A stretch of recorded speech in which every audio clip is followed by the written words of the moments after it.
Oh, all right. We're live, people. And tonight, we're going to try not to curse. And there's no intro because we're trying to monetize this video. So if you guys could please hit the like button on the way in. And yeah, hope you guys are feeling all right, enjoying your night. Yeah, it's a real proper live. Nightmare, thank you, brother. I don't know if you guys can hear me. My headphones are messed up again. I've been plugged in too long to get messed up. I don't know. I'm getting no sound in my headphones. Coming out of the friggin' laptop. Believe this? I said frig. That's not a curse word. What up, Soretti? First guy in here. Good morning. Becky Town. Good evening. Biggie Smalls. And Nightmare, I got to thank you for the support and also thank you for going on Instagram.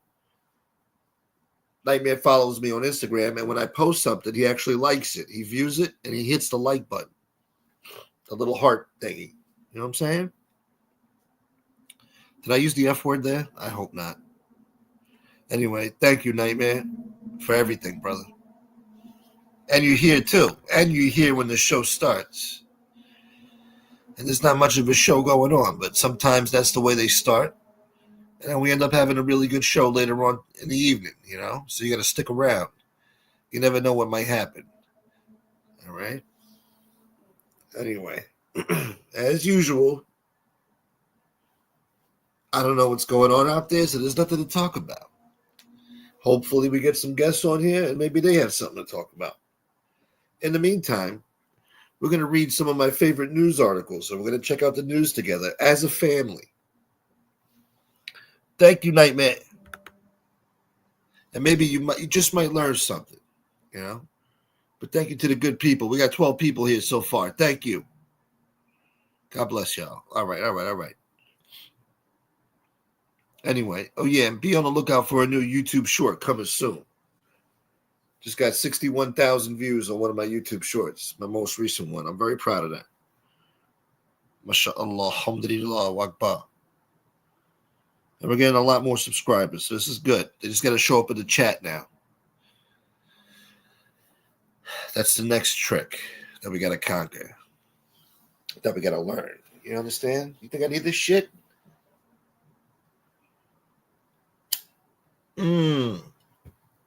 I said the S word. We got to stop cursing, man. We got to abide by the guidelines. We got to, do the right thing. It's hard not to curse, man. I guess the S word's not bad. They let that go during daytime television now. S word isn't what it used to be. S word used to be taboo. Now, they say it during daytime television. I think they say it on kids shows too. It's all right. You can say the S word. I'm not going to make a habit of it, but that's right, Nightmare. Thank you. They are arresting everyone this week. Who's getting arrested, boy? All right, you want to talk about that first? We can talk about that. I didn't want to get into it because I didn't want to scare people away. Some people, I don't know. They're not as patriotic, maybe. I don't know. But, yeah, judge was hiding a friggin' illegal immigrant, a gang member, whatever. Tried to help him avoid arrest. Now the judge got arrested. I was waiting for this. You got these radical activist judges that think they're going to follow what laws they choose. The law is for everybody. I thought they said nobody's above the law. Look at Letitia James out there committing fraud. The law's for everybody, apparently. So this judge took it upon herself. They think they're going to pick and choose, what laws they want to follow. No. And no, you're going to friggin' cooperate with the federal government. What is this? What are you, a treasonous bitch? What the hell's going on? Oh, I said the B word. B word's not so bad. B word is commercialized lately. So maybe it's not that bad. As long as we don't say the F word or the C word, The other C word. Yeah, we'll be all right. Yeah. Anyway, what was I talking about? Oh, yeah, the judge. So now the judge is facing charges. I don't even know what for. Let me see. Hold it, Toledo. This judge is in trouble. Let me see. Do I have it open already? Shit. Oh, I used the S word again. No. It's hard to change your ways. Anyway, yeah, I got it right here. A Wisconsin judge. How did I should have known.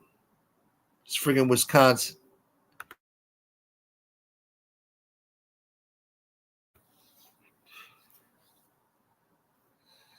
What up, Jay? You start breaking the rules and this thing of ours cracks and crumbles. That's right, boy. Good to see you, Jay. Nightmare's using the F word. He's so effing happy. They are finally showing balls. What? Pause. And handling business. The New Mexico judge as well was living with TDA. Trump derangement syndrome? No. Oh, Tren de Aragua. Ah. See. Oh, Jesus. God damn it, Bingo. God damn it. So, yeah. Of course it was Wisconsin. Then they had another guy in Minnesota. I guess he worked for this Tim Walz. You remember Tampon Tim? Running for vice president a few months ago? Tampon Tim? I think he's still the governor. Anyway, his associate, I don't know, his errand boy, somebody who works for his staff, I guess, a staff member, okay, we'll call him, is a radical sick person. I was going to say the B word. A sick person. Even though the B word's not so bad either, is it? Anyway, we're not going to use it. Got to be woke on here, boy. Anyway, I got to censor your language in a free America. What up, D'Augusta? What was I saying?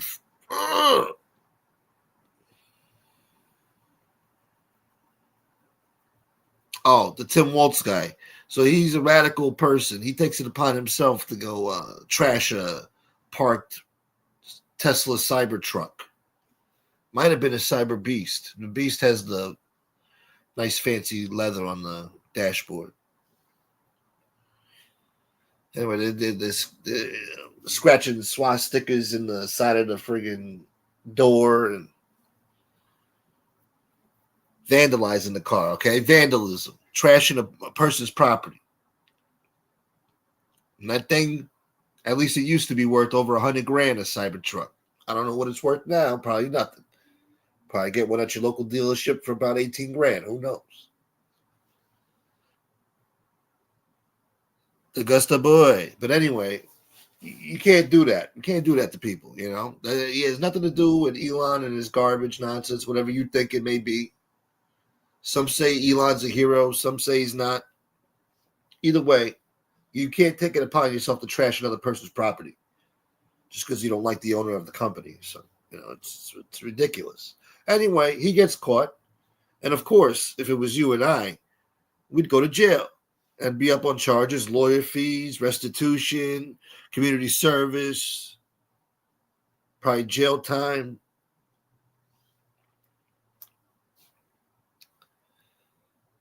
Your life could be destroyed. This person, since he works for Tim Walz, he gets away with it. He gets to, skip off into the sunset in his woke little brown dress shoes.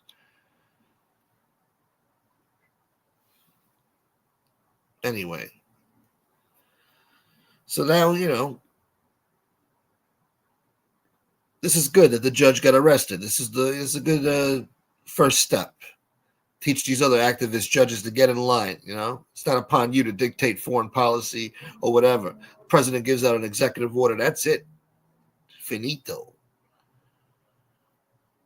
That's law. You understand? Anyway, I'm just messing around, guys. Don't take it serious. Some of you get upset. I get emails randomly from some haters like, you're not right. You know, you think you're right. You're not right. You understand? You suck, man. Maybe you should quit, man. Thank you, Becky Town. Yeah, hit the like button, y'all, please. We're building up here. Elon lost a lot for this country. He did, actually. It's a thankless job. He might not have really tackled the deficit, but the deficit's too big to friggin' have an effect. But it's a step in the right direction. And he knew that he would get backlash. He knew the turmoil and political climate with these sick people out there. And for him to yet and still sacrifice that and devote his time to helping America, helping his nation, serving his nation. That's, you know, sometimes it takes people to die to be recognized and appreciated, you know. When they were alive, nobody gave a shit. Like Vincent Van Gogh, nobody gave a fuck. Oh, I used the F word and I used the S word. Oh, moderate monetization now. Great. This is tough, man. Maybe if I wasn't such a douchebag, I would stop cursing. Oh, damn it. Anyway, I forgot what I was saying now.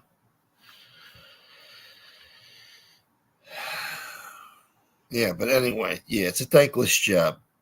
How much he really loves America. He went from being the most loved nerd to being the most hated, and he did it all for his love of America. Yeah, see?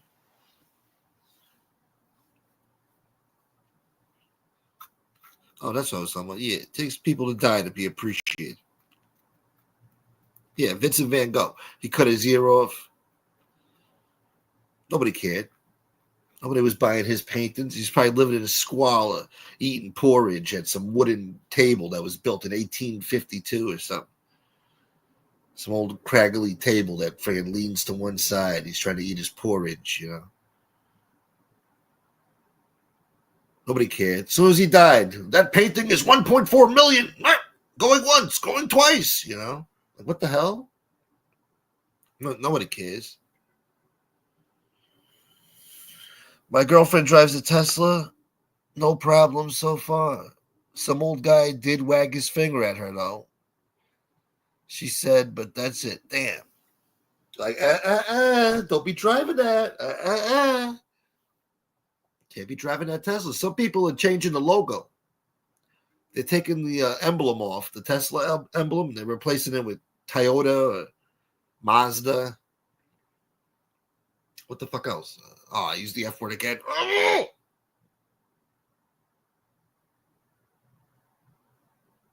Guys, please save me, please. I'd rather be appreciated while I'm alive. Yeah, most of us would. I guess we don't get to choose that, right? Who else? Who else died? Wasn't appreciated in life? I guess Heath Ledger. They made a big deal about Heath Ledger after he passed away. When he was alive, you know, I don't know. He wasn't. Nipsey Hussle. I was listening to Nipsey for at least two and a half years before he passed away. He wasn't, a mainstream artist, but he had great music. I'll tell you that much. And I like the words he was rapping. It was about motivation, uplifting, being successful, surviving the ghetto, basically. Yeah, surviving the ghetto. That's what the music is about. Struggling and overcoming. Yeah, I like that shit. Yeah, Nipsey wasn't appreciated. All of a sudden, after he died, the whole friggin' country came out. Thought it was Lincoln's casket driving by. Nah, it was Nipsey, boy. They had a presidential lineup, too. Lambos and Bentleys, Rolls Royces, man. Shit. I want a Tesla just to piss people off. Yeah. You're living dangerously, huh? You walk into Dunkin' Donuts, get you some coffee, you come outside, your car's on fire. How would you like that, huh? Probably get a good price on it right now. Nobody's buying. People are returning. People are selling. People don't want that car. It had a good run, though.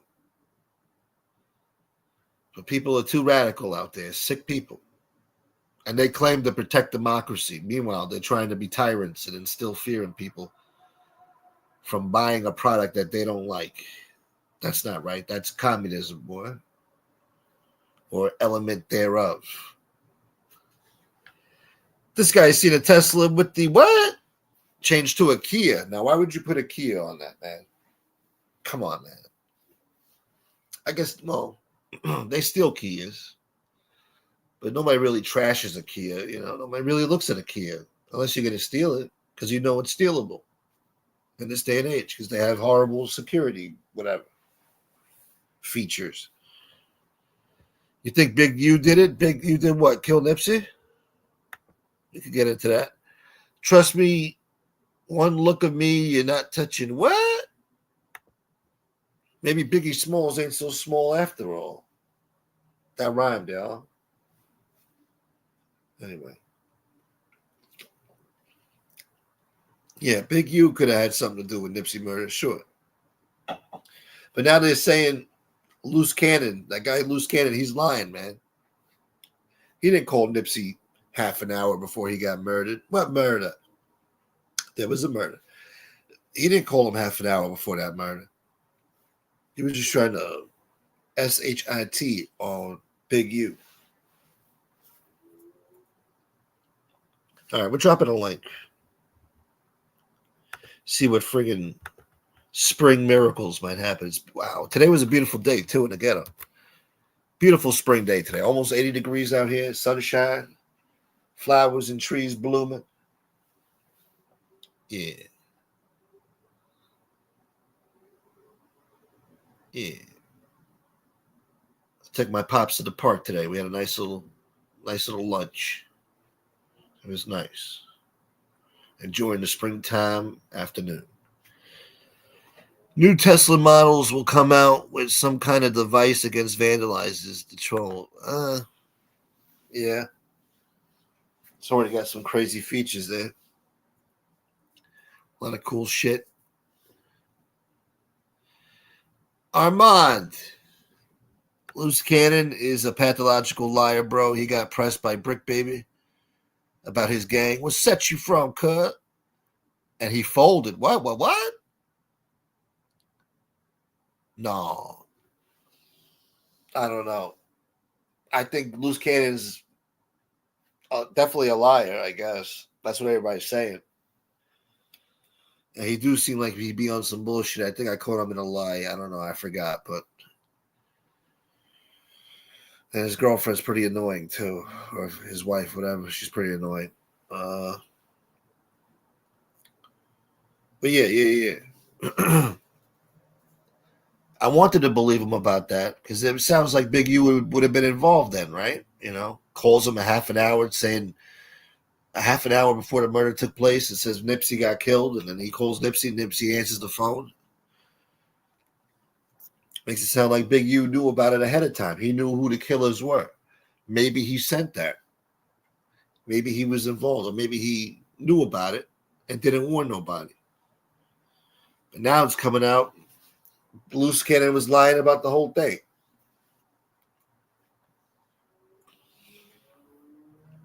But even Nipsey's brother feels like that wasn't no random thing. That was planned. That was a hit, That wasn't just this guy pulling into the parking lot, having a negative interaction with Nipsey, which supposedly there wasn't no negative interaction. So that's why the brother thinks it was set up, because he's like, Nipsey didn't do nothing to deserve that from this guy. And Nipsey went out pretty bad, man. 2 handguns at the same time. And the guy kept running away, coming back, running away, coming back, running away, coming back. Kept hurting Nipsey. And Nipsey told him, you got me, bro. You got me. I'm good. Something like that. And the guy finished him off, you know what I'm saying? And he was still fighting for his life. But yeah, it's a shame, man. Broad daylight too. 2 in the afternoon, 3 in the afternoon. Over what? Maybe Big U sent it. I don't know, man. He's already facing his other murder trial now. Terrence Smith. It's a smoke show. What up? Good to see you, Terrence. Hope you've been all right, brother. Damn. It's been a while. I think Luce was lying about that as well. That video he was supposed to have of the call, but Big U never surfaced. Oh, he said he had a video? Shit. He had no video, boy. We might have a little guest on in the next 20 minutes or so. So y'all better stay tuned. Show's just getting started, y'all. Just take it easy. Have patience. You know what I'm saying? Brick and Luce been lying. What up, Joey Frakes?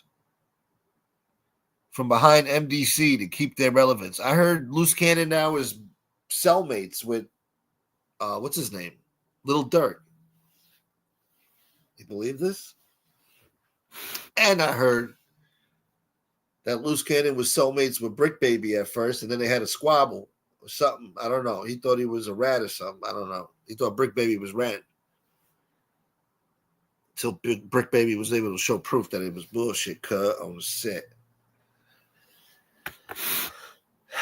God damn it. Hold on. We're going to get back to what you just said, Nightmare. We're going to get back to it. Let me just scroll up and see who else is in here, man. Joey Frakes just snuck in here. When I was at Northrop, we had like 5 guys come from SpaceX. Pause. They were working 7 to 12s. 2 days off after 2 months. Great money, but F that. No. For a few months, you get great money. You better do that, boy. Better do that, not F that. Some people say F the future. You don't F the future, sir. The future F's you. So you better get some money. I'm going to put a Tesla emblem on my truck and collect the insurance. Nah, you think so. The insurance companies ain't paying no more, man. The hell does this idiot say? You use a video or a photo that someone else shot? What? I make all my artwork, you stupid bastard. What are you talking about? And put on an AI? The YouTube shorts. That's what you're talking about. Oh, why? Because I clip somebody's interviews and I put them on and you're hating on me because I got 60,000 views? I don't give a shit about what your opinion is, sir. I don't care. That YouTube short you're complaining about just paid me $10, you stupid bastard. Now, what do you think about that? Now go cry into your friggin' sorrows and have a nice life. You know what I'm saying? Everybody's a critic. See, everybody's an asshole. No, they're not someone else's work. I'm spending hours editing those videos. I'm choosing the music. I'm paying for the music. I'm doing the artwork, spending hours coming up with ideas to get some artwork going. I'm paying for the apps to even make the friggin' pictures come to life with the AI, you stupid bastard. So what do you know about it? You don't know nothing. You talk out of your ass. Someone else's work. Whose work is that? What, the interview? Every friggin' YouTube short on YouTube is somebody else's interview, you weirdo. Otherwise, what would you put on there? What am I going to go film somebody's doggy walking in the park and get 2 million views? Stupid. I'm doing YouTube shorts that interest me. All right? Don't you friggin' try to take anything away from my work on this. You know how many hours I spend on these YouTube shorts? Sometimes it takes me days to make a stupid 60-second friggin' short. Friggin' haters, man. Haters. They come out of nowhere. They see my channel doing good. They hate. They've been doing it from the beginning. That's why I wanted to get out of this community. I didn't know these YouTube shorts would be doing so good. I should have just got the hell out of here, started a new channel, and just do YouTube shorts strictly, instead of dealing with idiots like this.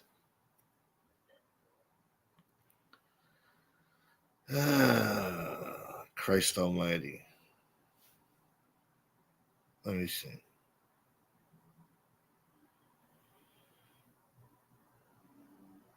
Did you guys get rid of this jagoff? And they say stupid stuff like that because they're hating, and they put it out there to make people think, oh, maybe he's not really making this stuff. Yeah. Okay, sure. Yeah. Why? Is that a compliment? Are you trying to say my stuff is too good? My stuff is so good. My editing skills are so good? You weirdo? Is that what you're really trying to say? And you're just hating?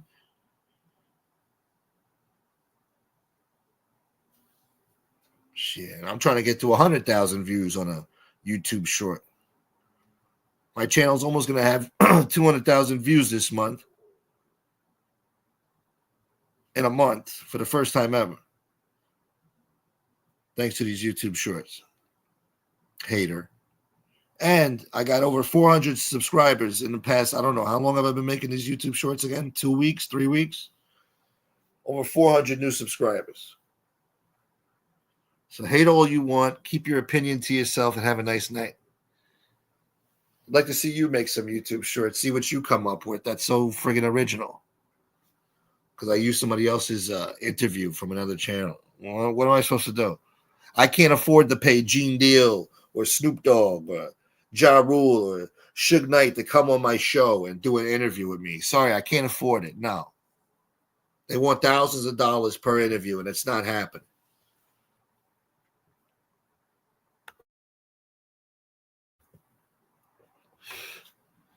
If you've been watching me since the beginning, you can see a slow progression from the crap artwork I used to do when I first started in editing crap until where I'm at now.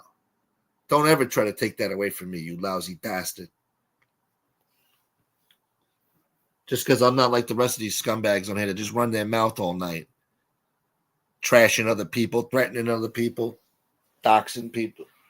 I don't need to do that. It's because I'm offering something different that these jagoffs can't or won't. Don't hate on me. Leave me the hell out of your garbage.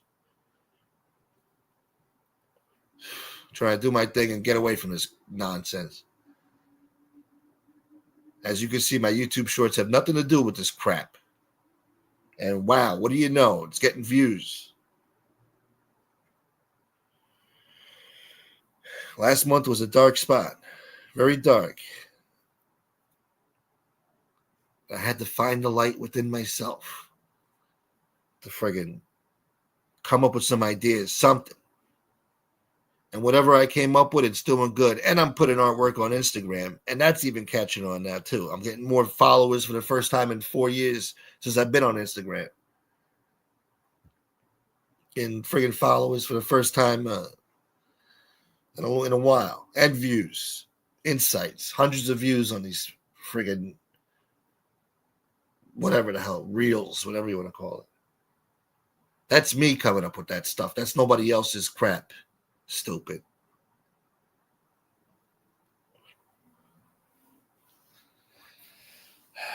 Some people just deserve to die. Armand, bro, don't sweat it. Everything is recycled. You put your own creative twist on it. Exactly.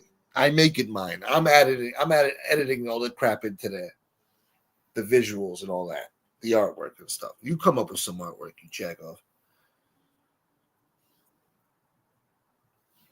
Idiot. Yeah. I'm just doing what I like to do. I'm interested in the subject about Tupac Shakur's murder.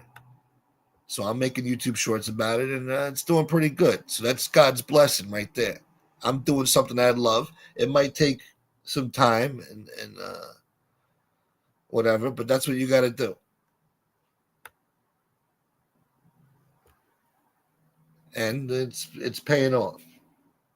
It's actually getting recognized, and I'm happy with that. Not every YouTube short is a hit. Some only get a few hundred views, but the ones that are doing great, which are quite a few, I'm pleased about that. I put hours of work into that.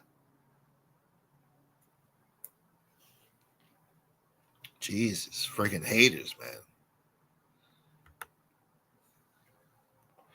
Hates me, but make sure to tune into my show at the right time to catch me live and just to talk crap to me. Stupid, ignorant people. What up, Mr. President? Good evening. Michael Moormile. What else we got here? Oh, hold on. I didn't say hello to Common Sense. I was on a rant there. What up, Common Sense boy? Where's Common? I might have scrolled up too fast. Thank you, Becky Town. Thank you, Dwayne. Dwayne, thank you, brother. Always checking out my YouTube shorts. I appreciate that, brother. Do you guys see somebody in here that I can't see on the StreamYard? Hold on, let me see. Oh, look, somebody was blocked. I can't see what he said. Oh, wow.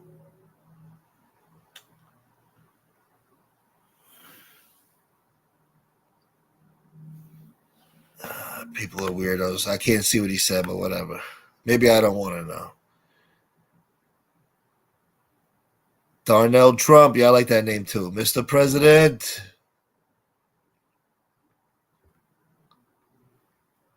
I like how our people are quick on the draw to whack these lames when they leave BS comments. You all are great. Thank you, Nightmare. Yes. I can't even see the comments. Whoever got them, thank you. Before I could even see it. Got a real hater out there. Got another weirdo sending me emails and stuff. I had to block him eventually. They're so concerned about me quitting YouTube. They want me to quit so bad, Weirdos. Like, leave me alone. Go bother somebody else with your nonsense, you stupid asshole. There we go. What up, Common? All right. Is Nadu the special guest coming on? That would be nice. I'd like Nadu to come on here and, speak his piece about stuff. We tried to get him on the other night. He wouldn't come on. He was in the chat. Well, forget about Nadu. I got an even more special guest here right now. He just popped up since you said that.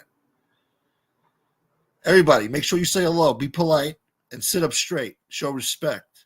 I present to you, Howie Santos. What's up, Gunsmoke? Can you hear me? Yeah, you hear me? Yeah, I hear you, but I can't hear you through the headphones. I hear you through the computer. Damn it. I don't know. It sounds like something on your end. But I sound okay? You sound okay to me. All right. Cool. All right. We'll deal with it. What's up, chat? Everybody in the chat? Too many names to go down the list. But I appreciate all you people saying hello. Yeah. I heard you would when I just turned you on a couple minutes ago. You said something about haters or something. Somebody fucking with you. Yeah, some idiot just came in the chat talking crap about oh, you're not original. Your stuff isn't yours, man. Like, what are you talking about? Are you stupid? Spending the past 4 years of hours and hours doing artwork and editing stuff. What is this guy talking about? Weirdo. Yeah, I mean it's not like you're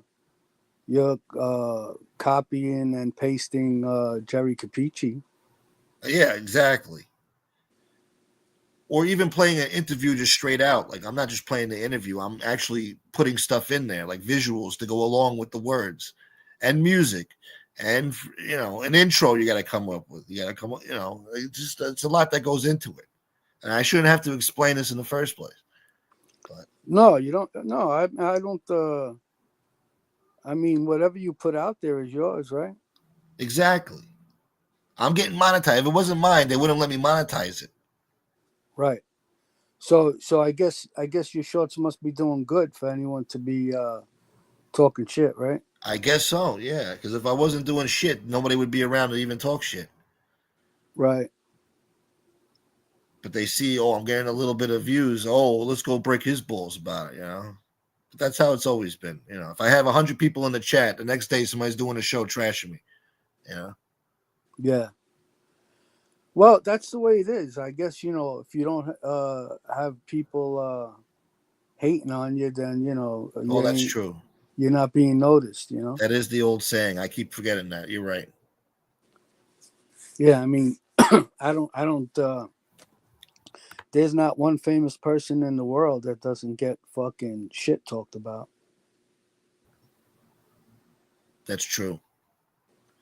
I just know I'm just struggling to survive on here. It just breaks my balls that somebody would say something so stupid, like especially about my work that I'm doing on here. Like, come on, man, What was it putting in an exactly? effort. What was it that they said exactly? That Oh, you take other people's content and use it as your own or some shit. Like, what are you talking about? It's just stupid.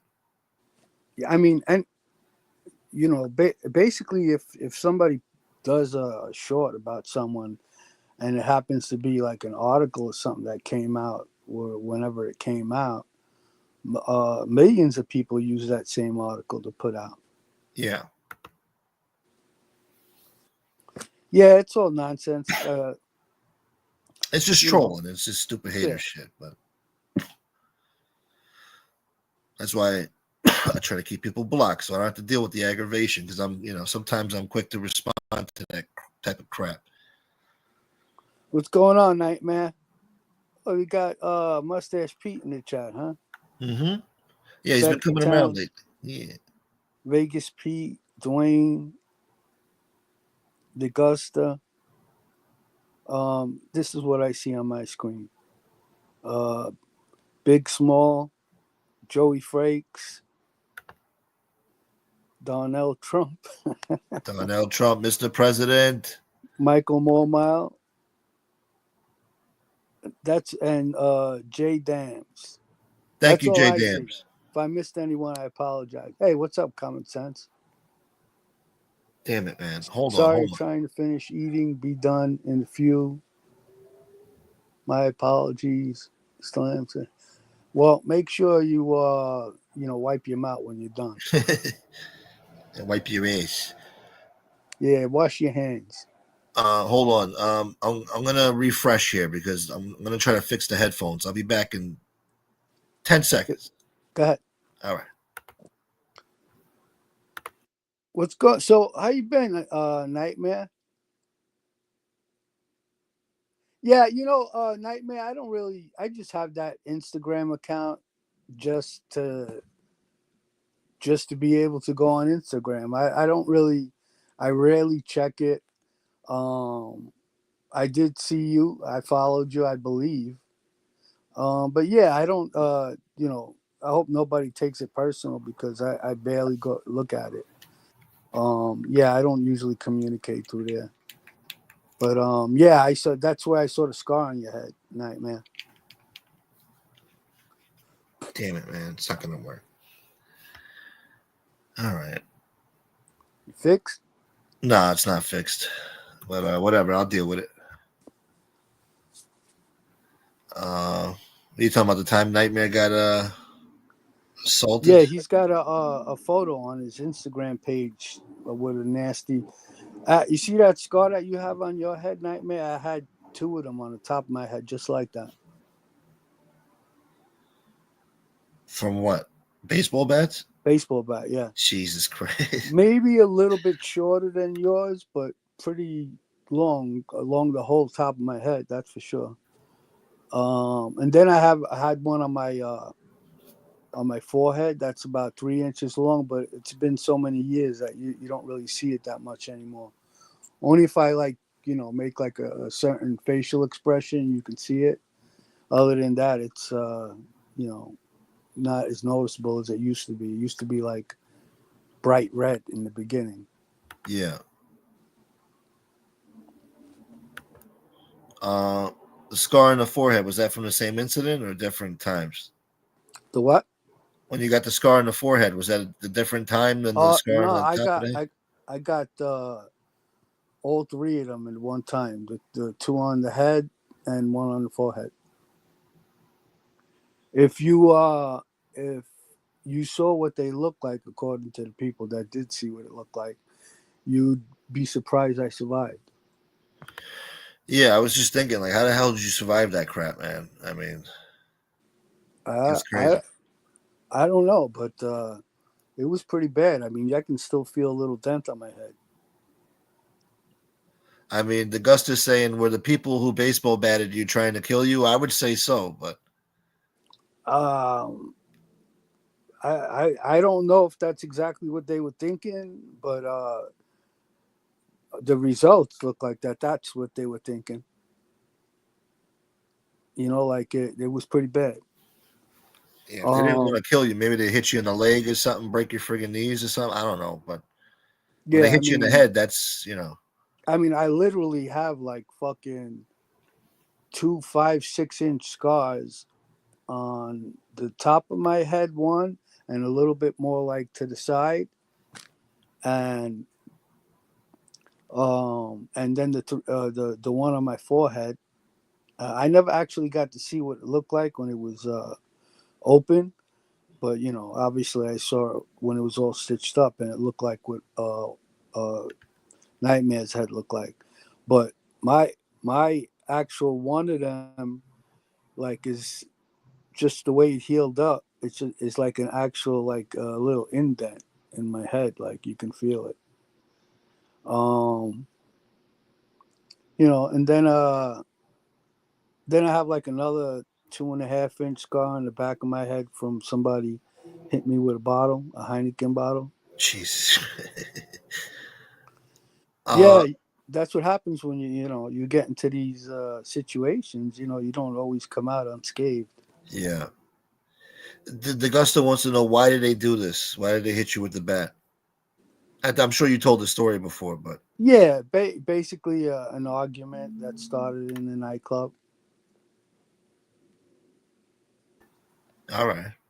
Yeah, From it's the a. guy from the same I've told the neighborhood. story. I've told the story 100 times, but that's what it started over. Basically, a dirty look. Yeah. So you knew the guy from the neighborhood then. No, I didn't. I know I didn't know him. Uh, like I kind of like I knew like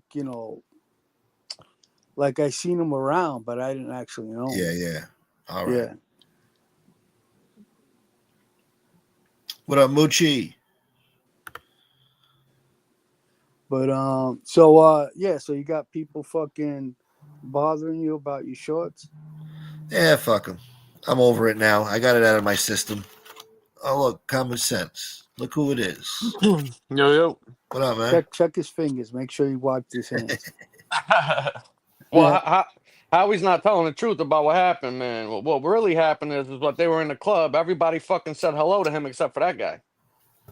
I was Oh thinking yeah, that. yeah. I said I the didn't want to guy. ask. Yeah, the guy Yeah, didn't say hello to me. That's what yeah. happened. Yeah, I was gonna ask that. Like, was he being rude? Didn't say hello? That was it after that. Forget about it. Yeah, Now, what's going on, fellas? not Not mad. Chill, much. God. How was dinner? Good. Yeah, I'm just finishing up now, man. I went to the store like an hour ago before they closed. I fucking forgot two of the things I went there for. Like a fucking retard. And now they're closed. Fucking Shit. pissed. Yeah. I'm having a fucking day from hell today, let me tell you. The Day from Hell. Yeah. Kirby Just that. Yeah. Enthusiasm did an episode about that. Why was it a day from hell? Busy? Yeah, busy and then everything and anything that could fucking just not go right happens. Yeah, I Then, hate like I those said, I went days. to the store to go take care of something, fucking, and I forgot two of the things I went to the store for. I just Yeah. realized it now. The worst. What's up, Batch Yeah. Elder? So I saw the other night that you had Frankie up and Nadu was in the chat. Yeah, yeah, Yeah. And Frankie was a little bit tipsy and asking me to come on and telling Nadu to come on and saying all kinds of stuff that I never said. I don't like Nadu. Um, that's like it's like what Frankie said like back in a few times like that I used to love FBS. He I guess he's got good intentions, but he's like exaggerating and putting words in my mouth that I never said. uh-huh. But it's all good. But Yeah, I didn't. I basically never even. I never said any of those things. Well, what did he say you said? That I love Nadu, Oh, and I think he's got the best show, and oh yeah. that I only think that he's got a bad attitude. Like I really don't like minimizing things. Like when I didn't ask him to minimize anything for me, and yeah, there was a point in time where I thought Nadu had the best show, but I don't think that anymore. Who's got the best shot? I don't know, but off the top of my head, to personally to listen to, I like OC Shorts. Okay, yeah, all right. That to me that sounds like a professional show. Well, I You did know, a poll, and OC I Shorts got number one. Yeah, yeah, and I don't have to listen. I don't have to worry about any subliminal messages from OC Shorts.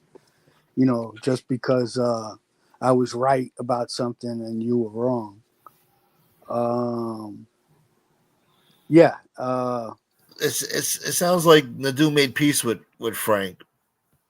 yeah, and sounded like Nadu was trying to make peace with me. I Yeah, mean, Frank was trying to make peace with Nadu for me, but I didn't ask him to do that.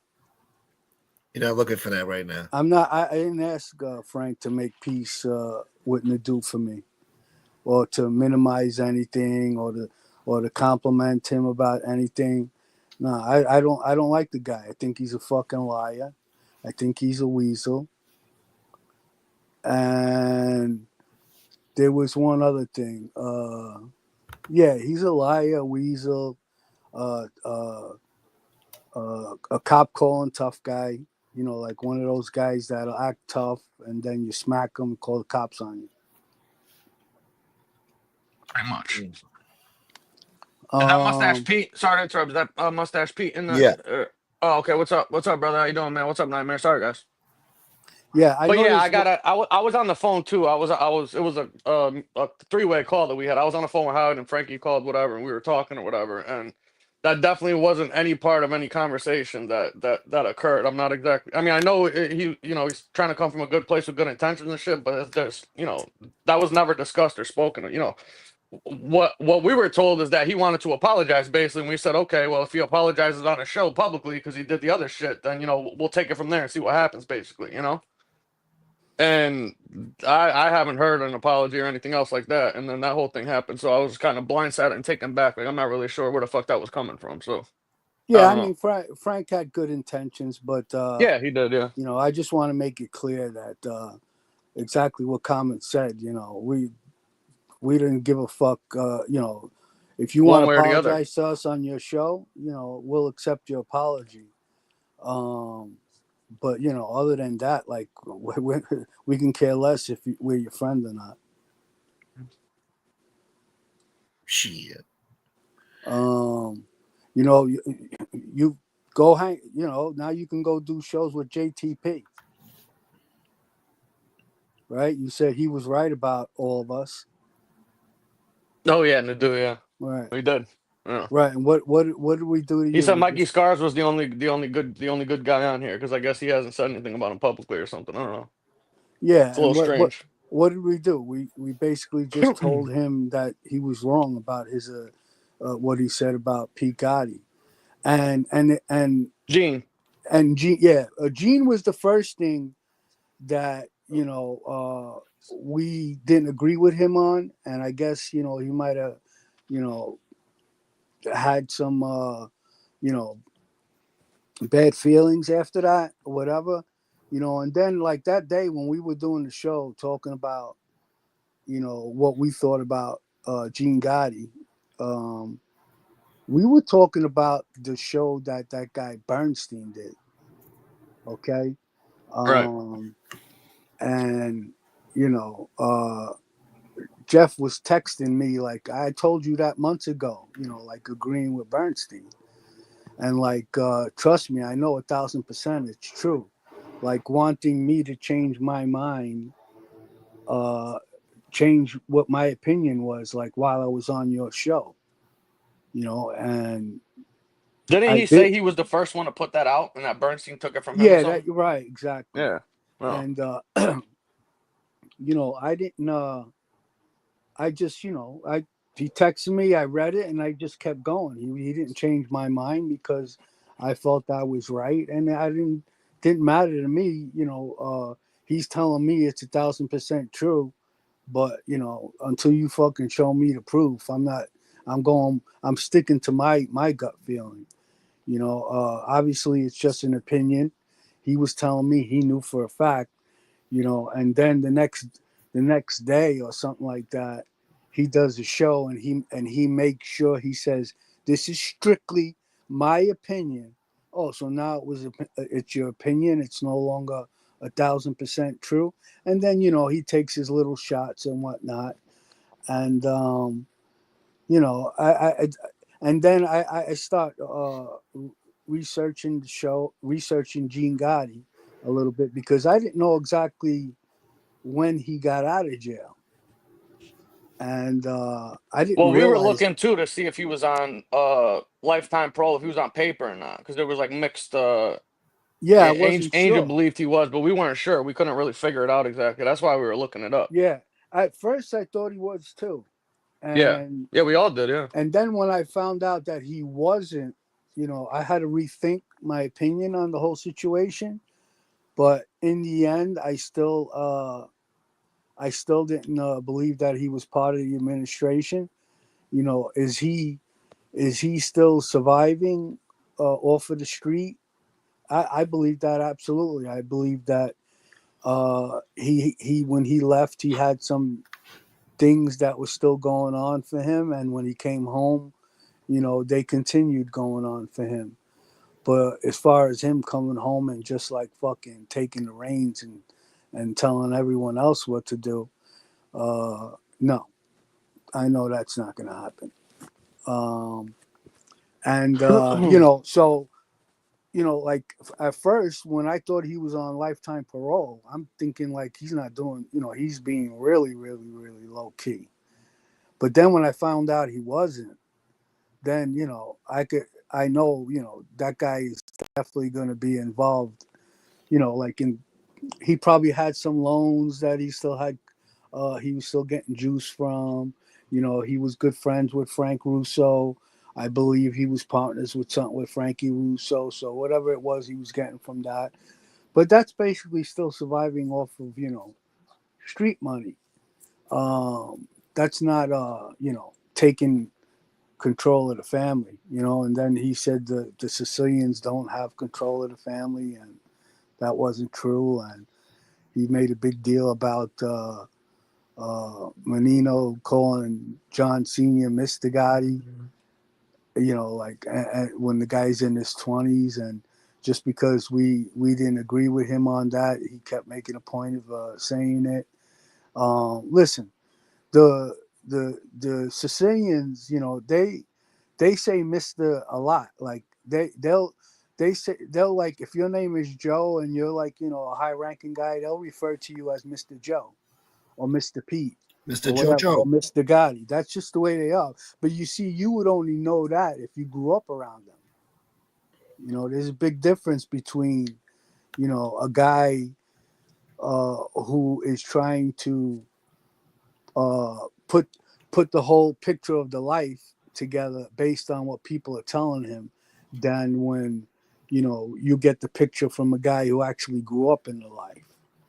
um, he's not going to have a certain type of common sense when it comes to the life, being somebody just basically researching and reading newspaper articles and uh, Wikipedia and Jerry Capici, and stuff like that, and whoever you may talk to in the streets about it, and all the maid guys that you speak to. That doesn't necessarily mean they're going to tell you the truth. They might be trying to put their own little spin on things, and you're running around repeating it like if it's fucking part of the Ten Commandments. You should think about it a little bit more. If we disagree with you, maybe we might be right. Yeah, and you know he did a lot of fucking pussy shit, and you know he is a fucking pussy, and yeah, and you know I just don't like the way he fucking moves around anymore. I don't. I think he's full of shit. I think he's a fucking liar.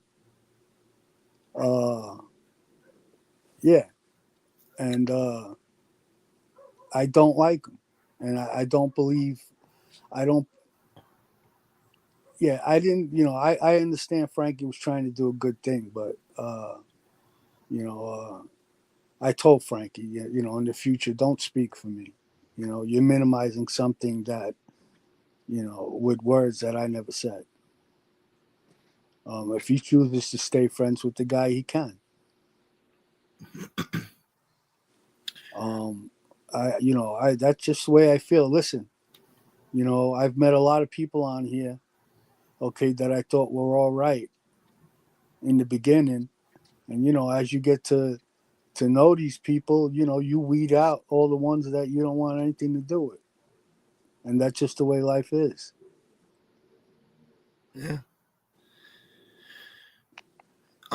This might be kind of off topic, but it just popped in my head. I think a few months ago, somebody said that Jojo Carrazzo wasn't really part of the administration or something, or he didn't hold the position he held, something like that. Who said that? Mikey Scars. Oh yeah, okay, all right. Yeah, but that's not true though. I just thought it was crazy. I don't know. I just Yeah, you know, it really was fucking crazy. What did he say exactly? Do you remember or no? not really. I just remember they just said he wasn't part of whatever position he held. Well, I'm like, how could all that be? the yeah, I mean all the if you look it up, I mean all the websites and Gangland, Jerry Capici, all those guys and witness testimony, cooperators that came forward. I mean, they all said he was the consigliere since '92, and then I think he went away for a little while and then took the position back when he got back out around the late '90s when Gars claimed he turned it down or something and let him have it or whatever fucking shit he said. Yeah. So I don't know. And Howie was with the guy. I mean, Howie be the person to ask. He's with the guy on a fucking daily basis for years. So I mean, I'm pretty sure he'd be in the position to know that. You know. Yeah, listen, I watched him controlling all of these guys, captains, uh, his connection to the Sicilian Oh, faction was through Bobby Vinays. and here's something too that is a little aggravating too is that Nadu had made a comment about it was a dig at Howie basically. He was doing a show on John Rubio right afterwards, and he was talking about how oh, the scumbag wore a wire on his own friends or whatever. That should tell you everything you need to know. That's the little like backhanded little digs and jabs and shit that he takes, right? But then in the same sentence, he's praising Mikey Scars, saying he's the only decent guy on here or whatever. But Mikey Scars was wearing a wire when he got out on bail for 2 weeks. And if his son didn't run around and tell everybody that his father went bad and wanted him to go into witness protection with him, he would have got even more people on tape. But JoJo and a couple other guys refused to meet up with him. But if you remember, he caught Frank Cali on fucking wire. Remember? Yeah, And he caught yeah, one or two other people on a wire too. So I mean, I don't know. It's just he does little shit like that, little underhanded, backhanded comments, and it's just he'll go on and be like, "Oh, I didn't say your name or whatever," but it's like you didn't have to. Everybody knew what the fuck you were talking about. We knew what you were doing. and I heard JoJo say to Johnny Bino, I believe it was. It was either Johnny Bino or Ronnie, one of them, uh, to tell Dominic, Skinny Dom, to go meet Scars, that he didn't want to talk to him. So I don't remember exactly when that occurred. It could have been during the time he was wearing the wire and he wanted to speak to Joe and Joe refused to. But I Well, listen. no, that's true though, because I remember I told you I spoke to somebody else about that, and they told me that he was trying to meet up and speak to JoJo. Remember? I told you Right, about yeah, that. right, Yeah, right, right. there was three people he was trying to meet up with, and they all three of them refused to meet up with him, basically. So it pretty much coincided to what you remembered at that time that he was out on the streets and that incident occurred. I think it was like 02 or 03, something like that, around there. Something like that. Maybe Yeah. like yeah, I mean I got locked up in 02, not in the beginning of 02, but in 02. Hmm. So it had to be before then. Maybe Yeah. beginning of 02, 2001, something like that. Yeah. Yeah, I think it was the same pretty much time period that you thought it was. So it coincided with what somebody else had confirmed and told me about it. So Yeah, it and made you know what? sense. I mean, even if the timing is wrong, it still doesn't matter. Is at some point that's what he said. Doesn't mean Right. that it was necessarily, that specific time when he was wearing the wire. It could have been another time he wanted to speak to Joe and he refused. So in case Yeah. anybody wants to come up with any aha, how could Yeah, he yeah. have said it in 2001? Like shit like that. Right. Believe me, I don't fucking say things just to say things. I say what I've heard and what I believe to be true. It doesn't mean anything to me whether or not JoJo refused to see scars or not because it's obviously documented anyway. Um, Right. and that JTP comment, yeah, Pete, yeah, that was low and disrespectful. Yeah, those are the type of things he What did does. he say? When he What was doing JTP the say? when he said that JTP was right about all his rats. What Nadu said about. Oh, okay, yeah, I got you. Nadu, yeah, Nadu. Oh Oh, yeah, my bad, my bad. yeah, I read the comment. I read it wrong. My apologies. I thought you said he said. Yeah, So I got you. yeah, and I remember when I was last on, we were talking about A Light or something, and Mm, I had said A Light, but I meant to say Casparosa. So I can make mistakes. So I don't know if anybody caught that at the time, but yeah, I was referring. It wasn't a big deal. It was just something stupid that I said A Light instead of Casparosa. But mm. yeah, just correcting it in case anybody caught it. But yeah, that guy. He knows how I feel about JTP. So those are the little things that Jeffy Nadeau does. And Well, that's like the thing that's going on with the Sakali right now, or whatever. And the thing that I don't appreciate is that it seems to be when he needs to get a hold of somebody for information or to try to get somebody not to say something to do something, he's got no problem calling somebody or texting them 300 fucking times till they get a response or whatever. But when it comes down to doing the right fucking thing, it's crickets.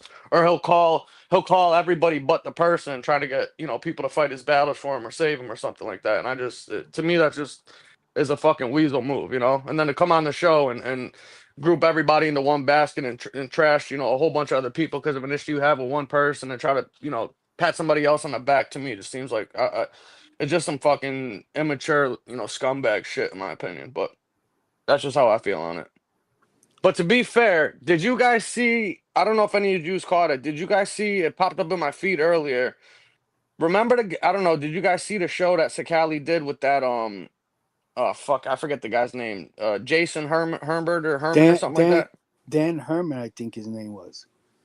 Oh, his name's Dan. Oh, I thought it was Jason or Justin or something. Okay, I so Well, Dan Dan. on the boy. avatar it said Dan Herman. Oh, okay. So if that's, I don't know if that's the guy's real name. If it's not, whatever. I guess I'll go with that. Dan. I guess that's the guy's name. Now, do you know who this guy is? Does he have a channel or something? Like, what's his relationship to Merlino and this whole mob genre? Because I've never heard of the guy before. Does anybody know? No. Who Yeah, is I that? never heard of the Never heard of guy this guy. either.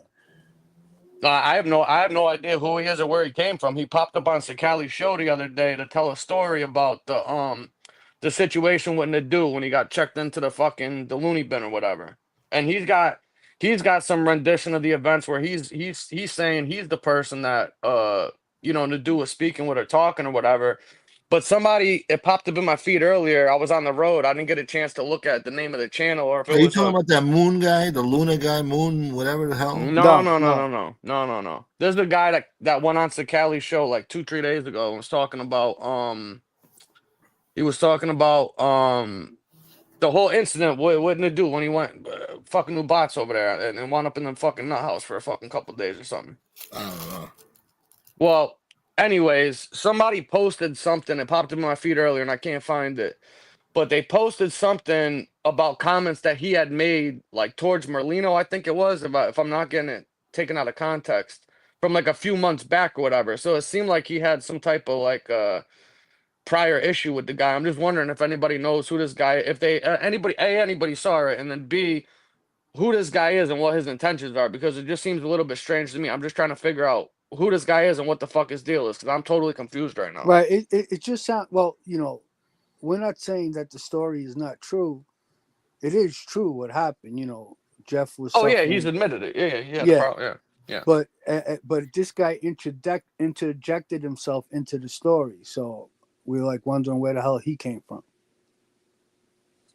Oh, okay. So, can you highlight that one, Smoke? Frakes right there is a couple. Oh, Taylor, thank you for the donation. Thank you, Appreciate it. Taylor. Thank you, brother. And I'm sorry. Somebody said what's up a little while ago. I missed him. I think his name was David, but my apologies. I can't David go up in the chat Lopez. right now. Yeah, shouts to Yes. David, man. Yeah. David, what's up, man? How you doing? Thanks for the donation. Yeah, Joey Frakes there. He says the Dan Herman guy, supposedly a promoter that promoted the steak shop, apparently worked with a few big rappers, and he ratted to the cops too, laughing like, oh really? Oh, see, so this is what I'm talking about. I have no fucking idea. I see.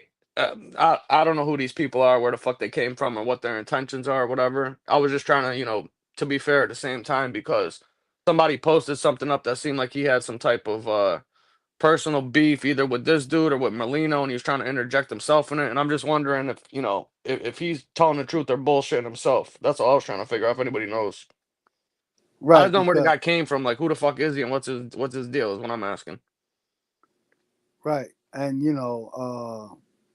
he basically is telling the story we already knew about, but adding a couple of things, to make himself part of the story. Whether or not it's true or not, I don't know. That's what I'm trying to figure out, because Casman came on and people had asked him questions about it. We don't have to rehash it. I'm sure everybody's heard about it. It's been talked about before, but he basically said that he was the one that called and had him checked in or whatever the fuck. And now this guy's saying that he's the one that did it, or I don't know. I can't figure this out, man. I'm confused. Yeah. Well, they said there's a recording, so Shikali says that he has a recording of the guy having a conversation with Jeff. I would like to hear some of that recording to see if this guy is what are they recording phone calls? The guy said that he recorded. The guy his said phone that. call. Yeah, the guy said that.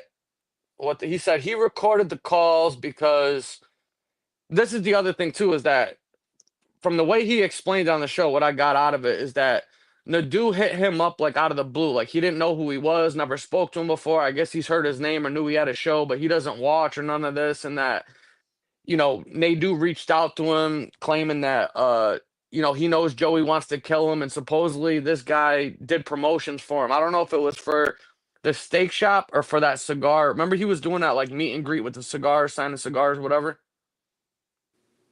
Yeah. So with cigars.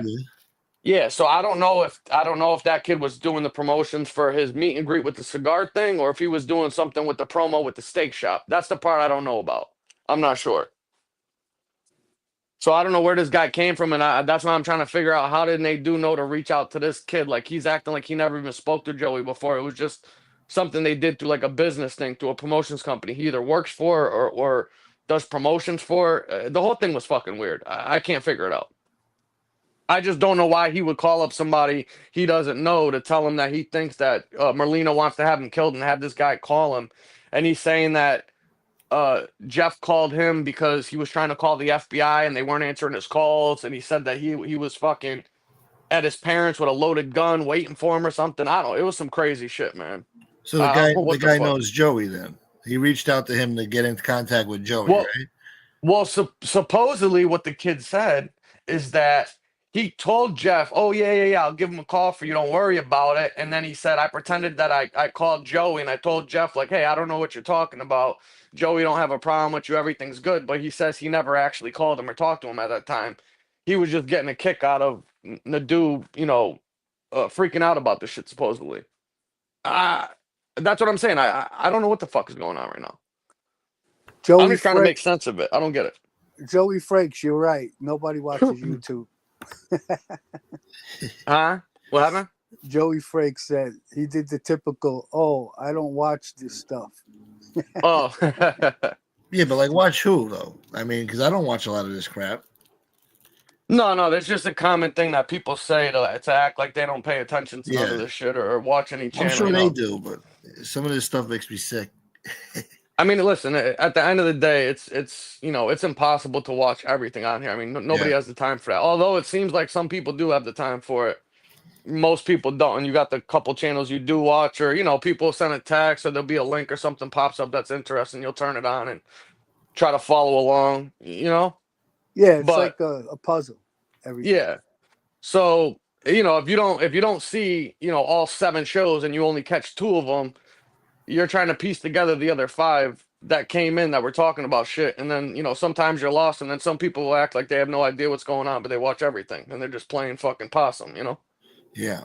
That's pretty much what it is. So I was just confused. I don't know if anybody else saw it on the feed if it popped up, because everybody gets the same, well, not the same, but a lot of the recommended videos that'll pop up in your feed because we all watch similar channels. So a lot of us will get the same notifications whether you're subscribed or not. It'll be like the ones they're promoting on your feed. You understand? Yeah. So it was one of those that popped up and I saw it and I can't find it anymore. So I didn't know if anybody else saw it or not, and if anybody knows what the hell that was about, because it got me totally confused. And I just don't know if this guy's full of shit, if he's taking the story he heard from somebody else and making it his own, trying to interject himself into it, or if he actually talked to this guy and this is what happened. He says he has a recording and he was using it to teach his wife English. Supposedly she's from China or something. He said they were laughing, listening to the audio, and it was like a English lesson or something. He was making like a joke out of it. Yeah. It was bizarre. I don't That's know. pretty funny. Funny, yeah. I guess. English today. Well, I mean, the guys on here, the thing too is when he's on this Sakali show, he was talking about. He said something real fucking stupid. He said something like, he said, I don't understand, guys want to come on here and listen to somebody like Nadu. Joey was calling him a rat the whole time, and us guys in the street, we don't want to hear a rat talk or a rat give information on what's going on in the mob. And it's like, you're on Dominic Sakali's channel right now. You understand? Yeah. I was like, he's on the show saying nobody wants to watch a cooperator or a rat shows and listen to what they have to say. Why would you even pay attention to any of that? But then he's on his channel talking and telling this story, and then he's talking about recording phone calls and doing all this other shit. And it's just like, huh? He wanted to say that on Sakali's show, right? He didn't say that on his show. He said it. He said it. Show. Yes. And what was Sakali's reaction? Nothing. He just kind of let him talk. He had to be thinking the same thing we were all thinking when we heard it. Course, I mean, it was ridiculous. It was stupid. Course. So I'm hearing him say this, and I'm just like, is this guy really saying that right now on this show? Like, well, what is going on? This is a fucking Twilight Zone right now. I don't have a problem with it. I'm just saying, like, it sounded so fucking stupid that the guy was actually saying this. The irony was just befuddling. It was ridiculous. Yeah, I mean, I can't even believe that Sakali and well, I believe that it happened. I'm just saying that I'm surprised that Sakali and Joey corresponded through text message. Oh yeah, that's what he said. Yeah, he said he reached out to him about that crypto Nostra coin or whatever he's doing. Regardless what he said, he didn't want to jeopardize his integrity. He still responded. Yeah.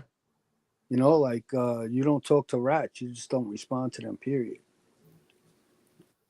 Well, I guess that was one of the weird things that came up in the convo too, because I guess Dom Sakali had asked the kid to clarify what he said, that because he was claiming Joey, knew that Nadu had, I don't know, called the cops, the FBI, whoever the fuck he called, and was calling him a rat, saying he was no good.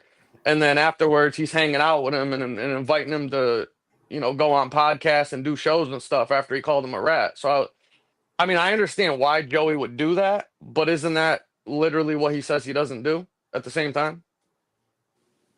Yeah. It's kind of like you can't have it both ways. I mean, you could try, Yeah. Hey, but listen, maybe Joey's is friends with Nadu now because he's rocking him to sleep. yeah, yeah. Could you? I was telling you this, how, but could you imagine, like, let's say hypothetically, and I'm not trying to make fun of the situation. I'm speaking like seriously now.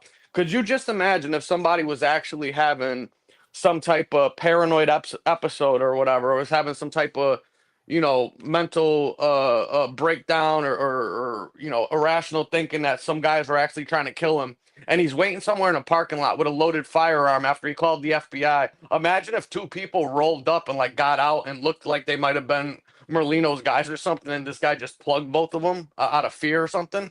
I mean, that would be fucking insanity. Yeah. You want to know? You want to know what the biggest rub that bothered me about Nadu, and I've never rarely talk about this. Okay, when Nadu was going through that breakdown, okay, I had, we were still friends at the time, and I felt bad for the guy, and I do have knowledge. I have a younger brother who shot himself in the head, committed suicide.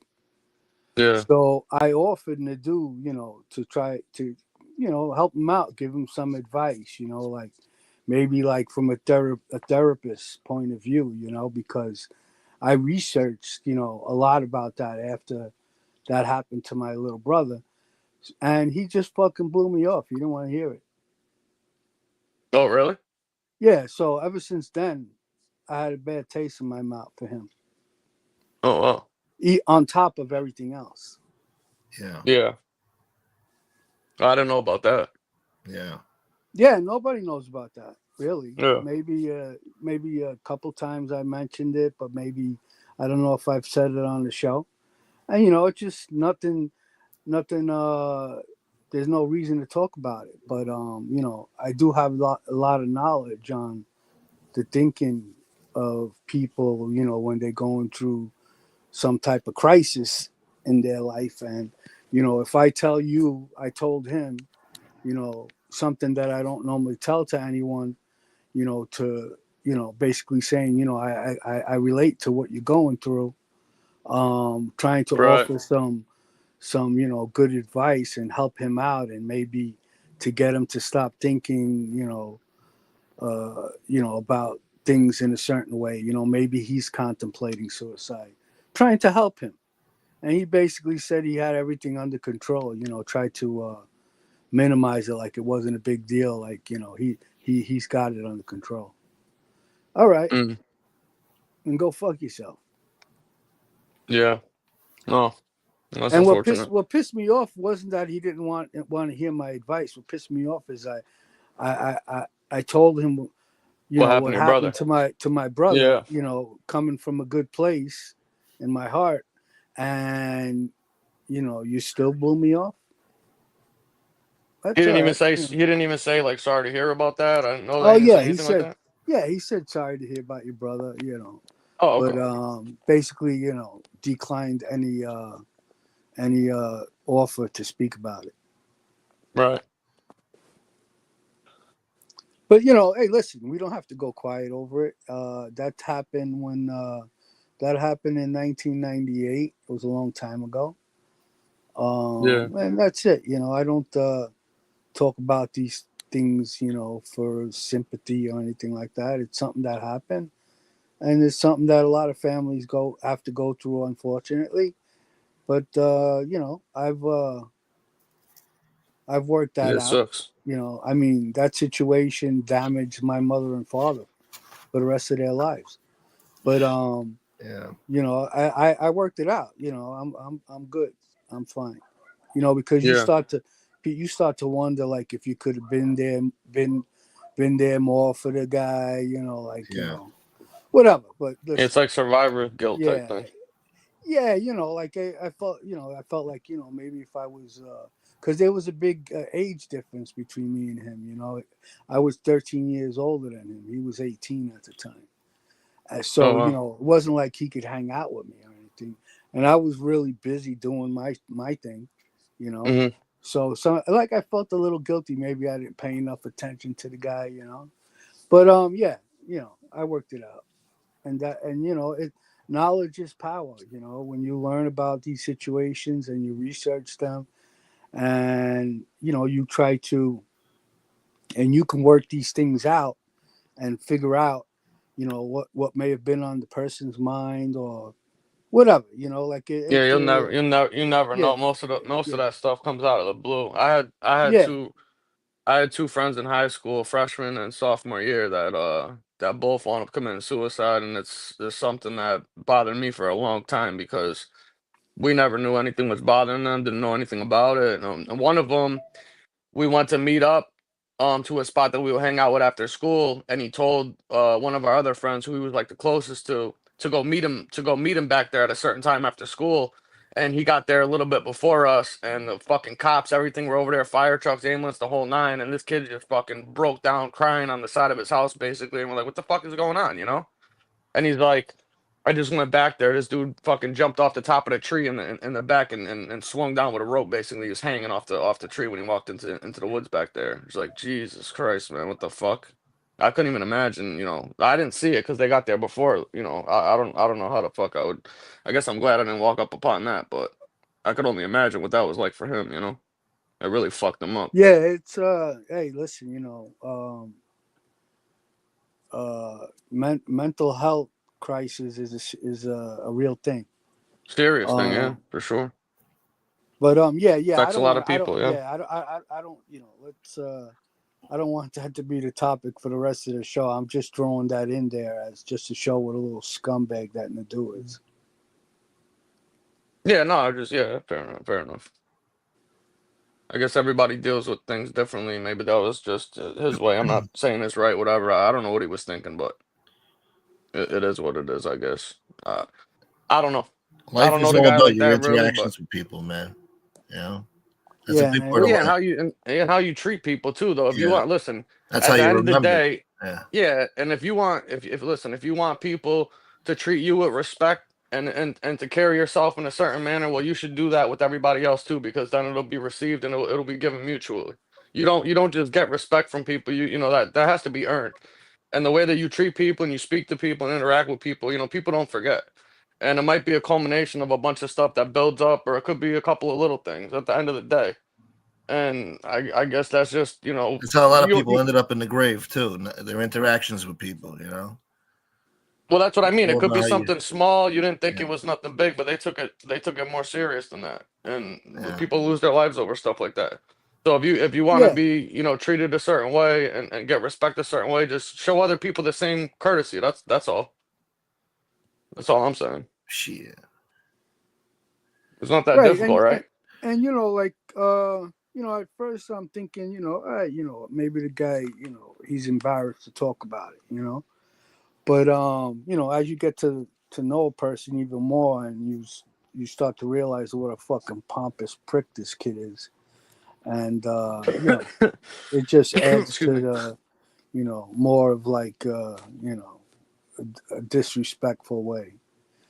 But Yeah, yeah, I just wanted What's up, Steve? Taton. yeah, I just wanted to clarify because the other night, I know Frankie was he had good intentions. He wanted to try to mend this whole situation between me and Common and the dude and himself. Yeah. Uh, but I appreciate that, Frankie, but that's just not the way I feel, and I didn't say that. Well, it's unfortunate too because on here people will take these little clips and little quips of stuff that people are saying, and then they'll turn it into a video and spin it into something completely different. And that's yeah, that's pretty much what happened basically. Is that Well, that's a day or trolling. two later. Yeah, a day or two later, of course, the trolls take that clip and they put it in and they spin it and turn it into their little bullshit. Yeah. And that's where issues like that wind up coming up when it didn't have to. I know, like I said, I think Howie summed it up. I know Frank was coming from a good place. He was trying to mend fences, whatever. But that's just not the conversation that we had. And I was just kind of taken aback by it because I didn't understand why that was done. But it is what it is. I'm not mad at him. I don't have a problem with nothing like that. It's just I just don't understand what I don't understand what that was all about because that's not what was discussed. So I don't know. I'm sure he It was is just what trying it to is. smooth things over between everybody. No, he was. He Of was. course. He Yeah, was. no. Of That's what course. I said it. Yeah, he I'm was. sure the dude but- doesn't want a problem with you guys either. So. Well, he should start Well, acting like it. but that's the thing. This is the whole thing, right? He knows your phone number. He got Frankie's number. He's got Howie's number. I've never heard from him. I haven't spoken to him. I haven't gotten anything. Howie didn't get anything. We're not that No, hard to get a hold of. He tried calling me the same day he was, the same day Frankie and he was on the chat. Was that yesterday, Gunsmoke? I don't think I went live last night, did I? All right, No, so no. then the day before, he tried calling me, but I didn't answer. I got nothing to say to the guy. Say what you got to say on your show. Okay? If you want to apologize and make excuses for what you did and how you acted, say it on your show like you said it to us in the first place. I don't want to hear you. I don't want. All that's going to happen is you're going to lie to me. You're going to give me an apology, but a lying apology, saying that you didn't mean this, you didn't mean that, and then I'm supposed to be like, "Oh, okay." No, you're just going to make me even more pissed off. So I just rather not talk to you. Well, that's the thing too. The other stuff is that the issues and problems arose from something you did publicly. So if you're gonna go behind the scenes and then try to do it privately and then not come out and address it and take responsibility and accountability, then what is it really for then? Yeah. You want to call me to apologize that you called me a prick on Frankie's show? You want to do that behind the scenes and then everyone else just thinks that, you can do stuff like that. You can, like you got away with it or something. Yeah. You want to apologize for that? Do it on your fucking show. It's like Simple those enough. people, Fair enough, they talk shit to you, like even like back in the day, as in the street, they want to talk shit to you in front of people and then apologize in private. Yeah. Meanwhile, So the other now- people, they see you get your balls broken, Right. Everyone thinks. Well, that's the like, thing. Everybody's gonna think you caved in, like they punked you out on the show, not knowing about the private because it wasn't private, and they just think that you caved in. Like, oh, they let them get away with talking to you like this and disrespecting you because it was never handled in public like the issue was. Yeah. That's the problem. So my whole thing, and me and Howie are pretty much on the same page. Like, okay, well, if he wants to apologize and doesn't want to have any issues, then go on the show, say what he has to say, and we'll take it from there. But until that happens, I got nothing to say. No, Right. And I haven't heard anything otherwise besides I guess the shit that happened the other day. So I didn't. Yeah, I'm just finding out about everything. So it is what it is. The only thing that'll go around is like, Nadu fucking called Howie a prick, but nobody will ever hear that he apologized. Yeah. No, that's no good. So, everybody, a lot of other people come on here when they were wrong, come on the channel, apologize, keep it moving. It is what it is. You can accept it, don't accept it, but at least somebody did it, and you can't say anything after that, right? Yeah. I mean, I've accepted a lot of apologies in private, but no, I mean, a guy like Howie, he's not going for that shit, You're not gonna get away with that, So I guess he should apologize in public. It's not even that. I mean, we both made it crystal clear what it was. Yeah. Why that wasn't translated, what was said, I don't know. I'm not sure. Everyone is different. Everyone handles things differently, and like I don't know. You don't have to be like Howie to understand that. A person. Yeah, you know what I'm saying? Like, I'm not trying to put you down for accepting in private. That's just that's just the way you do things. Yeah. Nothing wrong with I that just either. don't. Yeah. Yeah. I'm too easygoing, basically. Yeah. Yeah, I'm just thinking about it, in a different way. Yeah. No, I get it. Yeah, and you have every right to. Look, he went about things the wrong way with you. So. Yeah, and it had, a lot of people that say, uh, they say, like they'll talk about us and say like, because we were in the life, you have to be, you know, speak a certain way to them, and they think that they're better than you and this that. No, it's as a man. As a man, I won't let you disrespect me as a man, not because I used to be in the life. Yeah. Well, why do you call you a prick again? I'm not trying to open up old wounds. I'm just curious about where that He came tried from. to call me out for saying that uh, I said that he used that Google AdSense and or was involved in telling people how to use it or something like that, and Oh basically yeah, trying, yeah, that's what it was. yeah, Yeah, Oh yeah. trying yeah. trying to confront me on Frankie's show when we weren't even, we were talking about fucking Roosevelt Avenue, Yeah. and then I said something like I don't know if he called me a prick first or after I said that I would go to the cigar place and shove a cigar up his ass. Oh yeah. Yeah. Okay. I remember that. I Yeah, remember yeah, that part. Yeah. It was a classic moment. Yeah. yeah. It was That's just, he funny. just Yeah. like fucking ruined that. We were having fun on the show, we laughing, and you know, and he took the opportunity to fucking confront me, on the show, In the and chat though. he's a liar anyway. You want to tell me that fucking the dude doesn't know about that Google shit? Come on.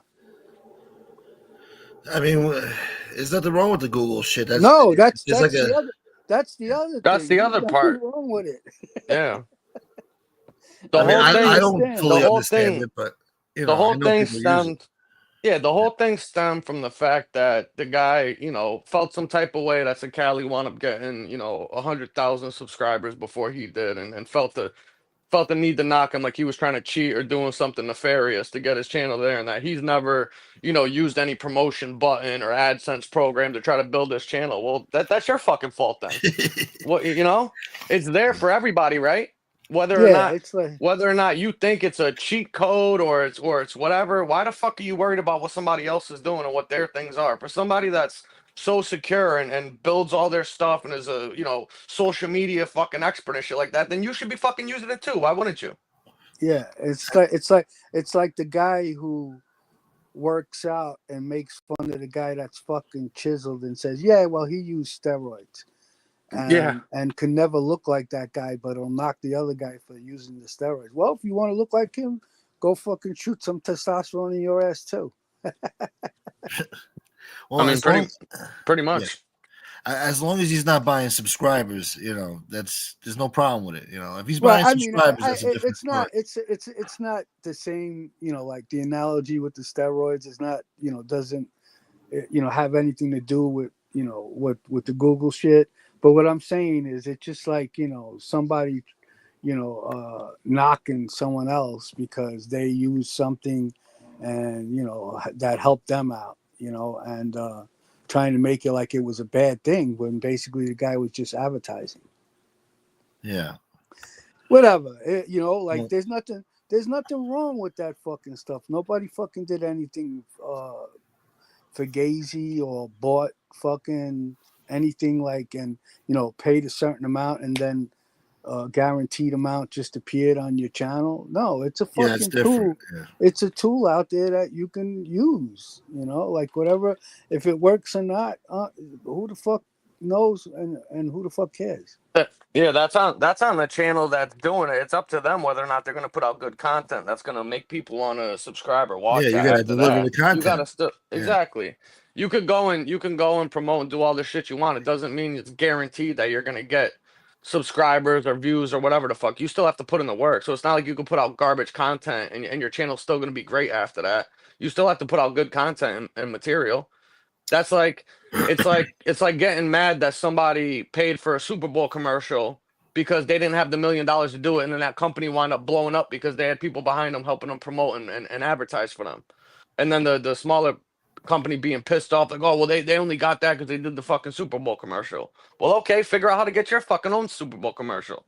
Instead of worrying about what somebody else is doing, just do you. What are you fucking concerned about? It's like counting people's money and worried about what somebody else is making on their channel. Are they going to pay your bills? Are they taking care of you? What the fuck what do you care for? I don't get it.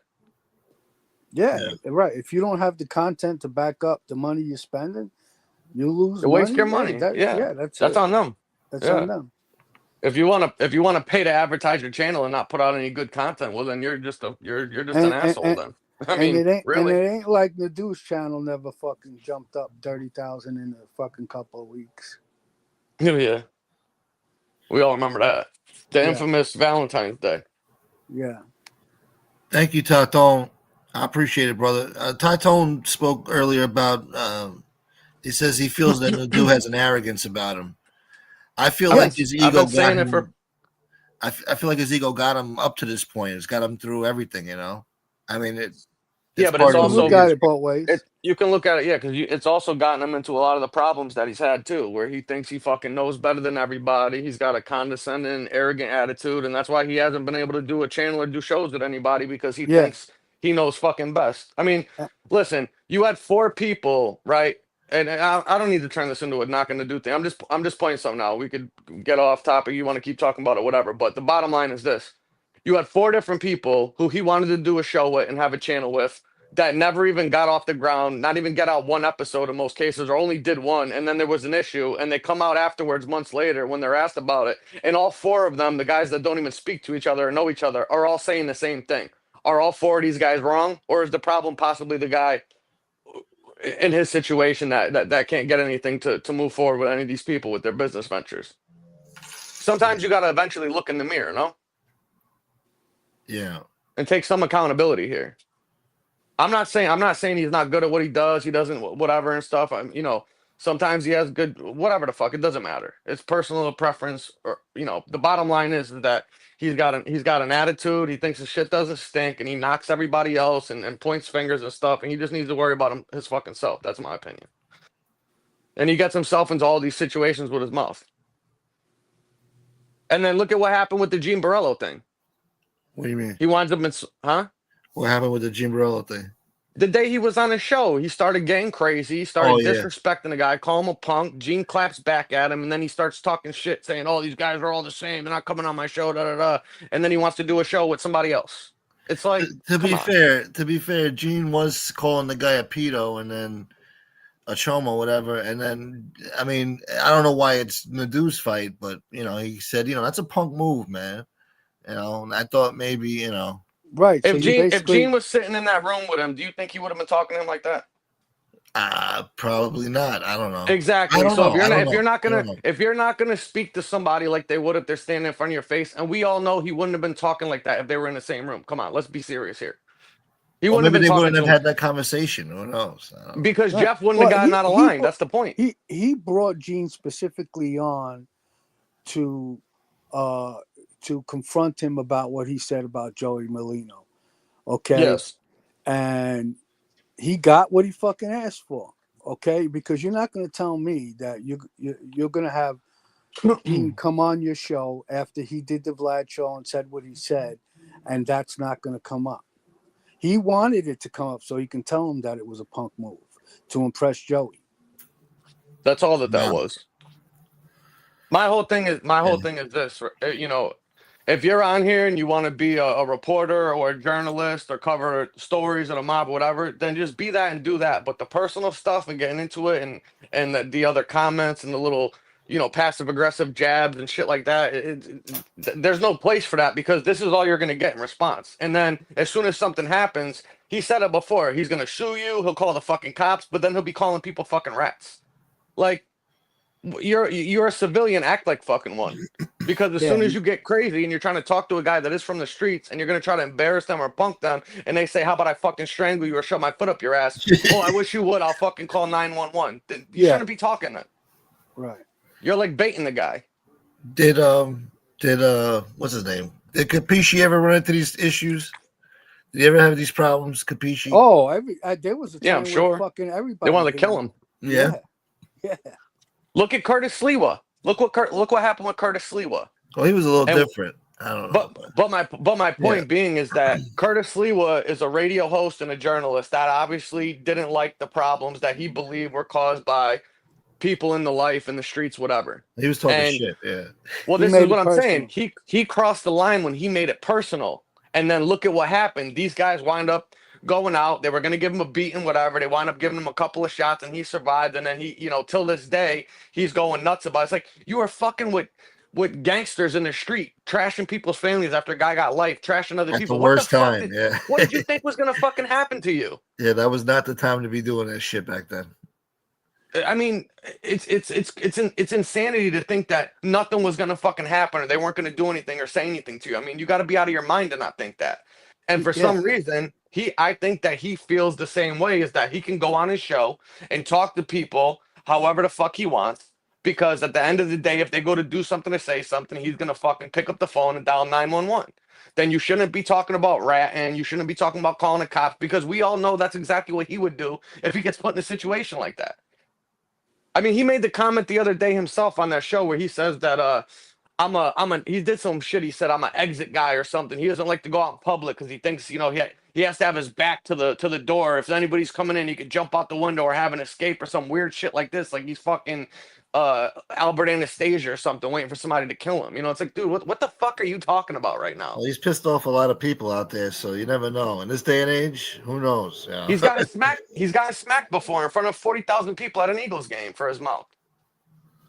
Yeah. So maybe he has a right to be paranoid, but if you're paranoid and you think so, maybe you should change the way that you're doing your shows or talking about people, because this comes with the territory, right or wrong. I mean, we all know obviously we all know now what he would do if he thinks somebody's going after him.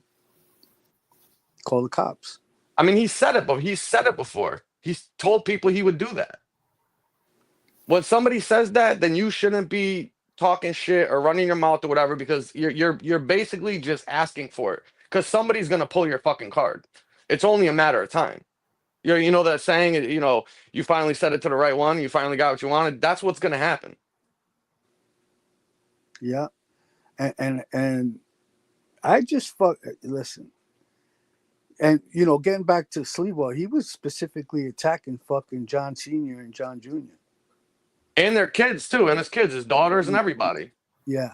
I mean, he was being out of control, and they warned him, and he kept. What happened? He kept doing it. So even Mikey Scar spoke about it before. He said, this guy had it coming. He was basically asking for it. Mm-hmm. Well, so, and now he, for the next 20 something, almost 30 years later, he's still crying about it. But you brought it upon yourself. That was. I'm not saying what they did was right. It was justified, but motherfucker, you asked for it. Yeah, that was great how they did it, but I guess they didn't anticipate fucking the guy jumping out the window. But the way I don't know how he lived. I don't know how that guy lived. They knew his routine, and they fucking pulled up perfectly with the cab. Yeah, he got right into the car with them. Yeah. Yeah, they had the cab rigged where he couldn't open the doors from the inside or get out. He had to climb over the plexiglass out the fucking passenger side window. Yeah. How he didn't die that day and lose his life is by the grace of God. And you would figure if you survived something like that, would you still be carrying on acting the way that you're doing and talking the way that you are? It's pretty crazy. Yeah, he got fucking really lucky. I mean, I believe they would have got him to wherever it was that they were looking to take him to. You would never fucking hear about that guy again. They said they weren't. They said they didn't intend on killing him. I mean, if you didn't intend on killing him, what the fuck did you bring a gun for? Yeah, and besides that, like, what were you gonna do with the guy? Now the guy's in your car. He's gonna be able to identify you. I mean, obviously the driver can't wear a mask, right? Who the fuck's gonna get into a cab with the driver wearing a mask? Yeah. Well, that's the other thing. That whole situation was it was insane. Well, they were gonna they were going to probably drive him somewhere. Yeah, they were probably going to drive him somewhere, give him the beating within an inch of his life in the hospital, and the message was going to be sent. And for whatever reason, he probably, as soon as he got in the cab, realized when the other guy in the passenger seat popped up that, oh shit, this isn't a cab ride. And he started flailing around like a fish out of water and got out. I don't know. One or two things was going to happen. He was either going to get the beating you just explained, or he was going to disappear totally. Or that. Yeah, right. Nobody. Or that. And during that time, you get away with it too. Yeah. And because if they weren't worried about killing him and finding the body, they would just fucking shot him coming out of his house. You know what I'm saying? So either the plan was to beat him up and have their way with him for a little while, torture him a little bit, or make him disappear. Yeah, that's pretty much the two options. That would have been too much, though. That would have been big news. Like, that would have been too much heat back then. They wouldn't have given a fuck.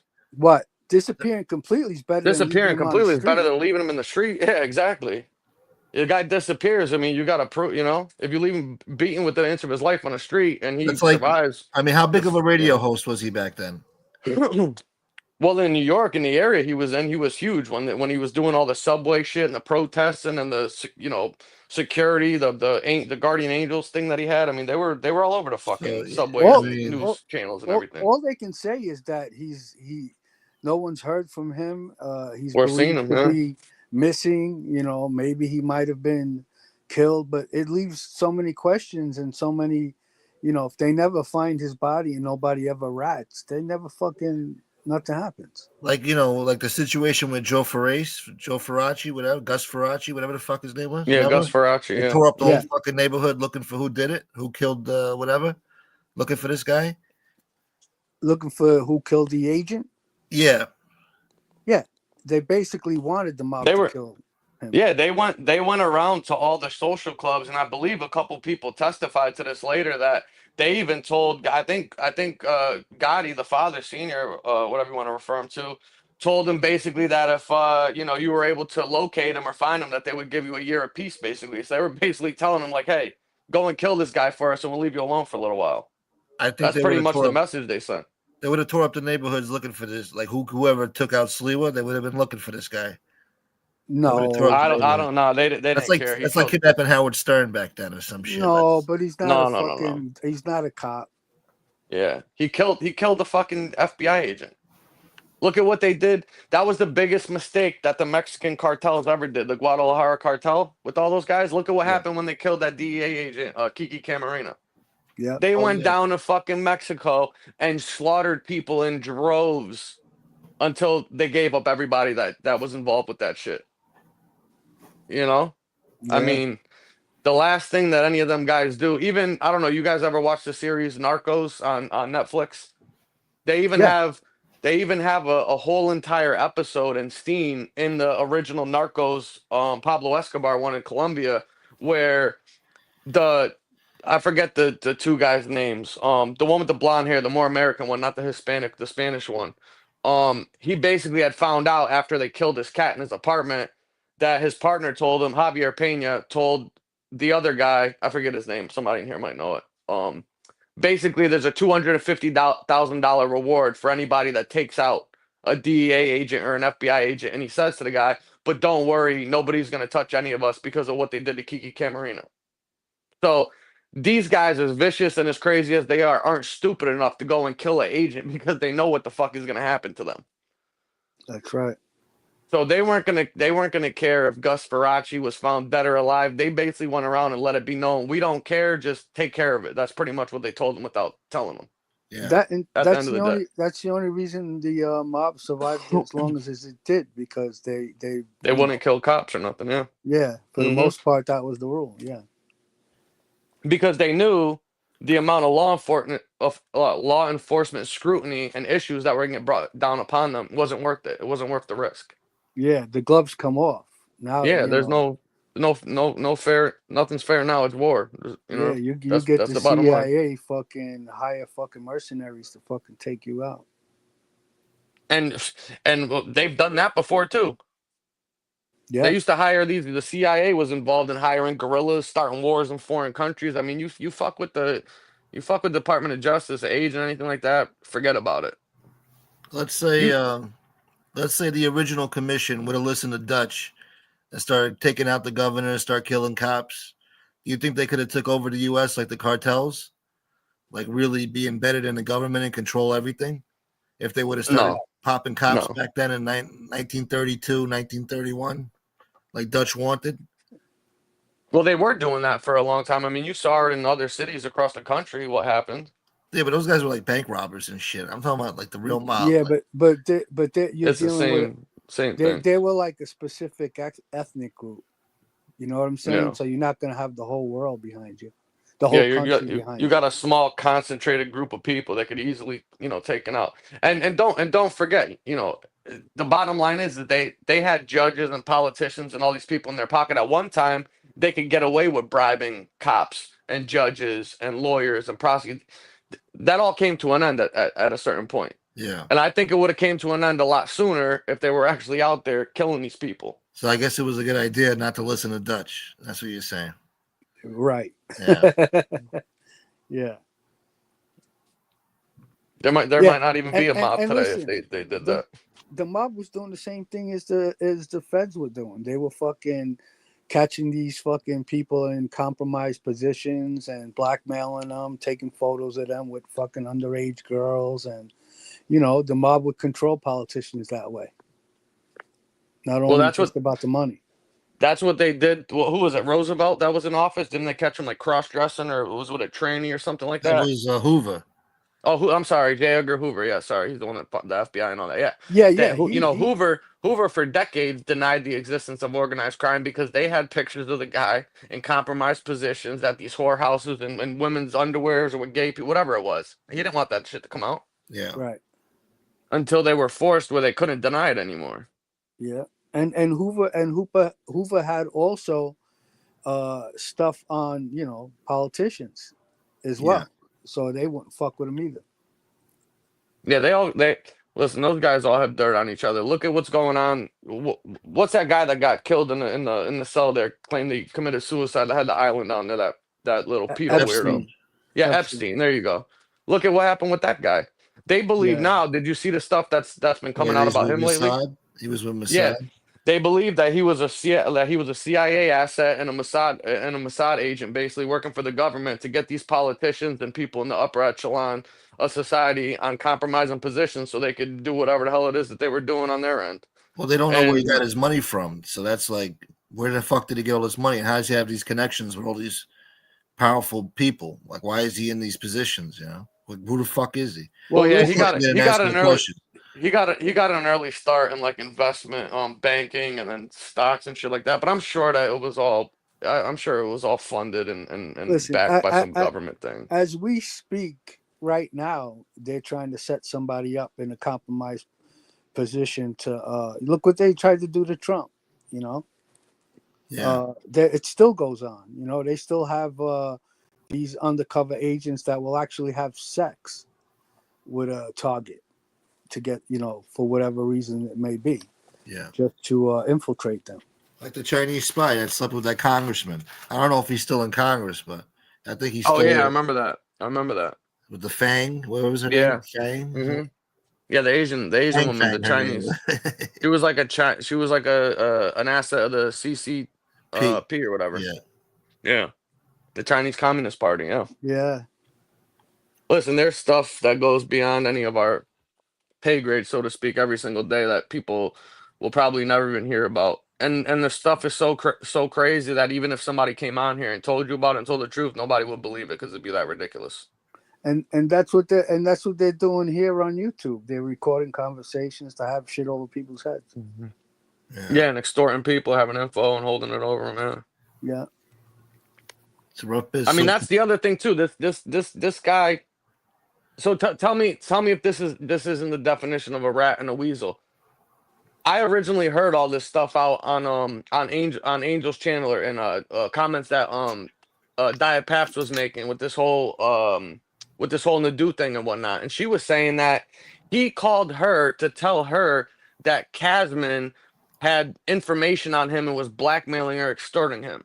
Now, what would you call that? Would you call that a rat move? Because what is that person that you're trying to give this information? What is your intention on what they're going to do with this information. I could tell you right now, it wasn't to send him a birthday wishes or to give him some money or a brand new car.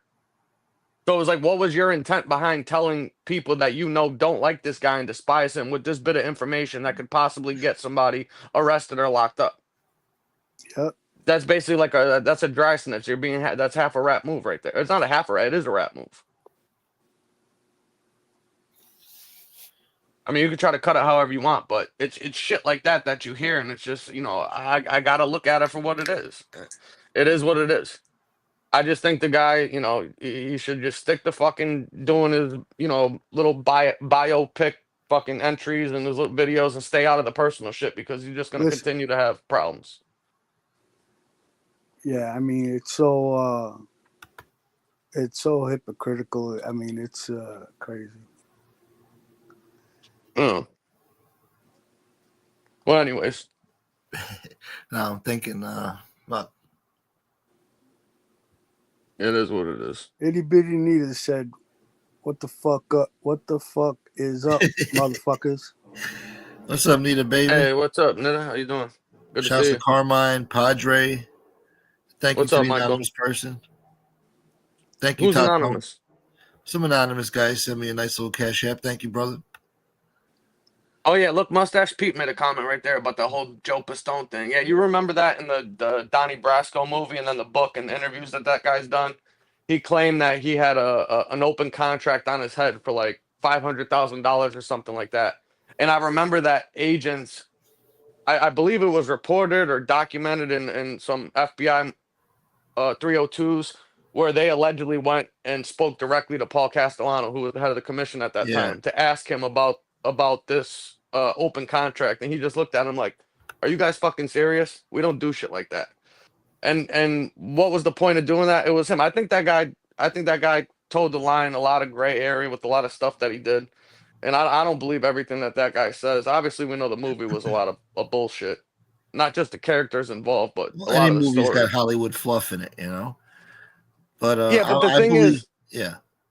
no, the thing is though, is that if you're gonna do a story about your life or your role in a as an FBI agent and you want to go up there and tell the truth and everything else, then why would you do a movie and base it on shit that you know is absolutely not fucking true?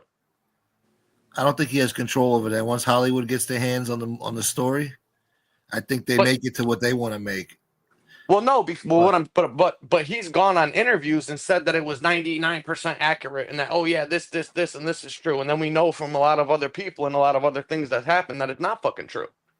yeah, Who Why said wouldn't you, as 99? an agent, Who said 99? Pistone. the Pistone guy? Oh, gotcha. Yeah, I got confused with Nadu for a minute. like they. Oh yeah, no, yeah. Nadu said it was 1,000% true. 1,000%, yeah. Stars. Yeah. But just in one aspect about like the three captains murders, you know, the people that were in there were wrong, where it was done, who was involved. They had Joe Pistone waiting out of the car.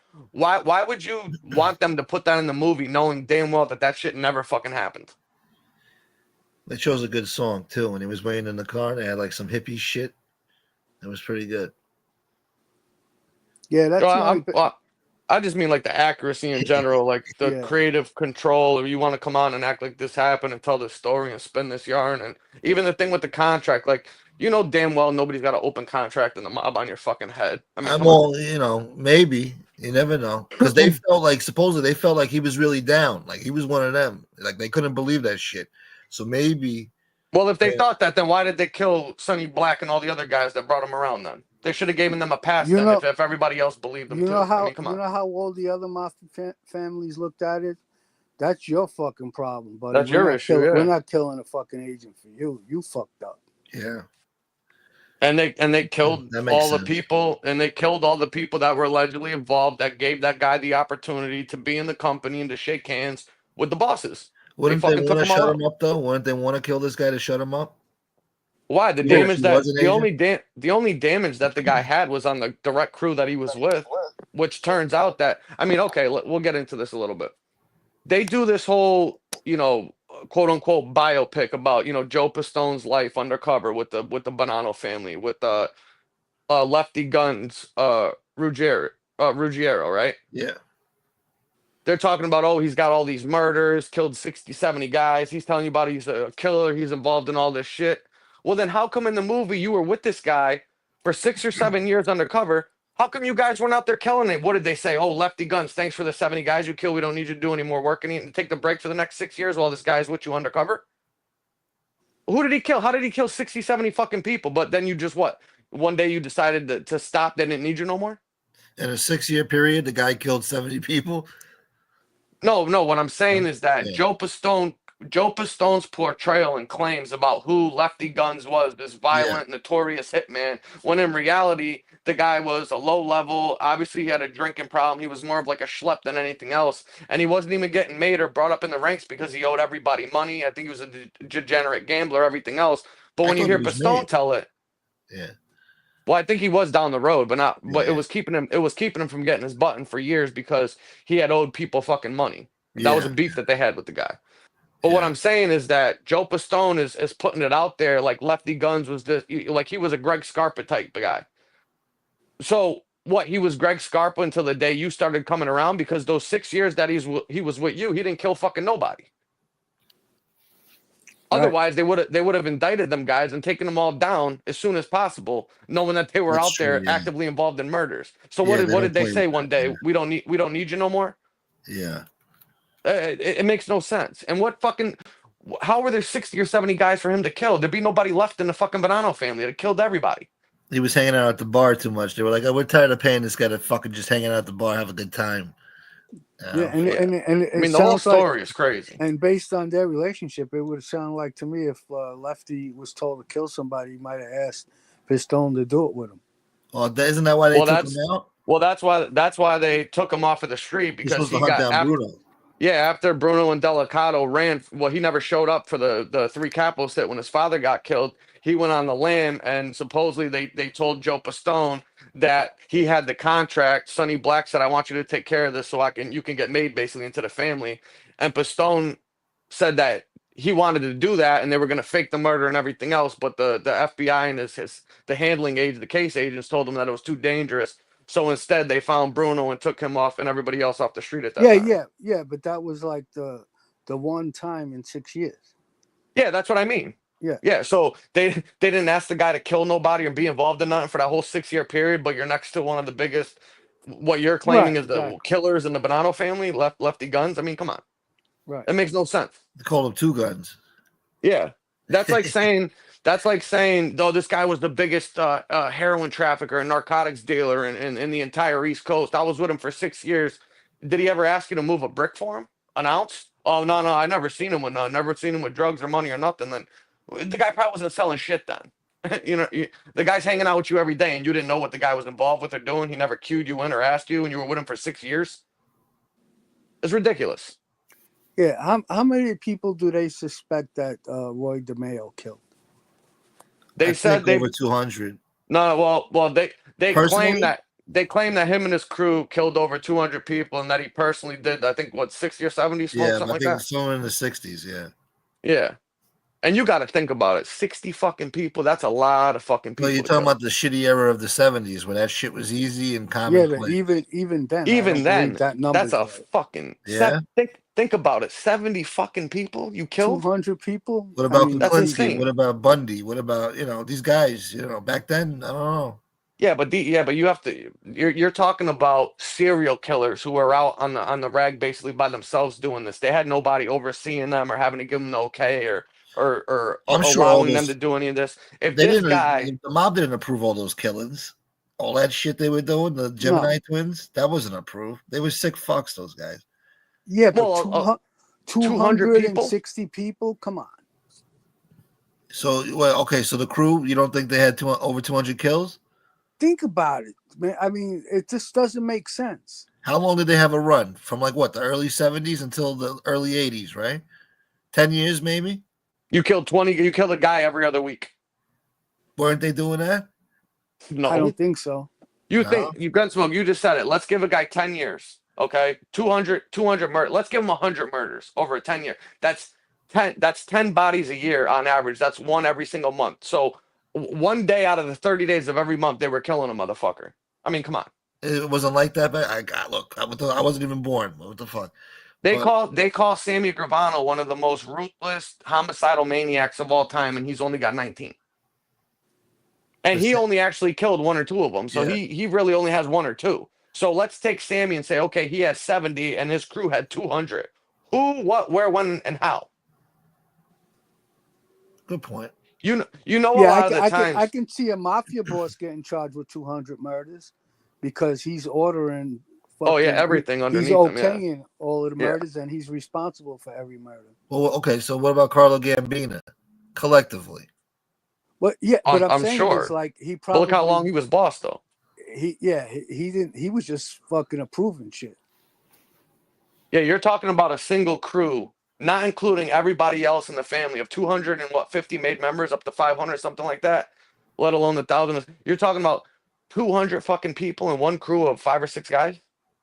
I mean, So that's insane. did they say 200 and then 60 of his own on top of that, or was it the 60 included in the No, 200? they Not yeah, that it matters. they believe that it could have been upwards of 200, but that he definitely killed at least 60 or 70 people, they claim. But this is what the problem is, and people should know this if you don't understand this thing, right? Is that a lot of the times what happens is that cops every year, depending on where you lived, obviously in New York the homicide rate is a lot higher than it is in a small suburban town in Rhode Island or Maryland or Vermont or something, where if 10 people died that whole year, it was an astronomical amount.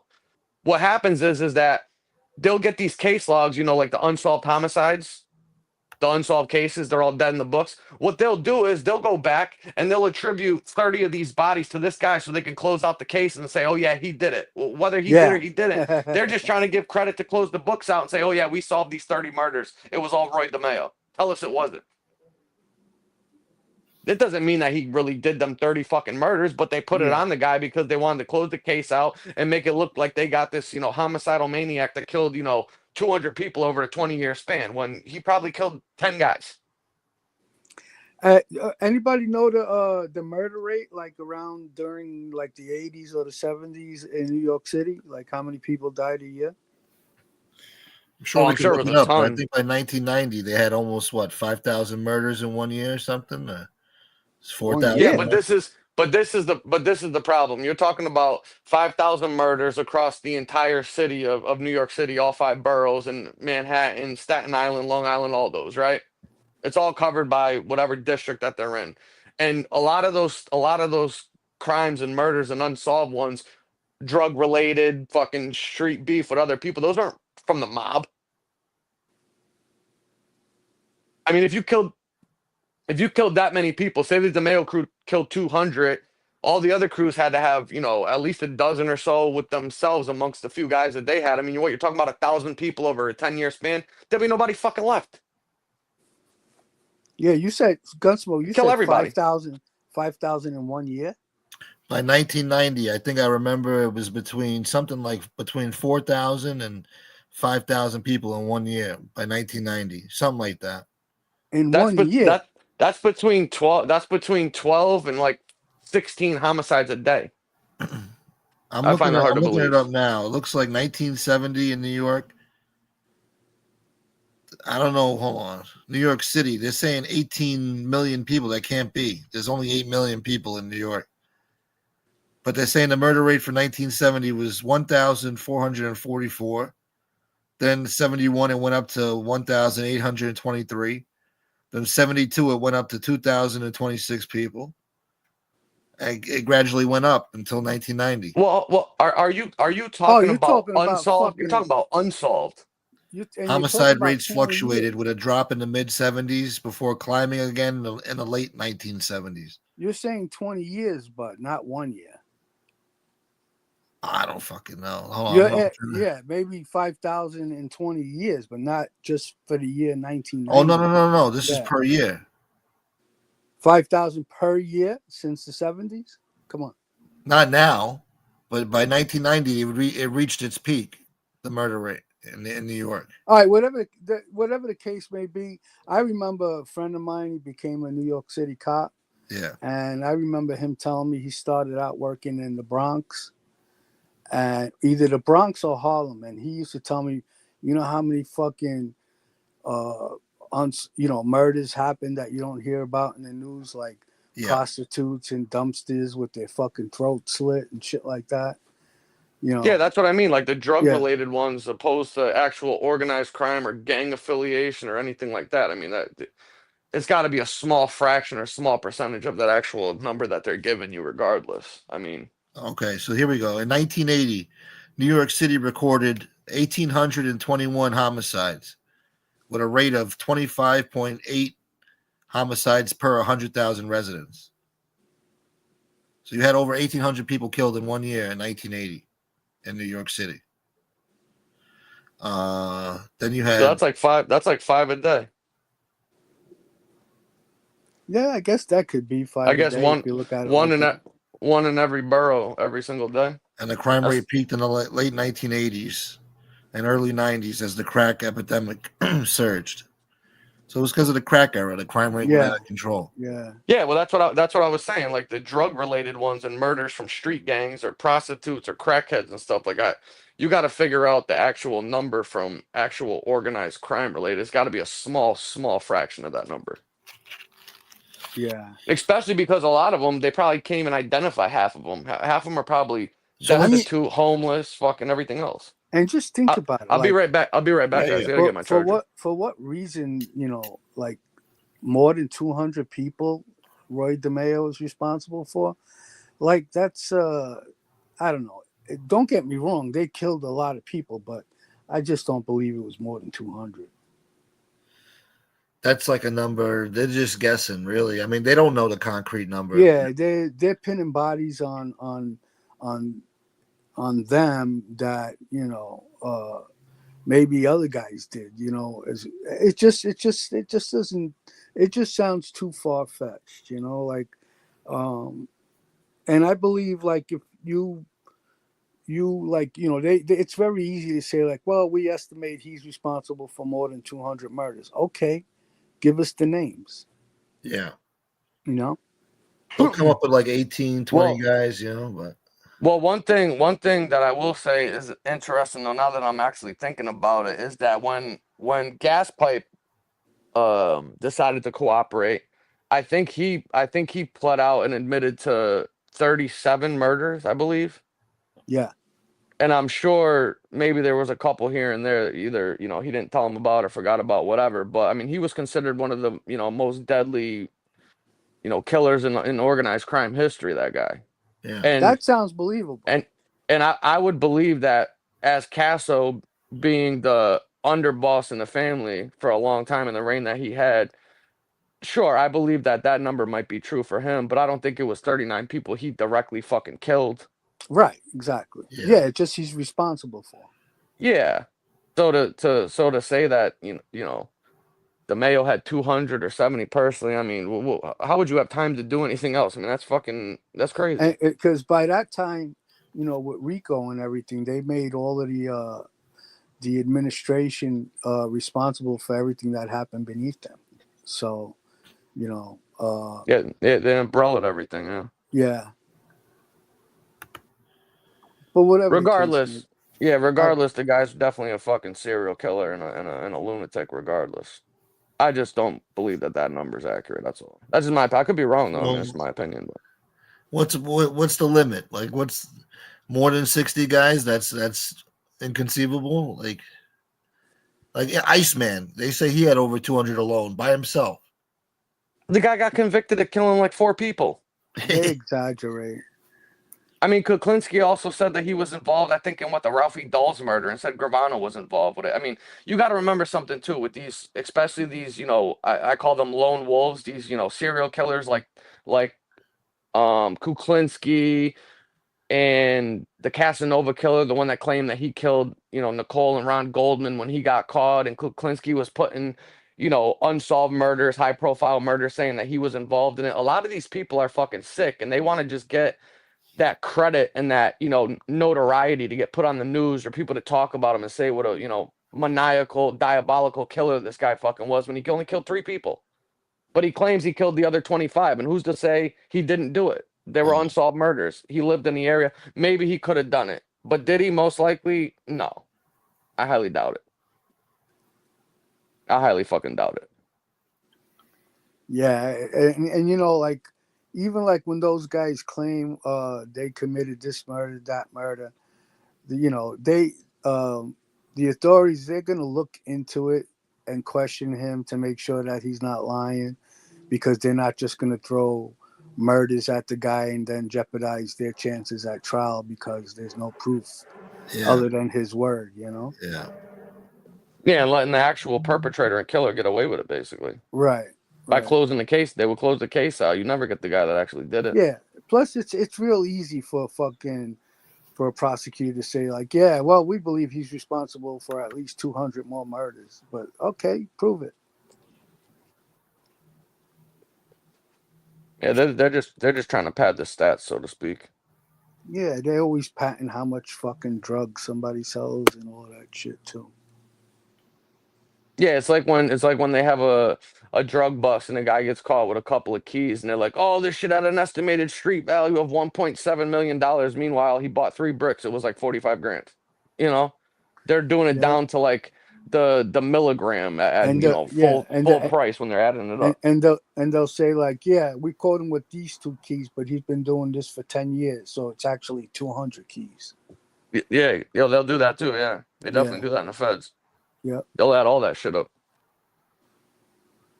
So that's what I mean. Like that, you gotta be careful believing a lot of the shit that these people say. It doesn't make any fucking sense. At least I don't think it does, anyways. You gotta be realistic, you know. I guess these people write yeah. books. They want to sell the book, you know. You gotta put in outlandish shit in there. That's what I Look mean. at Like fucking what Nadu did with the photo of Gene Gotti going to the funeral, trying to say like Gene Gotti made fucking Cesar Garino captain, and and he's going to the funeral to show force. I mean, come on, that's fucking ridiculous. You know, like why would you even say something like that? You know, don't you have any fucking common sense? No, as we know, he doesn't when it comes to that life. Yeah, I mean it doesn't make any sense. I think sometimes people like just hearing themselves talk or Like something. every I don't once in know. a while you got to be like you know, listen to yourself and say like, nah, I don't think that's true. Not just fucking say it because you want it to be true. I think You a know? part of it is it's like, you know, when like you come up like these guys want to come up with a good title or headline or thumbnail. You want to Yeah, get attractive views, so you want to make it salacious or exciting, you know, like instead of just saying the guy went to a funeral and showed his respect, you'll say, oh, he's back to reclaim his throne and he's back on the streets and, you know, he's showing force and, you know, he's the muscle now, you know. Yeah, yeah, and then in the same video after you say that, you say something like, and like there's bosses in the Genovese family that won't even attend these funerals or these fucking things because they know they're going to be getting videotaped or recorded. But he was there. Well, think about what you just said.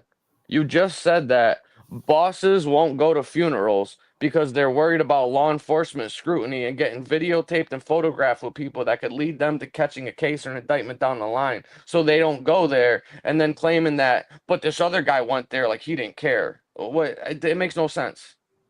Yeah. It's a direct contradictory to each other. The one sentence right there. Evidently, Gene wasn't worried about being seen, right? Well, that's the thing. And then another comment was made that if he gets caught or seen anywhere with a felon, you know, he'll be getting sent back to prison for fucking life. And it's like he was there with 100 felons. What do you mean? They got pictures of it. Why isn't he fucking in jail right now? Then Yeah. yeah, right. think about what you're saying right now. Right, he said that too, right? It makes no sense. So a lot of the time, instead of people just taking a step back and listening to people that might know a little bit more than you and could give you good information and give you reason and rationality, you just are so concerned with being right or pointing somebody else wrong and not giving somebody else credit that you'll go on and make an asshole out of yourself. And then get Yeah, mad when people point it out or disagree with you and throw a fucking fit. yeah. He actually believes he knows he's the king when it comes to organized crime, and he knows more than everyone else. Yeah, he said he knows more than the guys that were on the street and lived in that life. It's fucking crazy, man. But listen, we've seen on here with people talking about, like the Iceman claiming he had 200 kills or whatever the fuck, right? We've seen people on here come on here and tell you that they fucking killed people they never killed before. Danny Trio and Yeah. There's been I'm not you know who probably I'm the other talking. guy. Was the There's been a few. It just goes to show you like people just want people to look at them and give them notoriety or look at them in a certain light so they'll act like they're crazy or they killed more people or did fucking whatever, and it's all just an ego thing. And just for the same reason why the cops will say, "Oh, this guy killed 200 people. I'm the one that took him off of the street." Knowing damn Yeah. well he didn't kill 200 people, but it looks better on you if the media says this cop was responsible for taking down the guy that took out 200 fucking people. Yeah. And how the fuck how the fuck do you fucking tell people that you speak to me, guys? That was pretty bad. That was bad. I mean, somebody could lose their life, or at the very least get shelved over that. I mean, why would you fucking say that? Yeah. I mean, just think about it. Why would you say that? yeah, If it was the 80s or the early 90s, somebody's getting killed, and today somebody, as soon as they find out, is getting shelved over that. yeah. And then what do you think if that guy was talking to you and you went on the internet and told everybody about it or told people about it and it gets back to him and he just got shelved? What the fuck you think is going to be on his mind? Yeah. Oh, well, I guess that motherfucker that told everybody is going to have to fucking pay for this one. I mean, there's just shit you keep your mouth shut about and don't speak about. Yeah. And it is what it is. And if you're on the internet, you can't get mad. You can't get mad or upset if people disagree with you, or say you're wrong or they believe you're wrong or whatever. Just explain it, keep it moving, whatever. You don't have to do the little backhanded stuff and the innuendos and the passive aggressive fucking comments and stuff. It's crazy.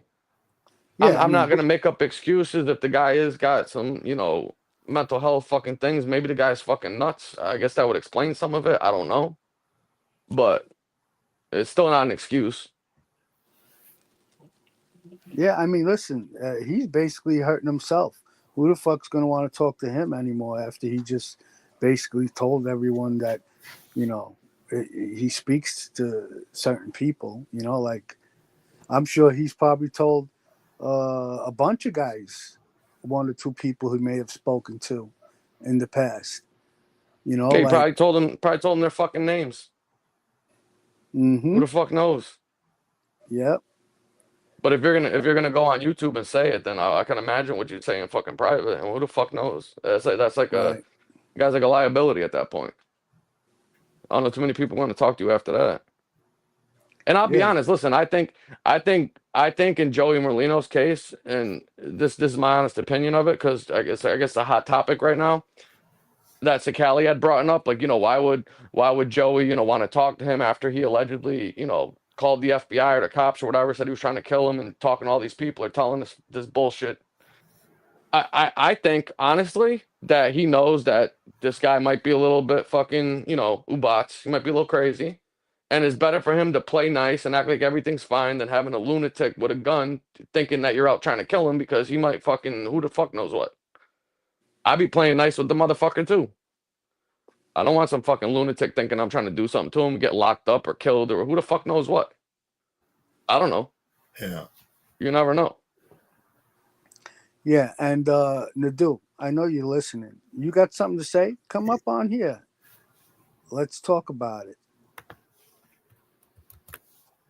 Don't go back and start doing shows and sending fucking subliminal messages again. Like a little cunt.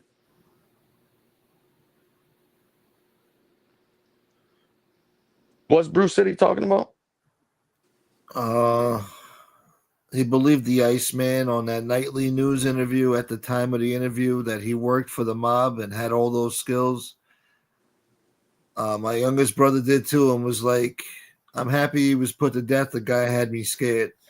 I mean, I believed the Iceman too until a few stories turned out to be bullshit, I guess. But Yeah, and then the dude wants to call us all fucking scumbags and rats and stuff like that, when basically all we ever did was try to help him out with information so he can do a show with. Yeah, that's not nice. No. Well, I can only assume. I mean, I don't know 100% for a fact, but I could take an educated guess that most of the content and stuff that he did regarding, these lesser known characters in the Bonanno family probably came from fucking Frankie. Absolutely. Yeah, Absolutely.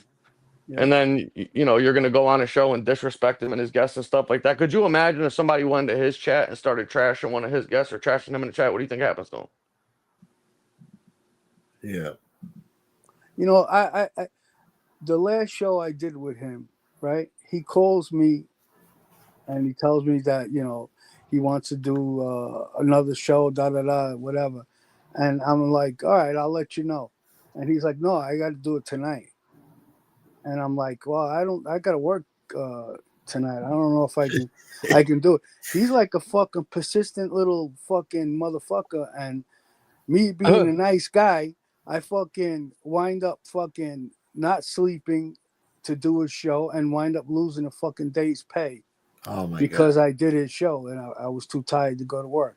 Yeah. Just to fucking help him out. And then now he wants to tell me, call me a fucking whatever he's been saying. And saying fucking JTP is right about us. Right about what, Jeff? That we cooperated? Yeah, everybody knows we cooperated. But everybody also knows is not every cooperator is a liar.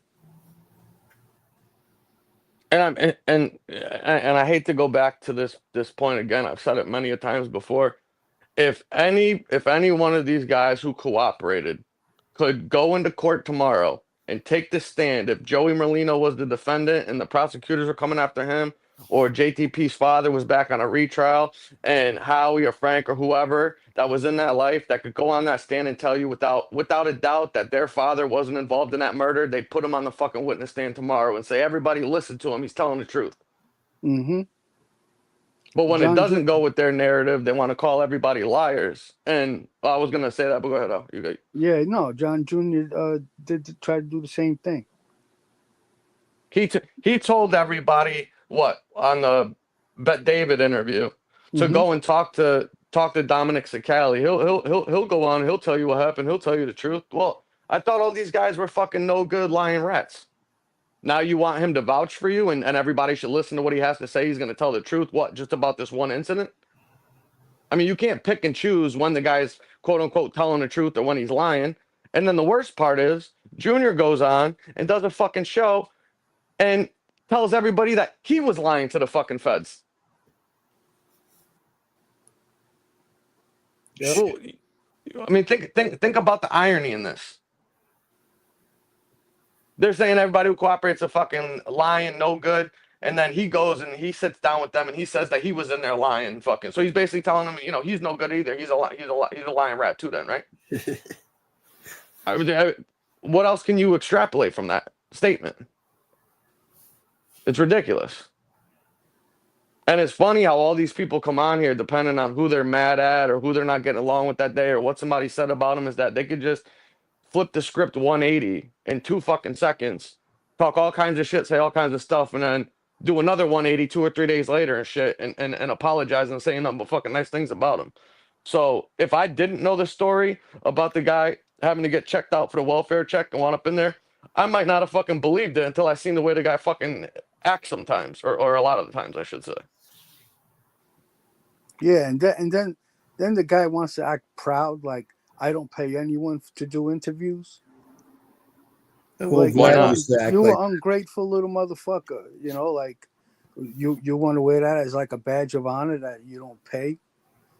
You don't. Why don't you fucking tell people that I fucking turned down what you wanted to pay me, and said I'll do it for nothing, and don't fucking ask anyone to do a show for $100 again because they might get insulted. I even think that's what I said to you when I heard about it. Yeah. I said, that's like the most insulting shit. I'd rather somebody not give me nothing than tell me they'll give me fucking $50 or something like that. Yeah, and they're gonna try to make 20,000 off of it. I told him that word for word. That's what I told him. I said, and then he tried to offer me money again, and I don't even think I called him back. He tried to offer me money to talk about Joel Kane again, because I guess he felt like he needed to offer me money because, he knew like I was kind of mad at him at the time. But you know, you should be fucking really grateful for the people that fucking give you content for free. Well, and that's the other thing. Apparently, people got short memories and forget that if it wasn't for a certain couple of people on here, about 70, 60, 80% of the shit that they do, they would never been able to do a fucking show on because they wouldn't have known anything to talk about. I didn't even want to fucking do an interview with him, but he kept fucking bugging me. No, I You know? remember. Yeah, I remember. Yeah, I mean, Yeah. I got in touch with Nadu because he said his email on one of his shows, and I wanted to get in touch with Frankie. And then after I did get in touch with Frankie, and I made friends with FBS, he did that Mike DeBella fucking thing, trying to say Mike DeBella was a nobody, and he knew that FBS was going to do a show later on about him. And at that point, I thought he was a weasel, and I basically just avoided the interview question and didn't do an interview. And then, a few months went by, and I wasn't really doing anything. I don't even think I was coming on YouTube that much anymore. And he just kept fucking bugging me. So I said, all right, I'll get, I'll do it for you. And yeah, and I mean, it turned out to be a good interview. Yeah. So you never wanted to do an interview with him? I mean, he's done a lot of interviews. No, No, he I did. never. He didn't. He didn't. No. If you remember how you remember, when he first, I think when you first got a hold of him, you were speaking to him, whatever, he had done a show, and he said, "You guys will never guess who I've been talking to," and you were under the one with your dog account, Handsome Jack at the Handsome Jack, time. yeah. Yeah, and Nadu made a comment and goes, "Oh, I bet you don't know who that is, Common." And I says, "Oh, I bet you I do." And he goes, What's the initials to his name?" And I fucking gave him. He was like, "I don't know how the hell fucking you knew that shit." Like, dude, if I Yeah, get, you think the only one that anybody on here talks to or fucking knows and it's just Handsome funny, Jack like stuff Rabbit. like that. Just he it was makes at you laugh. he was actually mad that I was going on everyone's show and I hadn't done the But interview with him his, yet. yeah, mm-hmm. Yeah, what he doesn't know is that I really didn't at that point. I really didn't want nothing to do with him because I didn't like what he did to FPS Or Mike. or Mike. Yeah, I mean, and Yeah. he had no reason to do that to Mike. I believed every word that Mike said. What would make Jeff? I don't know why Jeff thought and he basically announced himself as the gatekeeper. Yeah, he did. Oh, maybe lesson learned. Maybe he'll take some advice from people or listen for once and take it and moving forward. I don't know. I don't wish him harm or anything bad to him. Nothing and shit. I don't personally like the Well, guy. once I think once I Jerry think he's a Capisci weasel. goes, who takes over the throne after that? Who takes Jerry Capisci's seat after that? Who the fuck Who knows? knows? Who knows? Maybe fucking the Kanasi guy. Yeah, who Right? knows? Somebody says he's got a new book called Omerta. I don't know if they were being serious in that. Who does? The Canarsie. Oh my God! Didn't he make? Didn't he? No, I don't know this for a fact, but somebody told me, and I could be mistaken. It might have been somebody else. So if I'm wrong, I apologize in advance. But I'm pretty sure. Didn't he make a comment about people having omerta tattoos? I heard that he has one. Is that true? I think it says La Cosa Nostra. I don't know if it says Omerta. I don't know. That's even worse. Well, yeah, that's yeah. Even being so, I mean, whatever. It is what I don't fucking. It's ridiculous. People on here are the fucking greatest larpers that ever lived. That's all I can say. Marper boy. But And depending on whose asshole you kiss, you'll be able to fucking get away with it to some extent as long as you kiss the right. You got your lips surgically implanted on the right assholes. You can fucking skate by and get away with it, I guess. Good boy. Yeah, and plus there's a couple other websites out there that put out decent articles, Cosa Nostra News. You know, a lot of them, you know, they make a different version of Jerry Capicci's articles. But yeah, Hey, you're right. Who is going to replace him? He's going to take all his contacts with him and everything. maybe Casparosa takes over for him. Yeah, you can never replace that guy. That guy has developed relationships over fucking 30 years. Yeah. Oh, longer than that. He's been Yeah, doing this like shit since the 40. fucking 40 something years. Yeah. Yeah. Even so, I mean, yeah, the guy. When you need to ask somebody a credible source of information or want to look to somebody, I'm pretty sure he'd be one of the first phone calls that anybody would make. I don't Yeah. think he's somebody that will ever be able to be replaced. I think there'll Yeah. just be a lot of other people involved, and it takes a And long time to garner respect and relationships with people like he has over the last 40 years. he actually sits in the courtrooms and listens. He was Yeah. when I testified, he was sitting in the courtroom. Yeah. Yeah, I didn't even fucking recognize him at first. He looked way different in person. You know, so he's writing an article based on a fucking testimony he just heard in the fucking court. Yeah, he jerks off to those transcripts. He's been jerking off to those transcripts for 45 years. But whatever the case is he lives in those courts. Yeah, exactly. Yeah. Yeah, he takes his role seriously for sure. And he's good at what he does, and he's withstood the test of time. And I don't trust anyone that fucking says they're never wrong. You know, a reason why I trust Capicci is because he has done retractions. And you know, you make a mistake, you know, everyone is gonna make mistakes, you know. So if a guy fucking doesn't have any fucking retractions whatsoever, has never been wrong about anything, it makes them suspect to me. Yeah, I agree with that. I think Can't argue with that. I think Armand is right. I guess What? it would be George Anesthesia that would take Capicci's place. Well, my issue with him is he's more of a local, like, Philly guy. Yeah, but Maybe he did do Philly, that New A-Light Jersey. book. I mean, he wrote the A-Light book, but A-Light sat there and gave him all the information for him to write the book on. If he never spoke to A-Light, he probably didn't Yeah, know he's who the more of fuck a the guy Philly guy. was. Yeah.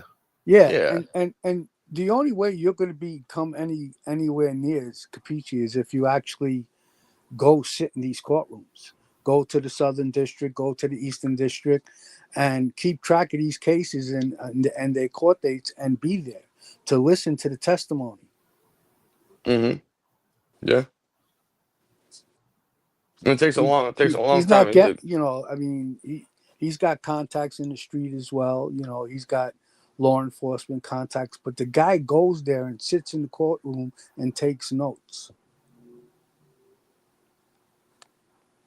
Yeah, He's definitely thorough. He's an author. Definitely thorough. Yeah, all that. Yeah, I think he's one of them guys. I don't think he's ever going to be able to quote unquote get replaced. He's kind of he's kind of like the Michael Jordan of organized crime reporting journalism. He's been doing it. He was the first guy to ever do it. You know, the way he did it. Yeah, at least I believe sure. so. He was definitely the first guy to be, you know, to catch the mob's attention. Well, they had the other guy there too. What about Selwyn Robb?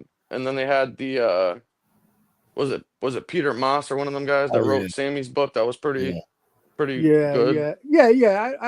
But he was like, you know, he was like the first one to like really be on the fucking wise guys' tongues.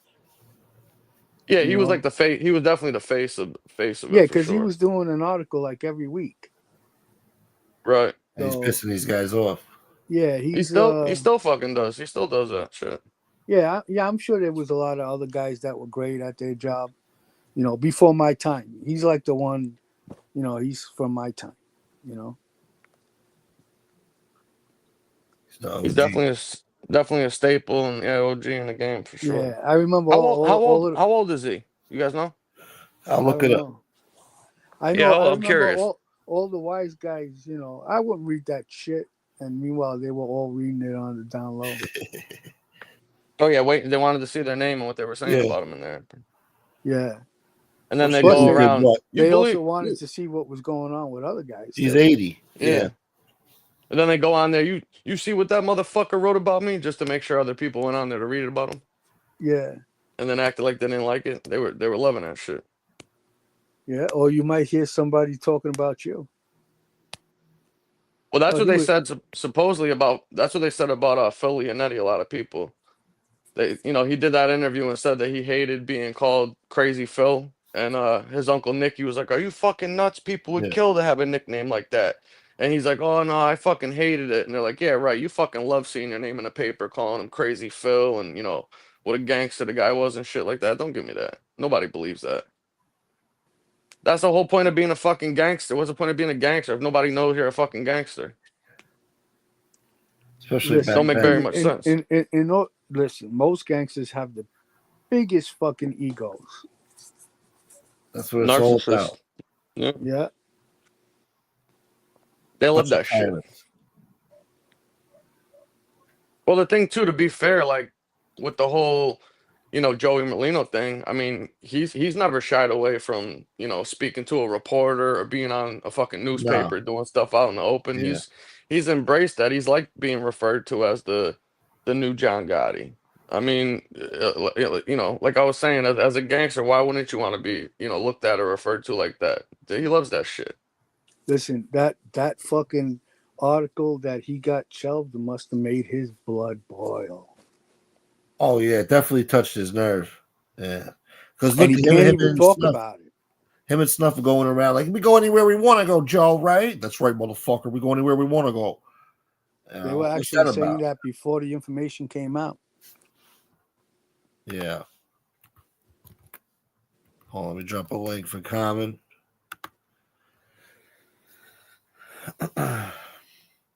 Yeah, and it's funny is because he can't comment on it. He can't say like, "Oh, it's not true." And he'll admit to being a part of something. Yeah. Can you guys hear me? Yeah. To Oh, I got kicked out. yeah, I made contact with everyone, to Tone. What's that? But What is that? I'm just like that, like you challenge me, I'm going to challenge you back. Well, looking at Capisci or who? No, looking at fucking, The guy at the fence? they were guys trying to intimidate me in the courtroom, looking at me. Did they do the old finger across the neck thing or? No, but one guy was shaking his head.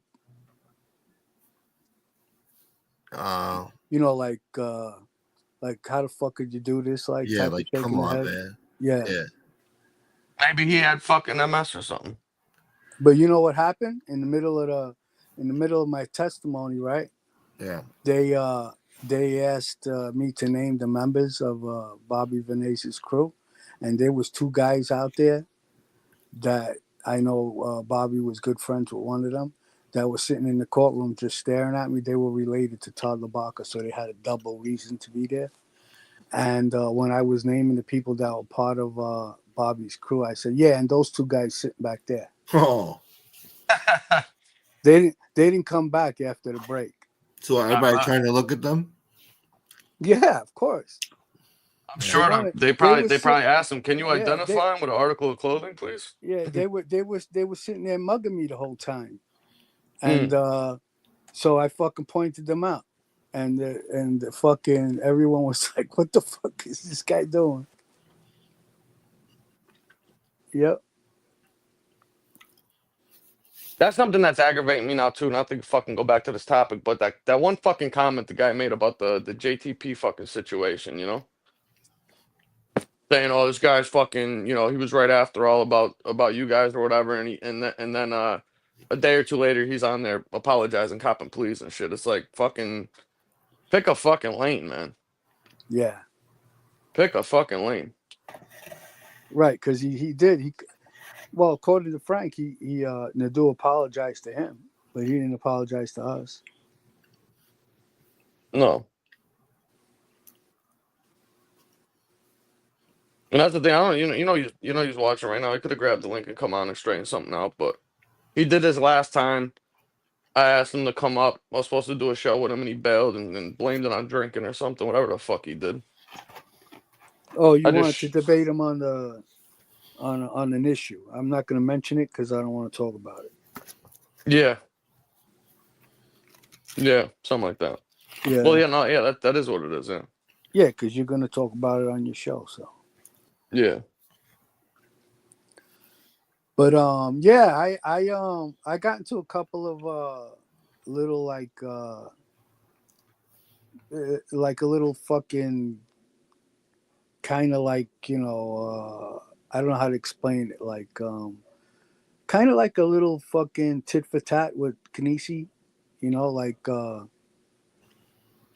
he said something like, I forgot what I said, but he said something like, I'm asking you the question. So I forget exactly. Obviously, what's his face put out the transcripts, on my cross examination, but they didn't put out the transcript to from the the other side. Mm. They put out what they wanted to put out. They didn't put out the whole thing. Right. Yeah, I'm trying to think of what it was that he said that made me. Yeah, and I said something like, "Are you sure you wouldn't lie to me?" Something like that, just to be like a smartass to Kanisi. Where was this? At the Bobby Vinay trial. The Carnisi? Oh, the attorney, you mean? The attorney, yeah. Oh, my fault. I was thinking I was getting people confused. I'm like Carnisi. I thought we were talking about Capiche. I got you. My I apologies. thought he was saying Panisi. No. Charles Kanisi. Well, Panisi's been throwing fucking little dags and shit. Sorry, dags. He's been throwing little digs at Merlino too. I don't know if you saw the fucking video he did like a week or so ago. That was pretty fucking. Yeah. Somebody came in here earlier and said that Merlino took away a wrench tonight because somebody was talking to Panisi. I don't know, but I saw that earlier tonight. And I was like, what the fuck are you talking about? Well, Panisi did a video like maybe 2 weeks ago now. I don't know. He did a video pretty recently, within the last couple of weeks and whatnot. And he basically did a show on the unsolved murder in Philly and pretty much hinted at certain people being government targets and, not forgetting that there's no statute of limitation on murders and hinting that, this guy was the allegedly the one that did it. It was pretty intentional in my opinion. I mean, I don't know what his motivation is. Maybe they said something, they had an issue, whatever. I'm not too sure. Or his relationship with JTP, maybe they hate each other. And he threw that in there. I don't know. But I thought that was pretty crazy. So he's trying to get him knocked on some unsolved crime. And that's what he was alluding to. Hey, Yeah. does anybody know the wrench that he took away? Was it Tommy Stiggs? I didn't want to say. I assumed. I don't know. I don't know how many wrenches Joey Merlino has. I don't know. Okay, so that's why that video clip came out. Common. What clip? Oh, why? The Kane Shade clip. Yeah, Kane. Yeah, well, you tell her how. You're the one that told me about Kane it. So. Shades played an old clip when Stiggs was on the panel with Bay 8, Kane Shades, and JTP, and Sticks was about to say what he thought was wrong about the We Push Back movement, and JTP got a little bit upset and was like, "No, I am the We Push Back movement. Anything anyone else says doesn't matter. It's me. If you don't agree with what I say, people just support. They're supporting me. They're not a part of my movement. Something like that. As they troll people for this guy. I think that comment or statement that he made was directed at more than one fucking person too. The statement that JTP made, yeah. Yeah. It was like Yeah, that was like a yeah, multifaceted more comment. like kind of like saying like you know MRE isn't a part of We Push Back. Yeah. Yeah, he As he just yells, he's as not. he, He can't Yeah, help it that he's always saying We Push Back. yeah, sure he yeah, can. yeah. He's basically saying he's not in control of who does or doesn't support his channel, and that you can't hold him accountable for anything that his supporters do, Yeah, which is ridiculous. you can't hold him accountable just because someone is fucking saying hashtag We Push Back. Yeah, which is ridiculous because there's been plenty till this day groups that come forward when they know that somebody is a scumbag or a lowlife that supports them. They'll make a public statement and say that we in no way have anything to do with this person. We'd appreciate it if they didn't support us or acknowledge us Exactly. because we have nothing to do Yeah. with them.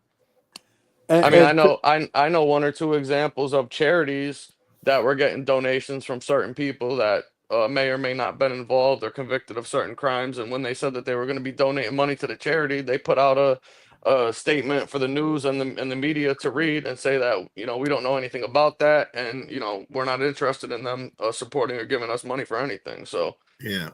yeah, don't use our name, basically. to Tone, I've said the same thing.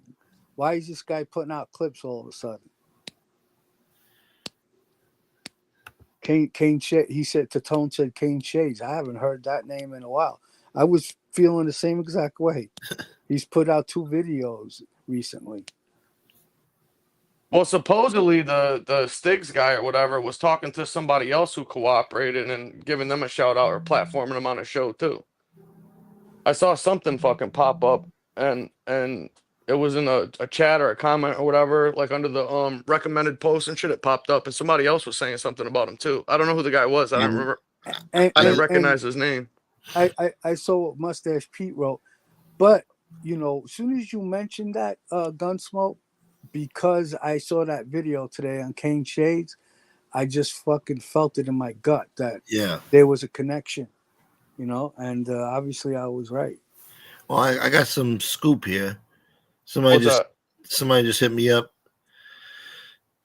Merlino threw Stiggs out as a wrench and blocked him from his show. That's 110%. Stiggs got busted doing a show with Panisi. Stiggs got caught talking to Steve Lenahan Yeah, that's the guy. and That's the John guy I was Panisi. talking about. Yeah. Yeah, the Lenahan guy supposedly is a government cooperator, and he was talking with him and bringing him on a show or hanging out with him too. That's the guy that I heard he was talking to. Why? I mean, why would Stiggs talk to Panisi? I don't get it. Well, Well, maybe Sticks thought it was okay because fucking Molino's hanging out when they do. I'm about to say well, the Stiggs other should know thing, better. well, the other thing too is, and I don't know the Stiggs guy other than the fact that he's on YouTube and he He does seems something. all right. He I've seems. never watched, yeah, I've never watched this channel. Maybe when he first come on, I checked him out once or twice, but I had no interest in watching the guy. I think the guy's like a wannabe. I think he's like a mob hump. I think he's one of the people that just like to be associated with people for his own personal fucking so he can tell people, oh, Joey Merlino's my buddy, that type of shit, that weird shit people do. I think he's one of them guys.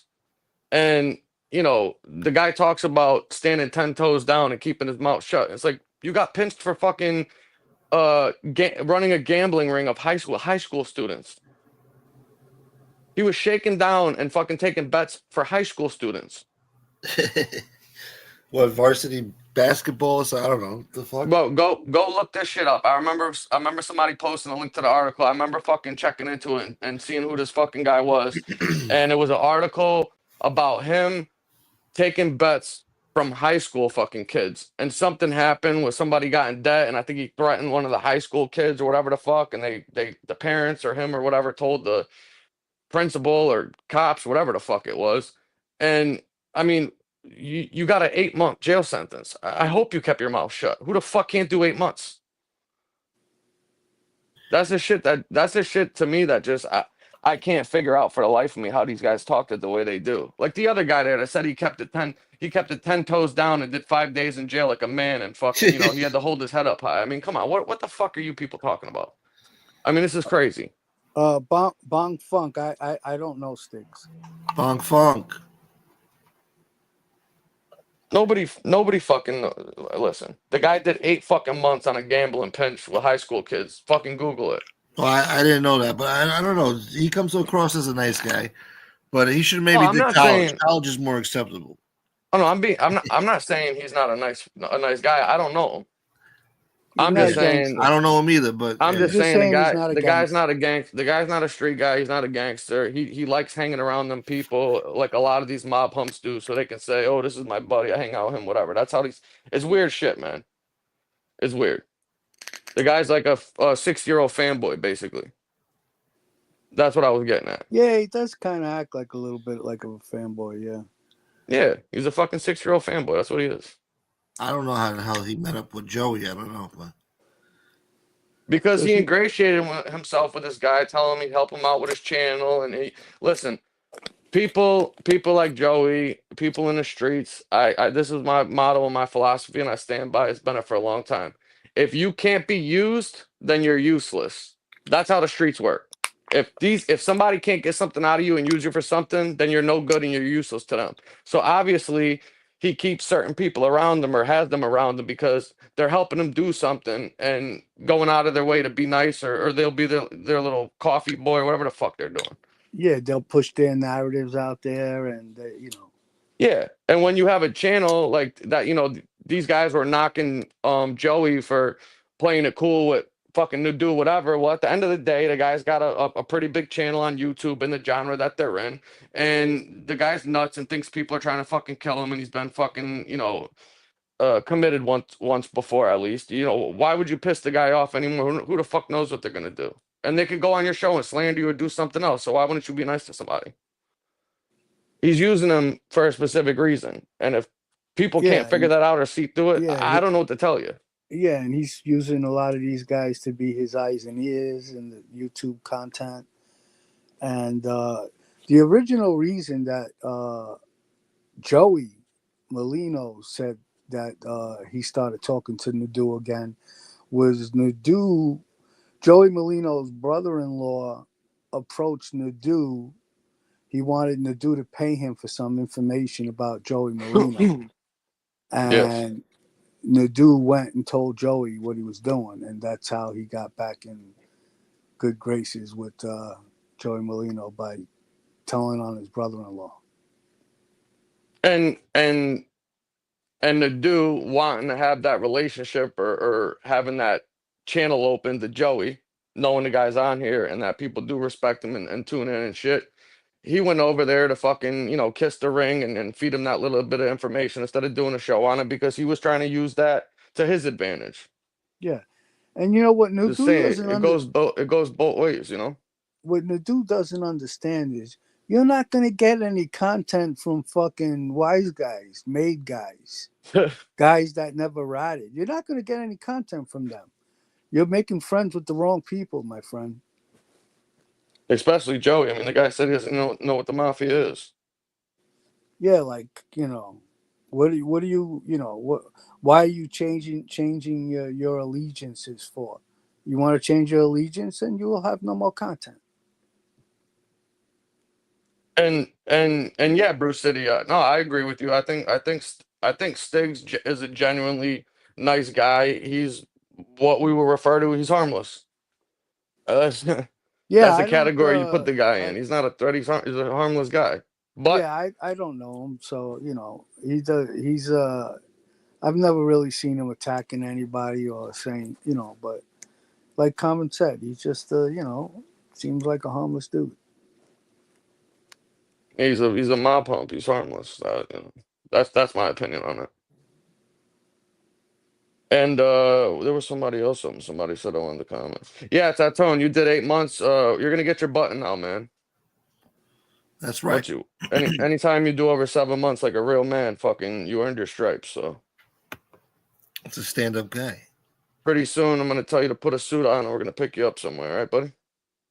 I got you. Shoot your cuffs. Yeah, writing down Jimmy 10 times on the Bulls doesn't make you a gangster. Shit. No. Oh, there was another fucking thing I was reading. I'm trying to find it now. I got talking. I forgot what the fuck it was. It was in a comment about something. I can't remember what it is now. What about the what Armand said? Allegedly, he used to talk to Panisi via email or something. I don't know. Oh no, Yeah. it was about what Bruce City said about he says that Stig's a nice guy. I'm a bit surprised he went against his ethos of not talking to informants and knowing his friend how his friend Merlino Yeah, I'm feels shocked about at that. that too. Actually, that's Listen, surprising. people, all right, this is the thing. Most people, especially people inside, they don't give a fuck. The guy didn't fucking do nothing to him. That's how people think. That's how people operate for the most part. Most, yeah, And normal and, I, people. Yeah, and at the end of the day, I don't know what the reason is or relationship is or whatever happened where Stiggs felt like he could talk to the guy or whatever. Stiggs ain't in the fucking mob. He ain't a fucking gangster. If he wants to talk to the guy, so fucking what? I don't get it. I don't know. Mhm. I felt like he was kind of like associated. Yeah, I don't know. Associated with what? He was a fucking bookie for high school kids.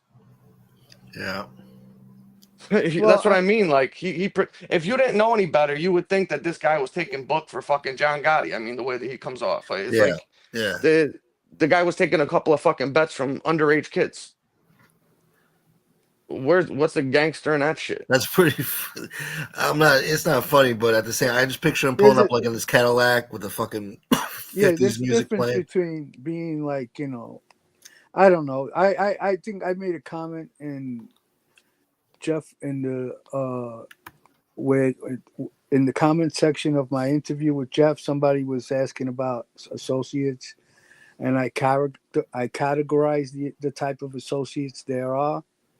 I don't remember exactly what I said, but I said like, uh, you know what? Let me pull it up. But what I'm saying is like, just because you grew up around these guys and in the social clubs, you know, it doesn't. There's like a different type of an associate. There's an associate who knows people, and then there's an associate who's actually doing things with these people.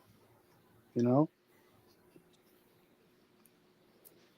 Yeah, Let me see if I can find this thing. But go ahead, keep talking. yeah. He used to take bets. How many we got watching anyways? How many people are you think? 101 Dalmatians. Oh wow, yeah, no shit, nice. Hey, Yeah, thanks you guys. Hit the like button. Anybody can support the channel, much appreciated. And if you have already, thank you. Glad you guys are enjoying this Friday evening with us, shooting some shit. that's right. Yeah, Thank that's you pretty guys. good for a Friday evening. Yeah, It ain't bad at all. I feel like that's how it's supposed to be on a Friday evening, but I guess not. People are out No, there partying. people go out and do shit. Yeah, I mean, look at it's fucking 12, 1, 2. It's 2:19 in the morning yeah, by you guys. yeah, yeah.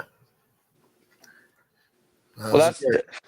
that's the other thing too, because so Callie had made a comment like this a while back where he was talking about who watches what channels and what constitutes a good show, and based on who somebody is and their reputation, whether they were in the life, whether they were made an associate, their relationship, whatever, people want to tune in and listen to what these people say. That's the genre that we're in, and whether or not you like Molina, you don't like Molina, whatever. I can at least respect the guy's stance on. I don't have to agree with him or with everything that he thinks or has to say or whatever, but I can respect that. But it's these other people that don't even have a fucking jaywalking ticket or a Yeah, traffic ticket on their record that come on here and want to talk and judge and call people rats and do this shit. And then the minute that somebody threatens to smack them in the face, they're on the phone calling fucking 911. Like, just cut the shit. It's yeah. ridiculous. Like, you make yourself look like a fucking asshole. This is what I wrote. I was answering a guy named Beto D, and it says to answer your question, Beto D, you don't have to be Italian to be an associate, but there's three types or levels of an associate. If you pay protection or do business for a wise guy, you're an associate. Then there's an associate who's on record with a wise guy that you would make that would make that associate a part of the wise guy's crew. Then you have an associate that just hangs around. They hang out at the club or the Well, cafe, and they're ready and waiting for an opportunity to do something for or with the crew. to prove himself as a loyal crew member associate. Well, there's a fourth one Yeah, too, yeah, which is a family member. yeah, yeah. I'm sure You're there's probably another. anybody who's related to somebody that's in that life, you're an associate by birth, basically. Yeah, I guess you can find another one or two more reasons, but those are basically what came off the top of my head at the time. Like people out there, that are doing business with wise guys or pay protection, whatever. That's an associate. Or taking Or action taking for the guy. bets, Yeah, yeah, taking action for the guy. or a loan. Yeah, then there's there's the top associate that's who's on record with a wise guy, He's like a and muscle. He could it's earn. actually no, it's actually part of the crew and involved with crimes with the crew. Yeah. Um, then there's the associate that's hanging around waiting for an opportunity to prove himself to become an associate, of the crew. But their only association is because they hang around and they know everyone, but they're not really a part of the crew. You know what I'm saying? Yeah. But yeah, it's just my opinion. I guess there's a few different ways you can explain it, but that's what came off the top of my head at the time. Well, yeah, no, those three are all definitely true, and those are Yeah, probably the three most common ones for sure. yeah, for sure, for sure. Everybody starts out as the young guy hanging around, trying to, looking to be a part of something. Waiting for his, you know, to do any favors or just to be called upon, to be a part of something. And then once you do, then you become part of the crew. And if there's associates out there that are associates, but not necessarily on record. The associates that are on record are part of that wise guy's crew. It's a little, I guess that's a associate right below soldier. Yeah. Different. Well, There's like levels. Yeah. yeah, it's like that old saying goes, or like you'll hear people I mean, I'm sure they've done it in movies. I just can't think off the top of my head. But when they call somebody, a wannabe, and they say at the end of the day, I mean, I guess everybody at one point was a wannabe, right? Yeah. Because you had to want to be something until you got Yeah. there. You got So to start somewhere. Yeah. exactly. Sticks comes off to me as a guy that grew up in the neighborhood, maybe frequented a couple cafes or social clubs here and there, tried to take some action at some point, got locked up, realized the life wasn't for him, and went a different direction, but still kept in contact with a few guys here and there. And there's nothing wrong with that. No. But the issue is that when they come on here and they start talking and acting a certain fucking way, that's when I have a personal problem or gripe with it. I just can't respect people like that. That's just my Yeah. opinion on it. Don't. Yeah. Somebody is basically acting like a gangster when they're not. And I would say that on here in this genre, at least for the most part, I would say that that's probably one of the most common people that you'll fucking run across. Yeah. Yeah. Especially people, pushing that, fucking we push back shit and all that stuff. I mean, you find out the guy's fucking, you know, got a gun permit and a fucking a union job and a 9 to 5 or something. It's like, come on, man. I mean, it's fucking ridiculous. These Yeah. guys don't, and the guys that you're idolizing that you're looking up to, they don't fucking respect that. They fucking probably talk about you when you leave, or throw fucking loaves of bread at your head when you walk into the fucking club or something. Definitely calls him a motherfucker. I'll tell you that much.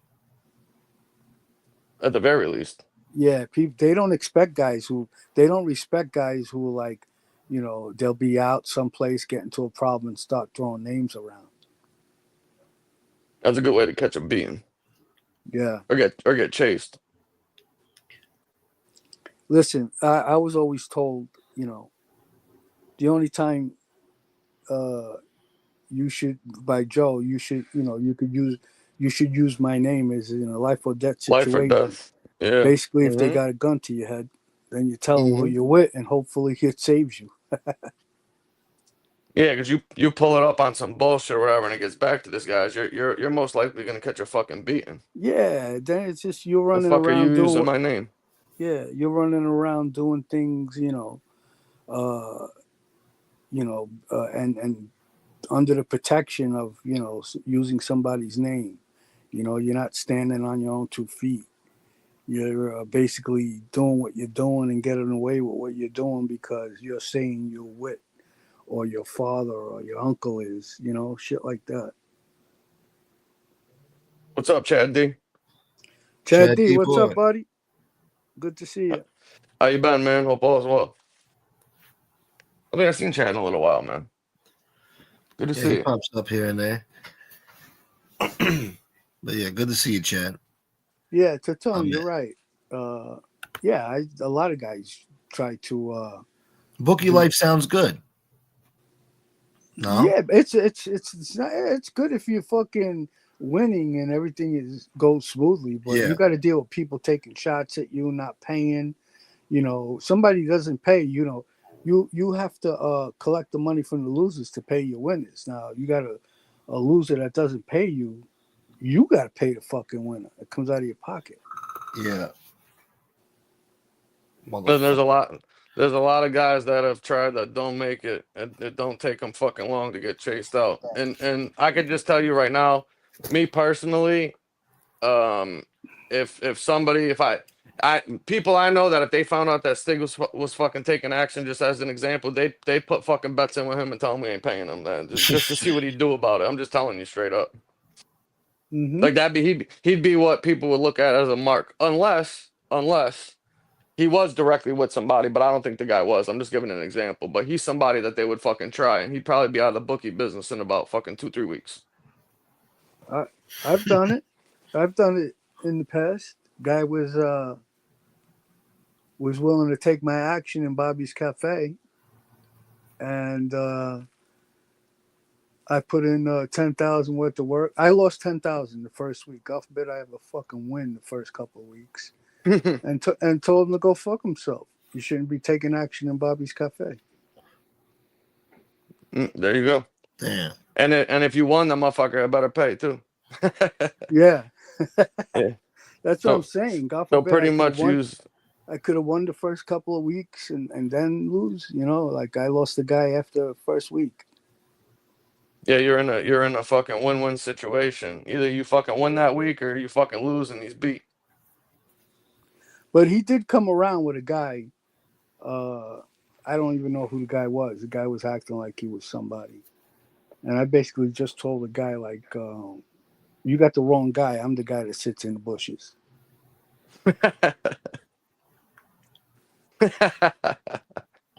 Oh shit, you're a funny bastard, Yeah, bro. yeah. This guy, this the guy that I'm talking about. I can't remember his name. I know his first name was Sal. I think his father had a cafe on Steinway Street, and he I used got a to come. funny story. Yeah, Yeah, he used to come around to see um, Big Head, Rob Iavani, and that's how I met him. So go ahead, finish your story. yeah, my fault. I was reading Gay Young's comment. He said that Stiggs looks like a guy that you could get to take a bet on yesterday's game.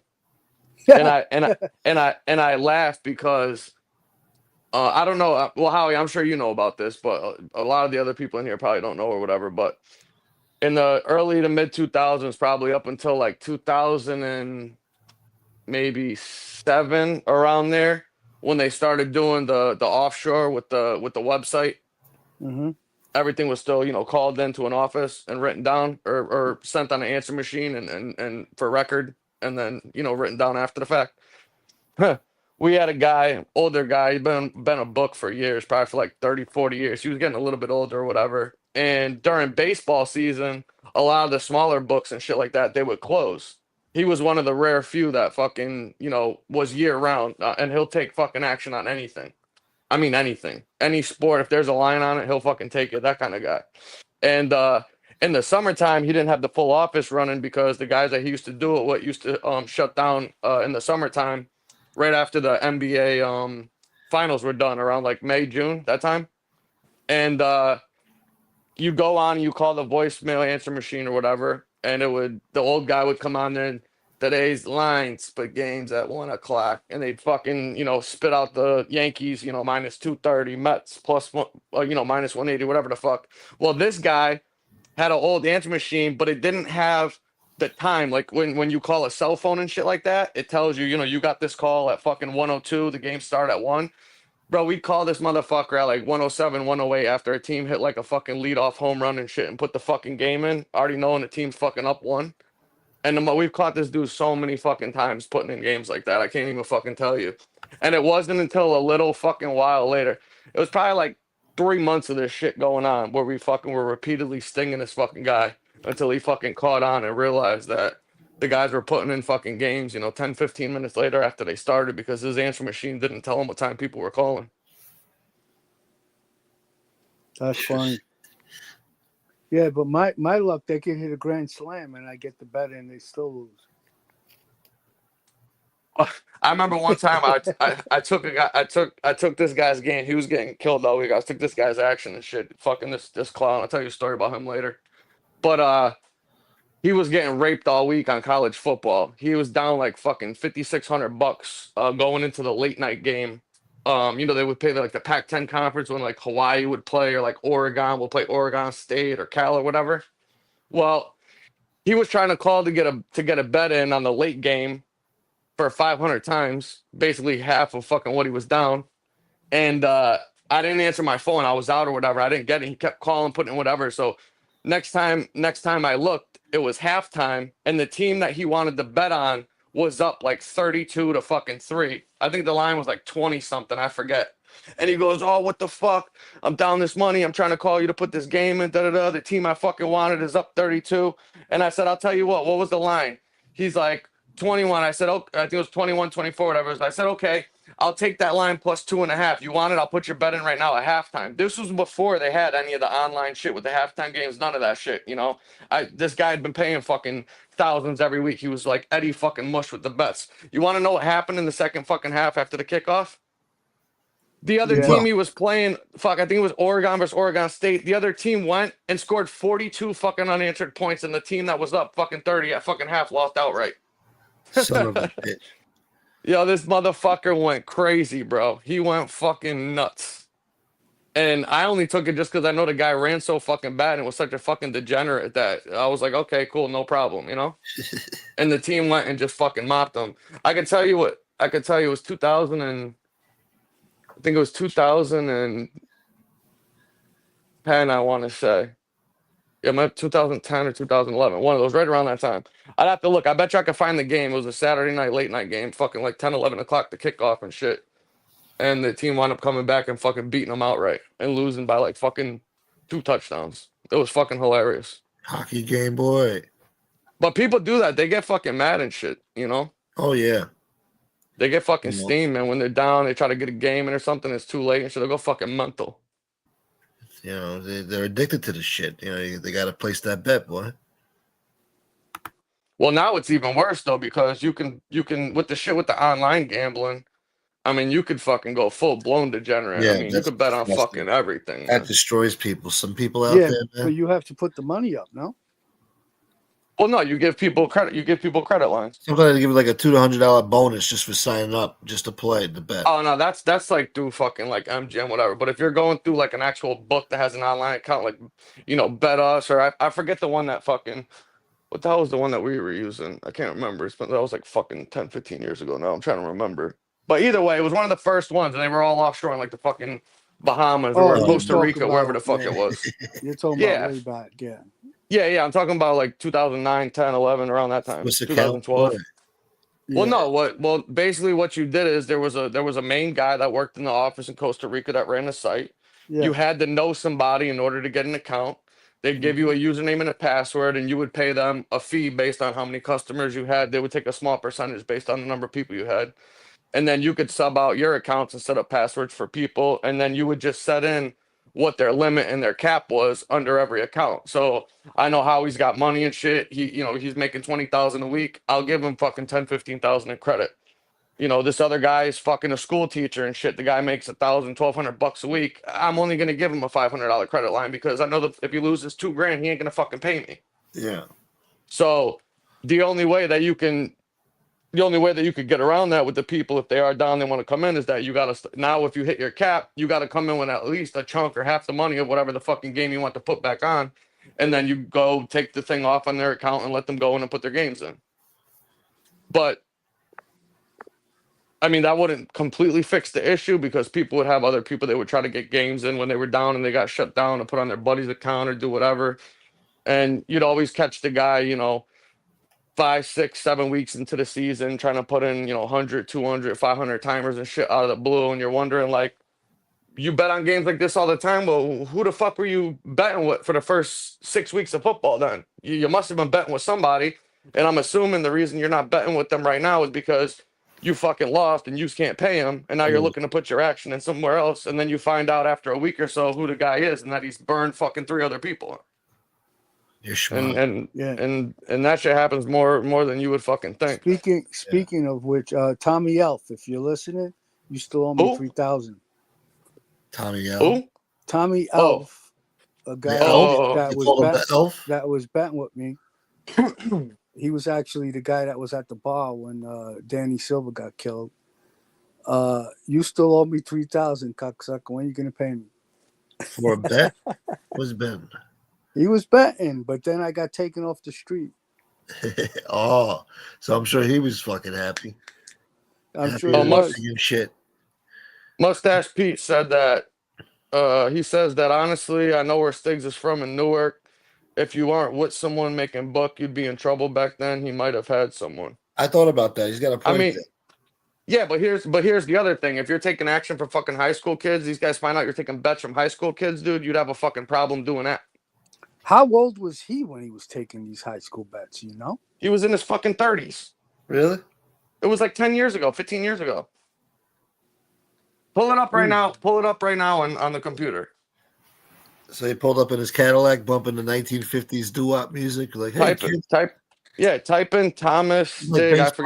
I forget his last name, but the S-T-I-G is the start of his last name. I think it's like Stigliametti or Stigliano, something like that. You can get into a lot of trouble doing that. Basically, if any of these kids don't come up with the money, you lose the sit down, because you shouldn't have been taking action from a fucking teenager. Yeah, that's what I'm saying. How when he says that he might have been with somebody, I'm like, yeah, well, if they found out that he was taking bets from a high school student, that wouldn't have ended well for him. You'd have a serious problem doing that, and that's what he was doing. That's why I don't believe that he was with nobody, because A, he would know better than that, and B, all your action is from fucking it's kind of high foolish, because if the kid don't pay you, what are you gonna do to the kid? Your kid's 15, 16. You're gonna go to his parents and fucking threaten them. They're gonna call the cops, or the kid's gonna tell his parents, and they're gonna call the fucking. That's why cops. You go to college. They go after the college basketball, whatever. That's that's mob shit. But high school, I don't know, man. What are you doing? Betting high school basketball games and shit? Yeah, I can see if you're like a fucking 19, 20-year-old bookie, but not a grown man. Yeah, I mean, when I was that age, I mean, I would put bets in, but I would put them in with my friends who were putting them in with the fucking people, because they wouldn't have taken it fucking directly from me. I don't care who I am or whatever. They just wouldn't do it out of principle. You'd have a very hard time finding somebody, unless it was like a family member or something like that. Sometimes to take your action. Sometimes you would let fucking people get in over their head because you knew their family was rich. Yeah, or the guy fucking owned a business or had fucking jewelry or cars or something that you could get out of him if you pressed them. Of course, right. They take advantage of you for that. And there's a lot of jerk offs that fucking will put games in or pretend that they got more money that they do. The people are thinking that they got money. They'll give them a credit line of 10, 15, 20,000 for the week. They'll sting you for a week or two, and then the third week they come up lame after you paid the guy 30, 40,000, and that's how you get, you wind up getting put in the hospital or get killed, because then you're straight up robbing people, and that's when you're gonna have a problem. That's an easy way to get. Yep. Yeah, that's like a guarantee. Like, if there's gonna be one situation where you're gonna get your fucking head cracked open or worse, it's you putting in games, stinging people for 2 weeks, and then on the third week you lose everything in double and don't pay them, and you come up lame. You're gonna have a fucking issue. Yeah. Now, if you lost for fucking 2 or 3 weeks, and the fourth week, after you've been paying for 3 weeks, you lose again and you can't pay, you'll get a little bit of leniency because at least you were fucking paying the first 3 weeks. Now, you know, you got fucked up and you can't afford what you're doing, and they'll try to figure it out with you. But that's the worst thing you could do is hit a book, you know, a couple of fucking weeks, and then the 1 week you lose, you come up lame. That's a surefire way of fucking having an issue, without a doubt. Yep. Because as soon as that word gets around, everybody's gonna be fucking trying them. One guy gets away with that, forget about it. That's what makes fucking, you know, gambling and loan sharking into an organized crime cases if there's any violence used. I was just thinking that, like, you know, why can't you just make fucking book? You know, it could be all so simple, you know. But these guys want to fuck up and not pay it, and then you got to go out there and get this guy hurt, and now you got a fucking violence charge, and now it's a RICO, now it's all this bullshit. Yeah, if you're lending people money and you're not threatening them, it's a minimal charge. It's called usury, and it's basically, you know, you're lending people money without paying your taxes and stuff like that. But once you fucking threaten somebody, then it becomes fucking loan sharking. Yeah. Yeah, any two predicate acts when you're with somebody, now you got a RICO. Yeah, but you know, most of the time they're not going to fucking arrest you on a usury charge. They're going to wait for the threat. Can't just make book, yeah. It'd be I think I think I got the article right here. Go ahead, Smoke. Go ahead. Yeah, no, I'm just saying, you know. It's probably one of the easiest things in the mob to be is a bookie, right? I know it don't sound so easy now, but you know. The easiest things? I mean, I don't know about I guess the easiest or like the nice. I don't know, not the nicest, but yeah. Yeah, I guess the easiest thing is probably just to write the bet down. Like, you know, back in the day, you had to write it down, but then you have to know how to do the figures. You know, like how much the person wins on a reverse, an if bet. Yeah, you gotta know all those sports betting shit bullshit. Right. Well, now it's even easier because everything's calculated fucking online with the parlays and the payouts and the money lines and all that, which could be fucking, which could be a daunting task. And then, you know, you had a lot of bookies that would take. I mean, there'd be a standard for, like, you know, teasers or parlays what they paid, but then you'd find some fucking bookies that, you know, a push would be a loss, or they'll give you like a less point on a fucking teaser or something like that, and you kind of got to shop around and know who you're dealing with, because there's some guys that'll try to fuck you like that too. Motherfucker. Yep. All right, I'm trying to find it. I don't think this is the right one. Oh, fuck. Probably betting college games, the high school kids. Fucking betting fucking whatever you could. I mean, we were putting on professional games, college games and shit, of course. I don't know. I mean, I remember in high school, motherfuckers playing CeeLo and shit. We used to play CeeLo here and there. We didn't fucking take bets and shit. I got fucking suspended from school on more than one occasion for fucking playing CeeLo and shit in fucking school. You take somebody's money and the little motherfucker wants to go and fucking tell on a motherfucker. And then you got to get suspended for another week for fucking cracking his head open. Basically, like in the 2000s is when everybody and their mother started to become a bookie. But like before that, you know, it wasn't, not everyone was doing it. Yeah. You know, like a lot of aggravation. Yeah, it's not, you know, you have to know somebody in order to get a half sheet, which is good because most of the time, you know, you don't know anybody, you're only going to get a quarter sheet.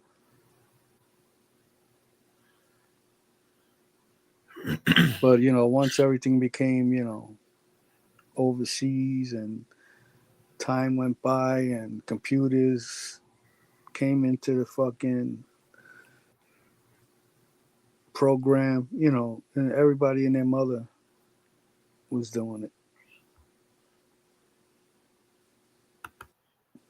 How many people out there you think are making their own book? A lot of people out there, right? And it's like their own bookies, like they don't know anybody. Yeah. Well, yeah, of course, most of them. You have a lot of money and you know what you're doing. You can't lose. No, what I think he's asking is that, do you think there's a lot of bookies out there that aren't connected with anybody or with nobody? They're just by themselves. And my answer to that is that's the most common bookie, because outside of New York or, you know, New England, for the most part, you're not gonna have to deal with somebody fucking that's connected. Yeah, true. And there's a lot of guys that are, you know, like I was saying, that got money, that were business owners that know fucking You'll find it most of the time is somebody that owns a bar or a cafe, some shit like that. I'd say 80% of them take action, like for sure. Any like local, local bar, local fucking watering hole. Yeah. They all have. If they're not taking book themselves, somebody in there is taking it, and you could ask and find out pretty easily. What happens when a local biker Remember, gang walks in? Like, yo, what the fuck? You guys taking bets around here, boy? Pull out your gun and you shoot gotta him. get shot. And you can't leave. Yeah, pretty much. Yeah, everybody pretty much knew what was what back then. You know, like bikers ain't just gonna walk in on a fucking bar and fucking, try to shake down the bookie. Well, supposedly that happened to Sammy. They tried to take over his bar. You think that happened? No, I think they were just starting trouble in his place. Yeah. So they did have the nerve to do that. The bikers. Well, yeah, I mean, times have changed, but there's a lot of bars. I mean, you can't even go inside of them bars with your colors on. Yeah. They'll get the fucking cops called on you and asked to leave because the patrons, the people at the fucking bar, don't know what these guys' intentions are, what they're trying to do. They don't feel comfortable, and guaranteed to fucking call the cops on you and What's get wrong with kicked the out of way there we're pretty quick. dressed? Yeah. And plus, these guys probably didn't even know who the fuck Sammy was. You got this 5'6" guy, fucking. And he wasn't known back then. Yeah, not like now. They don't know. Wasn't that? I mean, if he's running a bar, wouldn't it be like a mob hangout over there? They would know if they're from the neighborhood, right? I don't know. Yeah, Wait. I mean, everybody knows that the place is with someone, but just no one. Alcohol is involved. Shit happens. Yeah.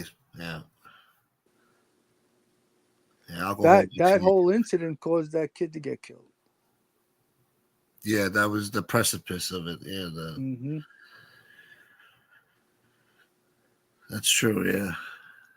So basically, it's the bikers' fault for all that shit, really. Hey, I remember one night we were hanging out by the club, and Ronnie called down to the bar and said he was having a problem with a couple of biker guys, and when we pulled up there, me being young and full of fucking cum. I always wanted to fucking stand out. I fucking cracked the guy first, and we beat this guy up. But yeah, it wasn't unheard of for strangers to come into a bar and just, act out. Shit up. Yeah. And this is what Ronnie won on. He's fucking 6'4", big guy. He was an intimidating looking guy, and he even had to call for help. I remember that night, this guy, Joey T, pulls up late and he gets out of the car. He's like, who do I got to hit? Who do I got to hit with a baseball bat? Yeah. And he starts cracking this fucking poor guy who's just walking by with his gun. Yeah. Fuck you doing around here? Yeah. What a nut. Yeah, shit you do trying to build your reputation, Yeah. Everybody's going to hear about this the next day, so you want to be the guy to crack the guy first, because that's what everyone's going to talk about. Yeah. Want to be the talk of the town. Yeah. You feel Hey, Smoke, if I cut out real quick, I'm just going to the store. So if I drop down for a sec, just redrop the link just in case. Yeah, just make sure you're connected, all right? Yeah. So you don't think Stiggs was connected? Who? Stiggs? I don't know. I'm sure he'll go around saying he knows Joey Molino. Technically, he does. He did. That's not a lie. Yeah, right. But it doesn't tell the whole story. Now you tell people, yeah, Joey Molino is a good friend of mine. Right away, the person's gonna think you're fucking connected somehow. You're Well, I wish I could find the article because I mean, the whole purpose of you not fucking telling people who you're with is because everything's supposed to be secret. Yeah. Exactly. I gotta be secret. That's why, a lot of these guys didn't like when people used their names, because that made them a part of the fucking crime.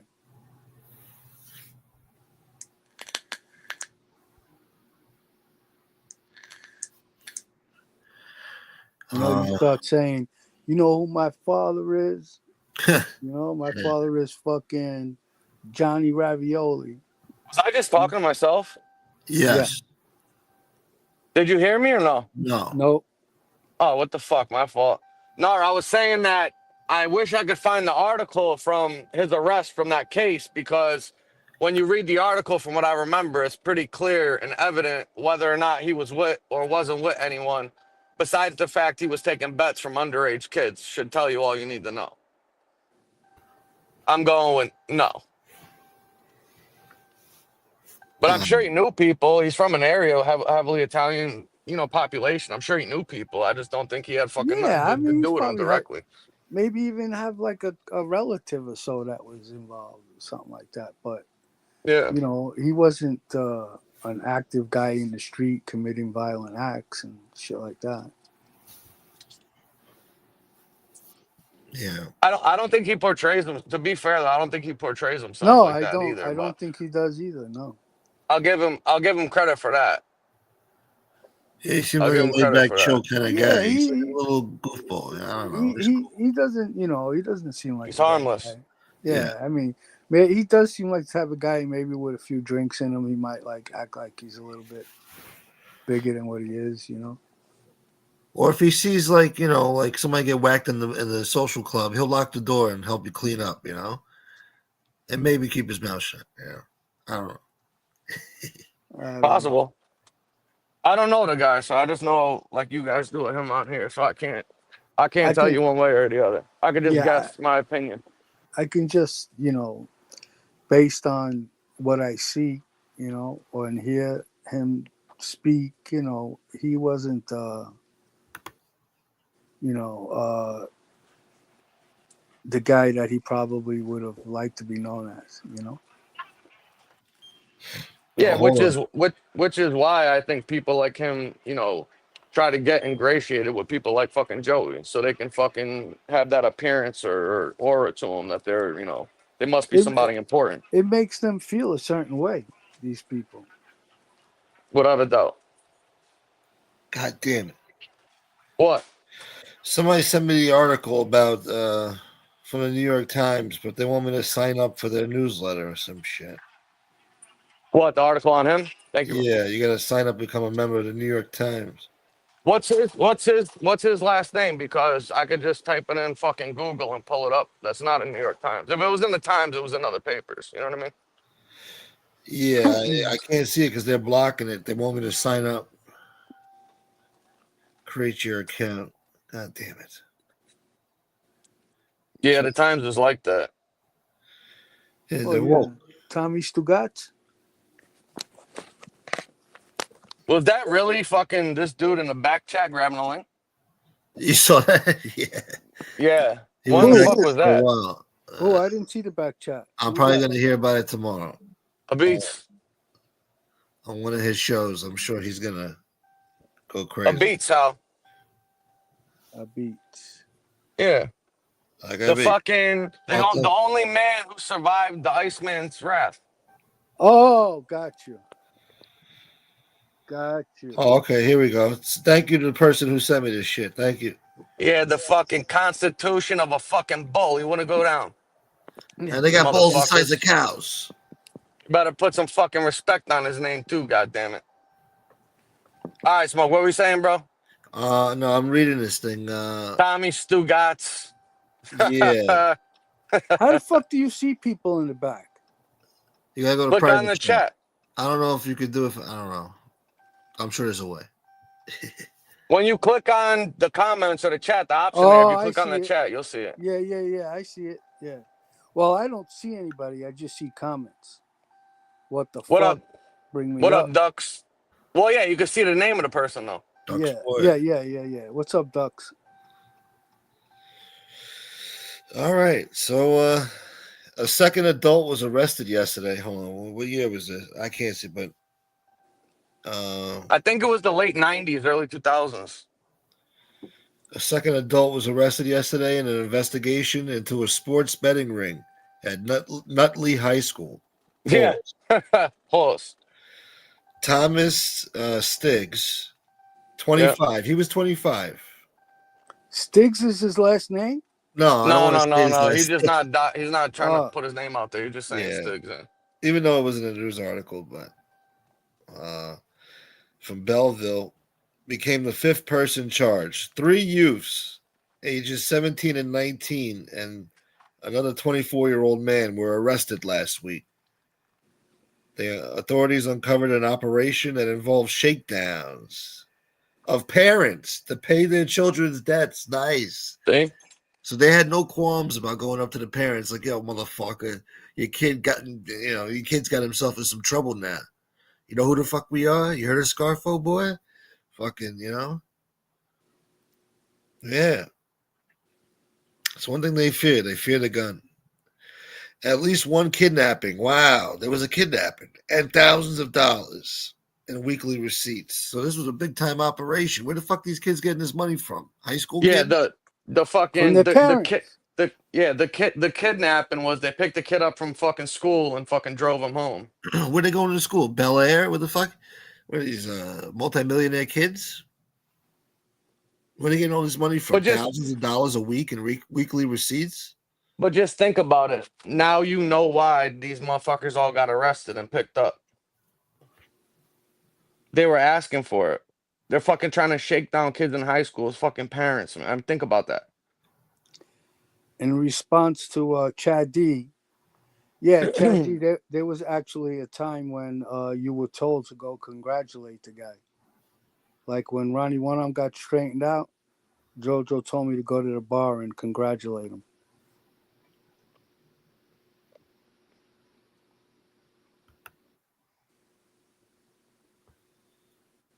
Gay Young says Sticks took the cops on a high-speed chase on his bicycle. Come on. Yeah, try to get the parents for money and then try to date the mother. I mean, think about how ridiculous that shit is. Obviously, I'm only kidding about the mother part, but still, yeah. I guess. How old was Sticks? I didn't catch say that. 25. 25? 17, 18-year-olds. Well, no, the 17 and 18-year-old kids were arrested. They were taking bets off even younger fucking kids, like 14, 15 fucking. Oh, shit. Yeah. So Stiggs was the guy. He was the guy. He was you're like that. an OG, yeah. They had was- his name right underneath the top guy on the indictment.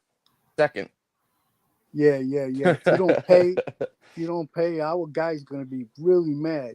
We're gonna talk to your mother. Your fucking kid ain't gonna eat lunch for the next month. We're taking all his lunch tickets. He's gonna fucking starve, god damn it. That's the Vic.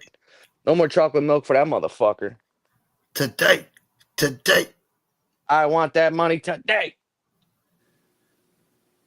He's got kids fucking raking his leaves and shit and fucking washing his car. I mean, I don't know, man. Well, this was college.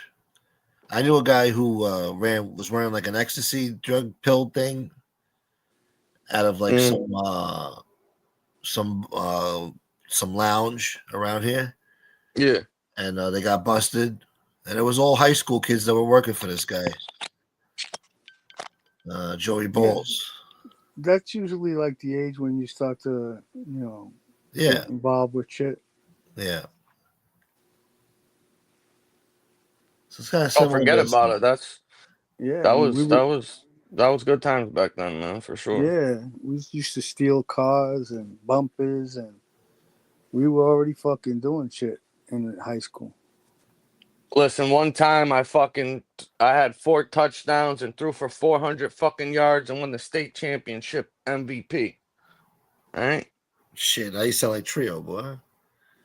No, that's what fucking Al Bundy used to say on fucking. Remember? Yeah. What was the name of that show with Al Bundy and Peg? Married with Children. Yeah, Married with Children. You don't remember when he used to do his high school back in my day? I hate when motherfuckers say that shit. Back in high school, I was the fucking man, homie. Back in my day. I can't stand that shit, bro. You don't show respect to the old timers. See, man, you don't want to hear about the old school, man. You know how much shit I did when I was 16? I didn't even have a license. Shit. I was getting it done. Drink water out of a mud hole. I remember when we were still in high school, this guy named Sally D used to work at a junkyard, and he gave us like a junk car that he used, I guess, just to get around at the time. And he let us use the car for one night, man. What a fucking night that was. We were all taking turns and fucking, we had one of our friends that What'd that wasn't, car look like at the end of the night? oh, it was like a giant fucking Yeah. something. Yeah. Yeah, I Fucking can big imagine. fucking, yeah, tank. Yeah. And yeah, we did. We sideswiped cars, everything. Yeah. I already knew that was coming. Yeah, and then we had one of the guys couldn't reach the fucking gas pedal and the brake, so we were doing the gas and the brake for him while he was steering. Oh my God.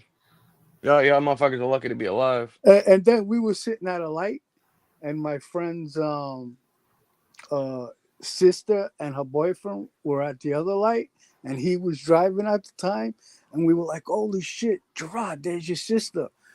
So he ducks down, and we're all sitting in the car, and they're looking at us as they're driving past, and there's nobody in the driver's seat. Well, I tell you about the time fucking we were in school and we had the fucking blind kid at the party. He was the only one that fucking wasn't drunk. We had him fucking drive us home.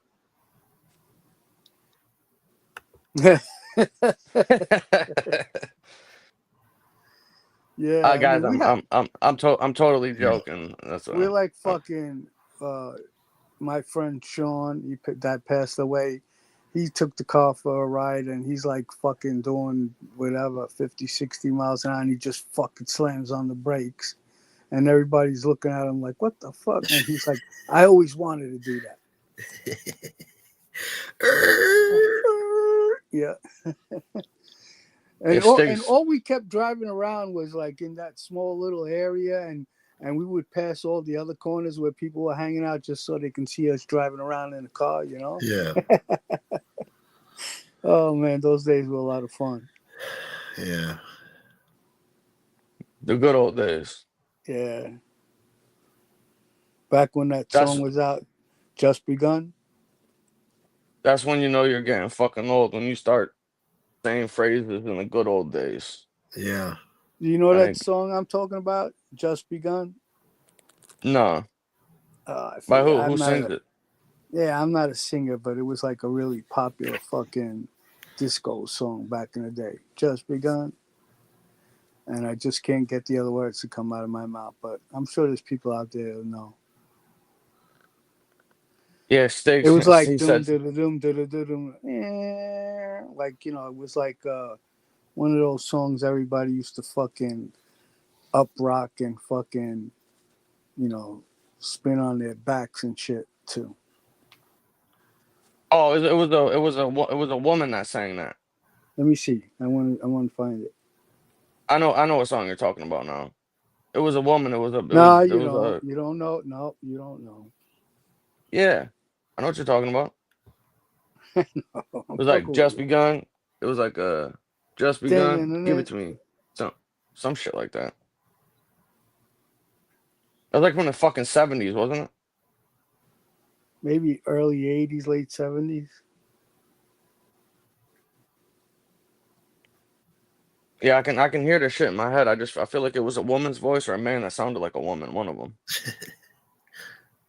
Well, somebody fucking look it up for us. I'm looking it up now. Oh, you're doing it. Okay, cool. Thank you, He Chad. said Tommy Stiggs was kicking up to the guidance counselor.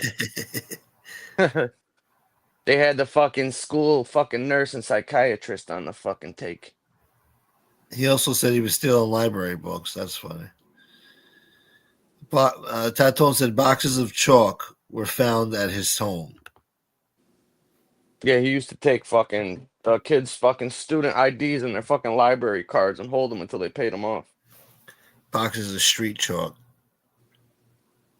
That's fucking hilarious. Donna Summers.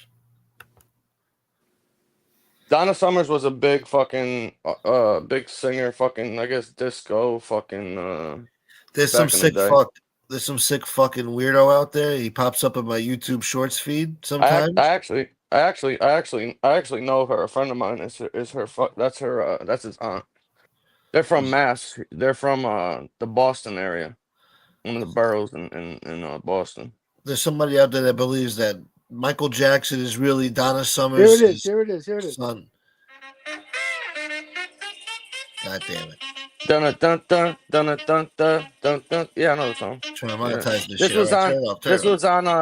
This yeah. Turn it off. Huh? This All was right. on. Yeah, he's gonna get struck. He don't want to get struck.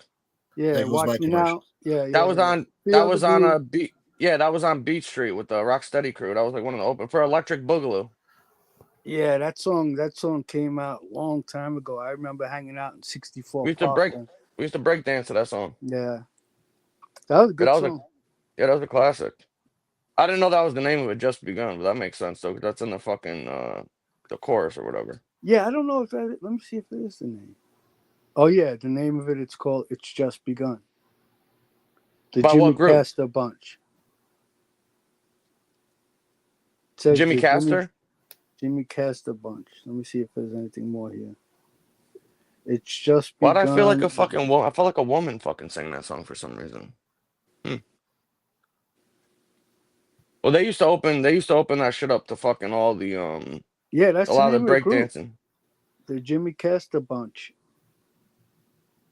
Yeah, they used to use that track to a lot of the breakdancing fucking events and shit like that. They used to fucking play that song. That was popular. Yeah, yeah. You used to hear that fucking and then fucking all of a sudden, when the beat kicked in, people start fucking up rocking. Stop, Yeah, like like they're fighting. Mr. Wiggles. Yeah. They're actually fucking really nice guys. A couple of them fucking passed away a while back, many years ago, but they used to fucking travel around and go everywhere, man. Yeah, I I'm trying forgot to about think. that That was the copyright. song, huh?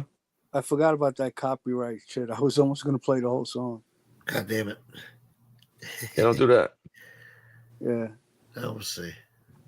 Hold on, I wanna look something up now because this shit's gonna fucking drive me crazy. Damn, you used to hear that song blasting out of fucking everybody's cars back in the day.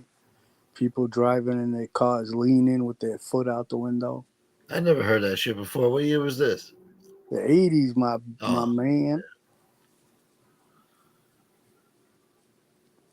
The 80s. Trying Fucking to think, white fucking walls and spoke tires. yeah. I like the white walls and shit. the Daytons. Yeah. Oh Know no, about that? bees. Yeah, where any car was cool. Fucking the Oldsmobiles were fucking cool cars back in the day. Delta Yeah. 88s, Oldsmobile 98, fucking Monte Carlos, Cutlasses. Anything, as long as you had fucking rims on it, it was cool. BBS rims, boy. No, not those kind of rims. Those were on BMWs Yeah. and Yeah, Saabs and shit.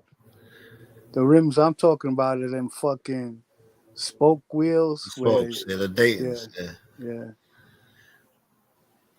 If you didn't get them on the right way, they'd fucking make noise. So it start squeaking and shit. Yeah, start jiggling and shit. Then they came out with the true spokes. They called them true spokes because the spokes didn't come off. It was just the whole rim was spokes. Yeah. Oh, Yeah, they're beautiful rims. That shit came out in 72. Yeah, with 72, huh? and if you Mm-hmm. really had a few dollars, you'd have Vogue tires.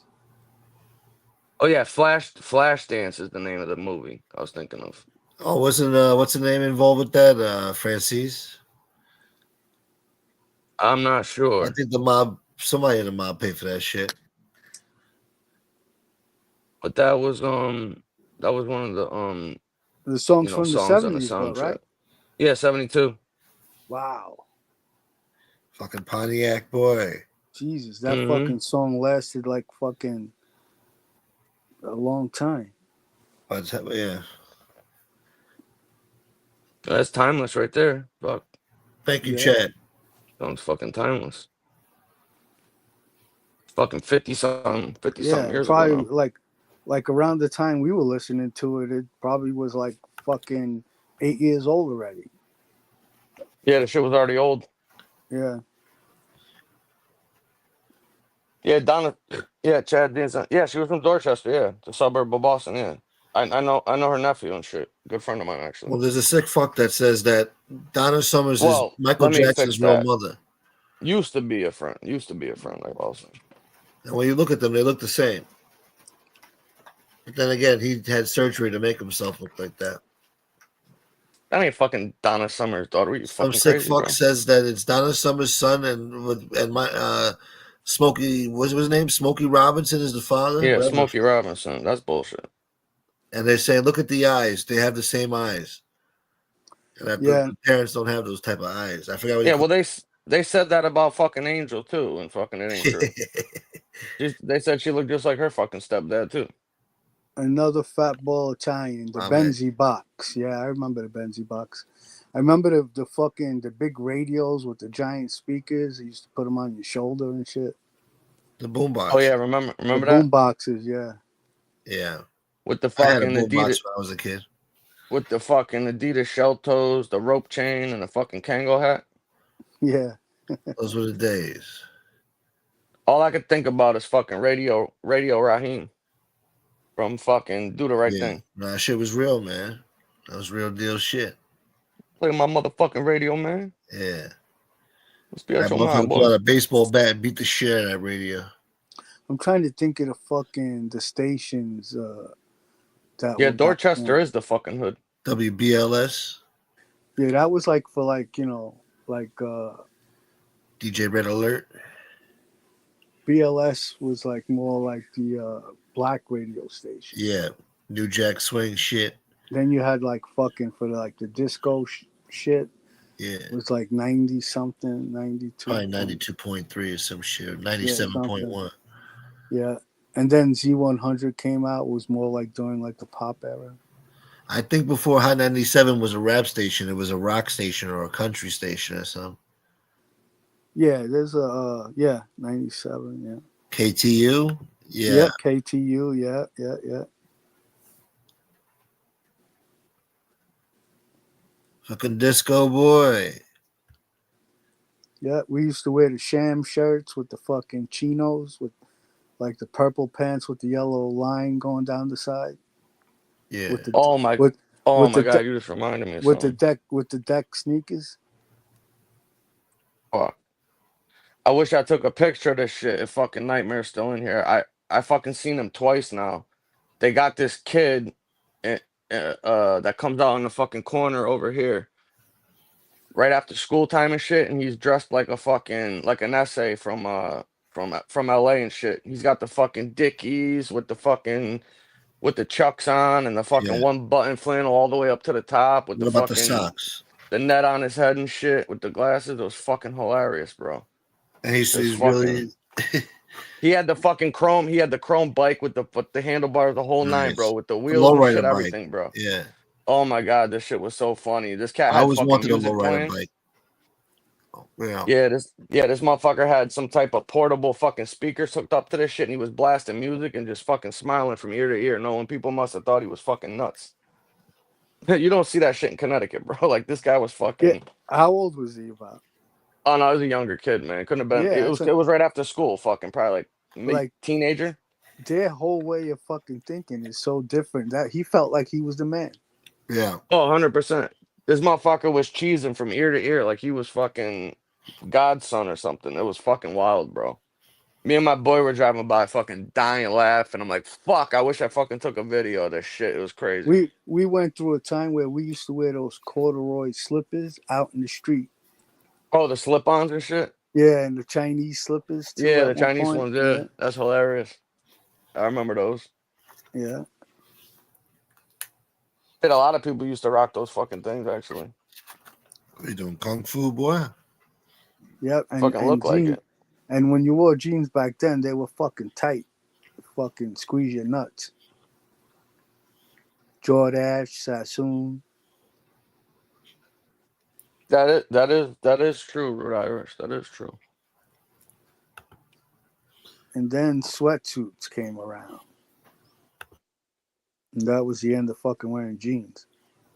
I know a fucking guy that still wears them fucking sweatsuits and pinky rings and shit.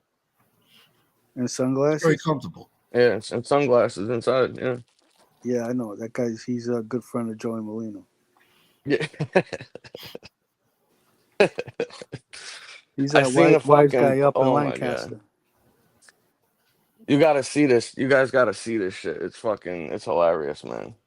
I seen a video fucking posted in a Sergio Tacchini fucking tracksuit and shit, and I'm just like, oh my fucking god, dude. Yeah, he's the only guy I know that would fucking leave a beautiful girl with a rock hard cock waiting for him in the bed for 2 hours.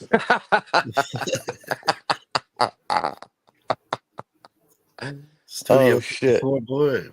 I got a question though. Do you think that they busted out the tape measure at any time or no? You think they measured them off to see who was packing or no? Who Who knows? the chicken and him? Yeah. I don't know. I'm sure he wasn't worried about the size of it. Oh shit! That ain't right. Depends on who's getting it. Yeah. I'm not gay. They were blowing me. Yeah. Well, hey, wait. Well, I got a question. Hypothetically, I mean, what if he kept his eyes closed? Yeah, it's not gay if you keep your eyes closed, right? It's not gay if you keep your eyes closed. I didn't see it was a dude. You know. No. She had it tucked between. She had it tucked between her legs. I couldn't even see it. Huh. Savage. That ain't right. Bo. Ain't right, Bo. Studio 54. Yeah, Chad wants to know if you went to Studio 54. That's probably before Howie's time. Yeah, that's before my time. What they closed down, like 84, 83? 85 they had to be done by then, I'm sure. Early 80s. Yeah. Probably by fucking 82 they were done, probably. Yeah, I would say around, yeah, no later than 82, maybe like 80, something like that. Another fat ball Italian. Oh, no, fat ball Italian said he went there in 87. Yeah. Wait, what did he say? He said they closed down in 88. Oh! Rude Irish. Thank you very much. That's awesome, man. There you go. It was all worth it. Yeah, definitely. You made it all well worth it now. Thank you, brother. Hey, thanks, Rod Irish, man. Good looks, brother. And thank you to everybody else who donated too. Thank you guys, all of you. Wait, so what happened with Shedeur Sanders? He didn't get drafted in the second round either? Is that the guy who's dating that chick that's taking advantage of him? That's Deion Sanders. That's Deion Sanders' son. He was projected to go in the first round, and they skipped over him in the first. And he said, "Oh, I guess I'll be going in the second." But I didn't get to see the fucking. So what? They didn't take him for the second draft pick round, whatever. I don't know. That's what I'm asking. That's what I'm asking. Rude Irish. I didn't watch it. Rude Irish is saying R.I.P. So what? He doesn't get another chance ever again. That's it. R.I.P. Shedeur Sanders' NFL career. He's either saying that Shedeur Sanders didn't get drafted in the spot he wanted, or he went to a shitty team and he's not gonna fucking ever make it. Maybe he didn't get drafted at all. I don't know. You know that what's his name? Kirkpatrick? What was his name? Rude Irish is saying undrafted. He's undrafted. Wow, nobody drafted him at all? That's crazy. Wow. Who was that? Who was that woke asshole that was kneeling? They might be. Oh, you're talking about Colin Kaepernick. He's still trying to get in the NFL. Dude, Colin Kaepernick. Listen, that guy said.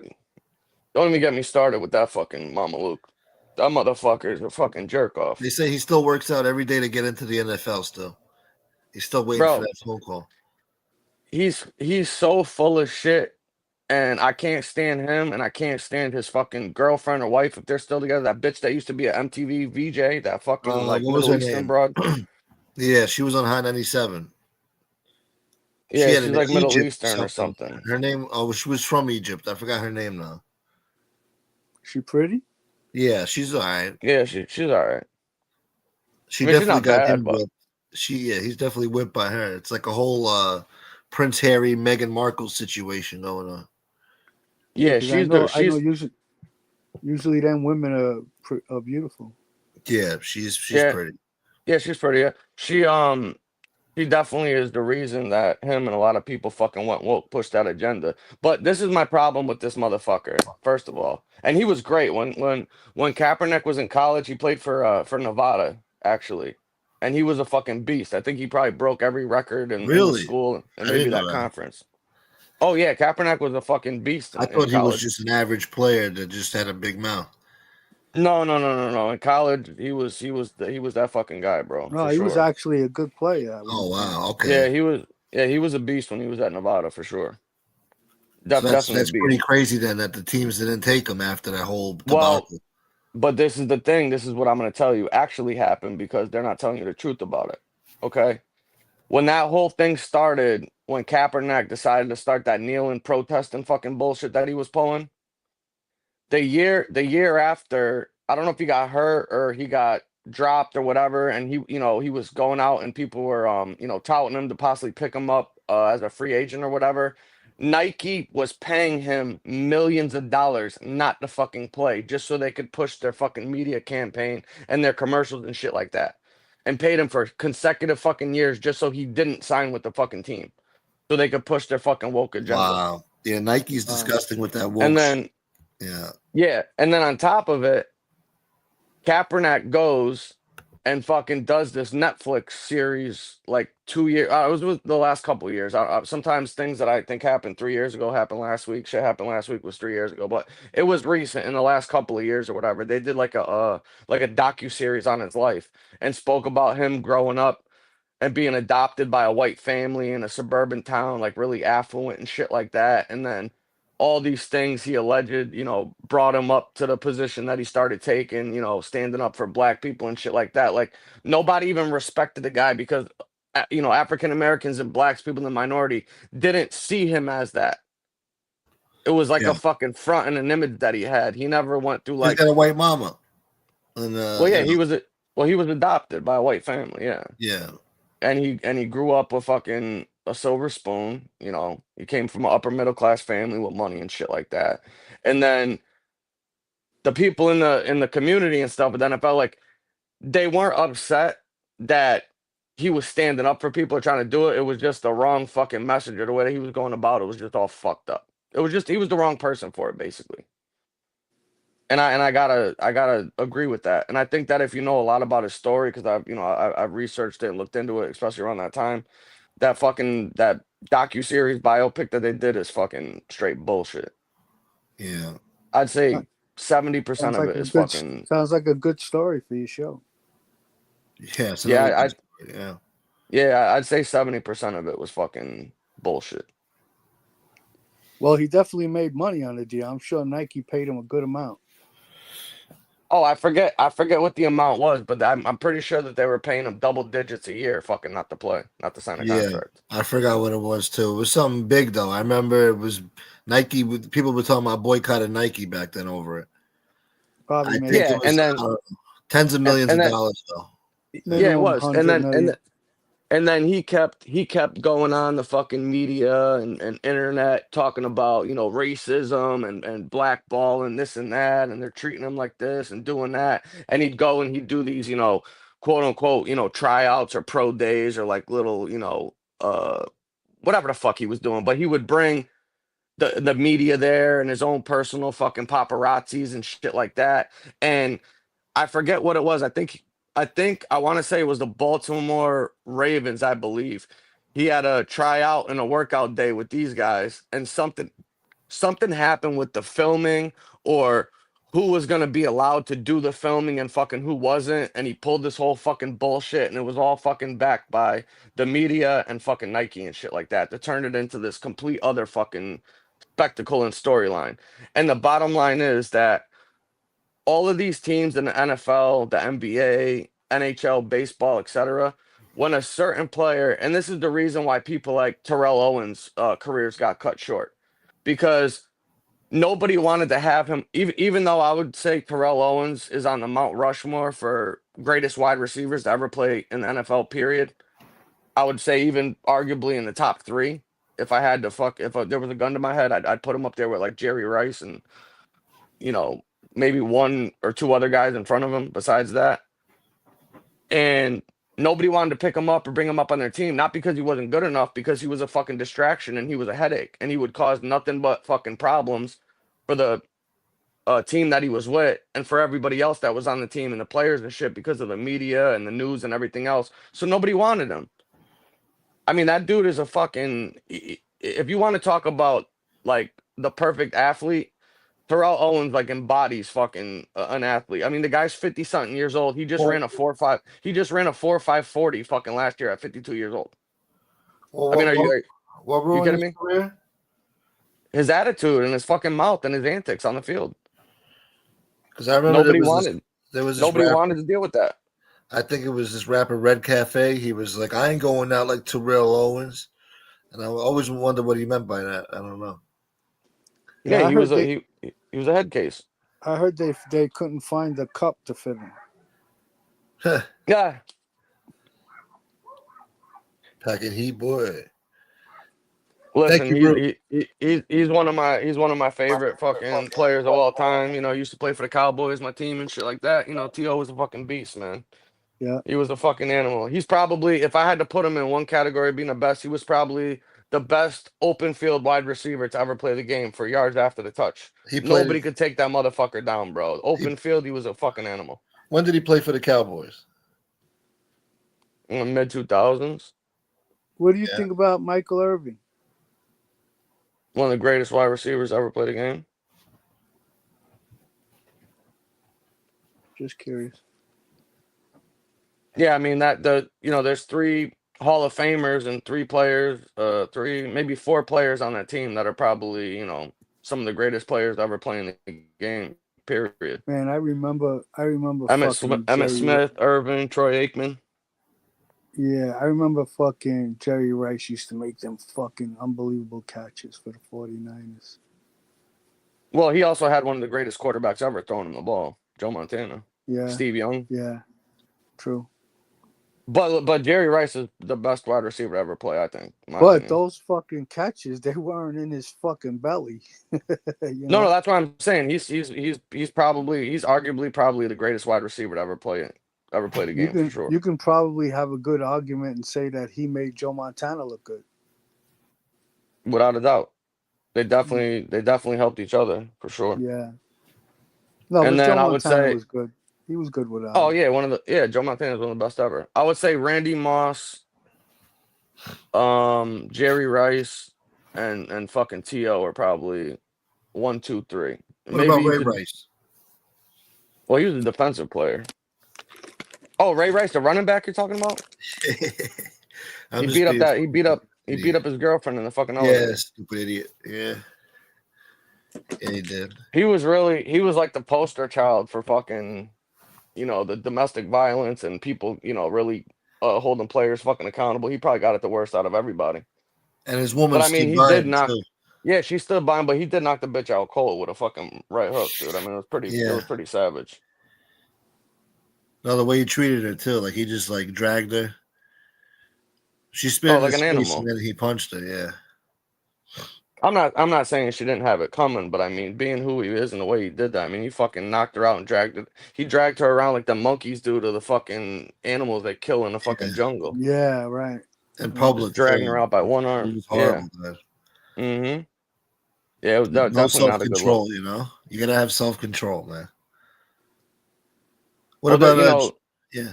The thing with the NFL players especially is that now they know more about it now recently, with studies and people that have, passed away and done, donated their brains and bodies and shit to science or stuff. And they discovered like the not PTSD. CTE. What the fuck? CTE. Yeah, CTE. And I would say arguably that a lot of those players that wound up doing a lot of that shit probably had really bad fucking CTE. Yeah. I mean, like Junior Seau fucking killed himself. You know, there's a couple players that shot and killed themselves, committed suicide, or just crazy outbursts Wrestlers and too. anger and shit. I don't know. I don't know why, but the CTE shit made me think about the movie The Accountant 2 that I just watched yesterday. Yesterday.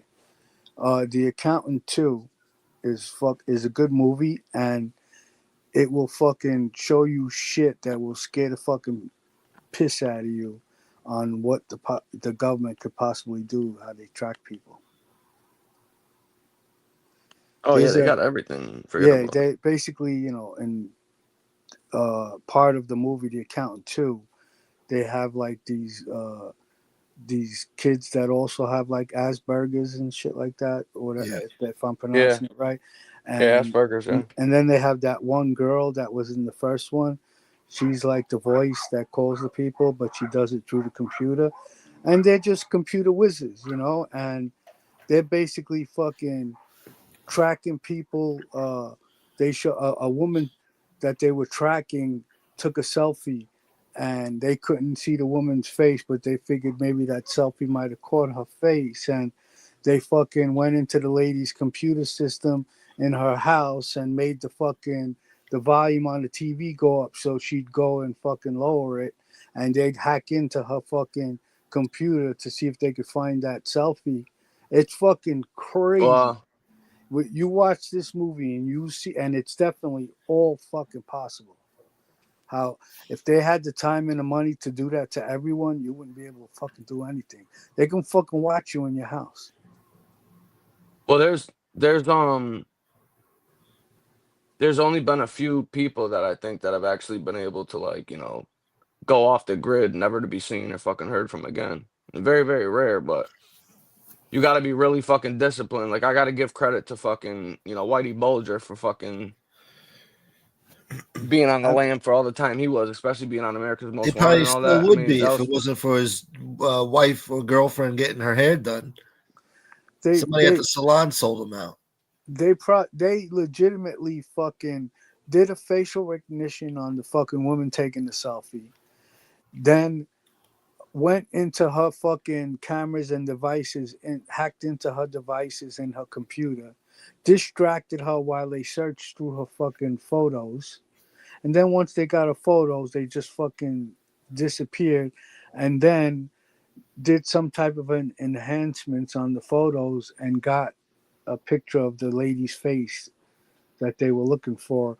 And then they ran a fucking, a facial recognition on her. And then there was another part where they they couldn't they were trying to find out there was a murder that occurred, and they couldn't fucking find anything helpful, so they kept watching the video, and then they just saw this one lady walking out calmly, right? So then they would fucking go to this camera on that street, go to an hour before on this street, and it was just fucking crazy that all of this shit can be done. I mean, you literally can't fucking get away with anything anymore. No, yeah, those days are over. you can For get the, away with shit, but you can never have a fucking it's social hard, man. media or internet and all that. You got to go off the grid, man. You got to, Yeah, Yeah, like, and it's so go hard to into the get off fucking the yeah. grid. woods. I feel, Yeah. and the only thing preventing it from happening all the time is because it probably costs a lot of money. You have to pay people to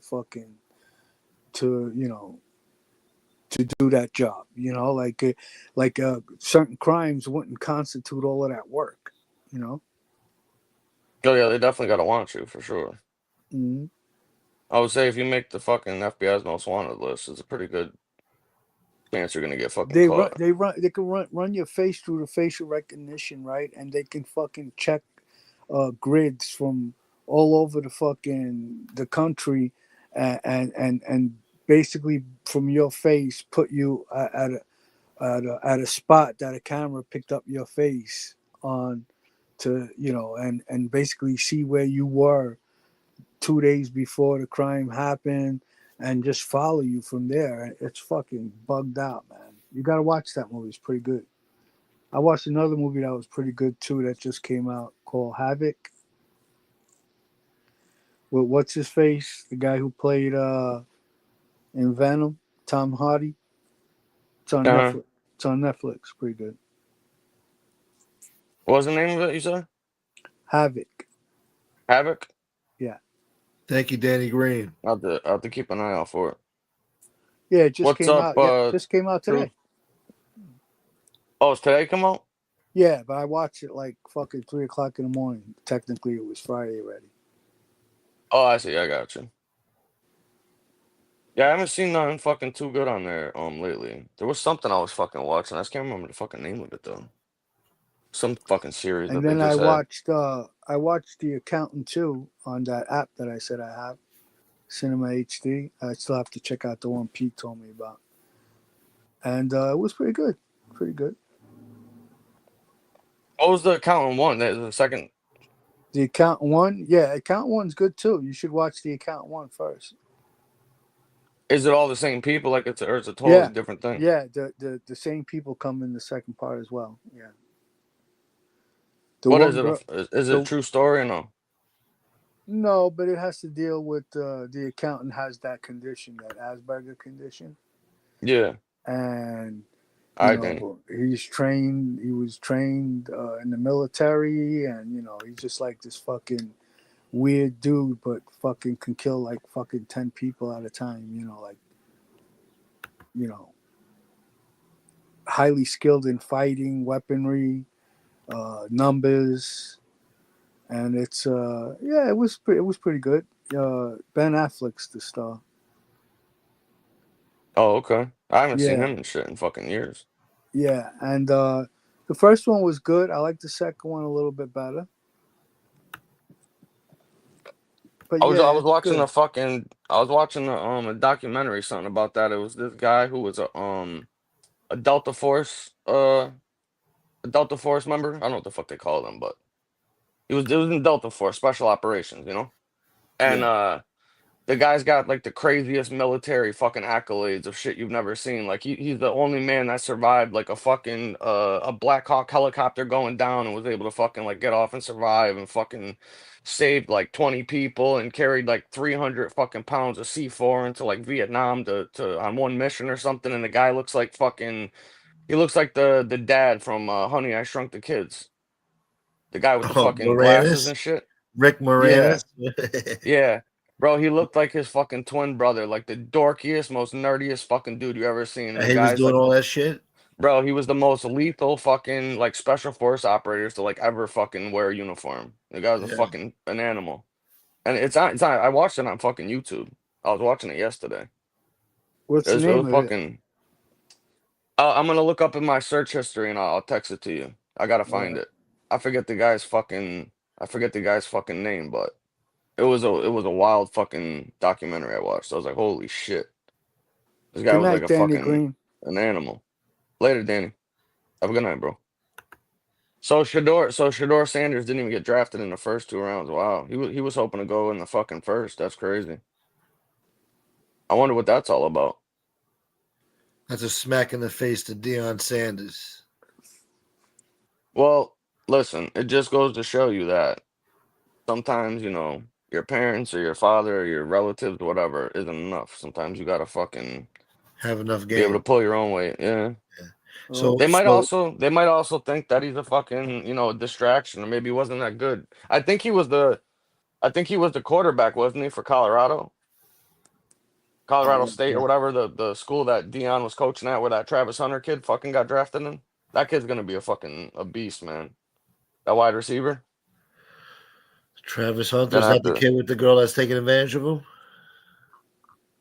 No, no, no, no, no. What Who's do you that? Who think? the fuck are you talking guys, about? Girl we're taking advantage losing of him. we're losing watches, guys. Are we? All right, back to Nadu, bro. Yeah, that fucking prick. The motherfucker. Motherfucker. That What- motherfucker. One last question about the sports shit. What do you think about LeBron's son playing basketball in the NBA? I think he's gonna be rich either way. Yeah. Yeah. I mean, obviously, that's fucking nepotism at its finest, I don't Mm-hmm. think that fucking. I don't think if his dad was LeBron, he'd be starting on No, no. any teams maybe coming off the bench. I'm not saying he's not good enough to play in the league, but I just don't think he's good enough right now to be starting on fucking any teams. I don't even think he starts for the Lakers, does he? I don't think so. I think he just comes off the bench.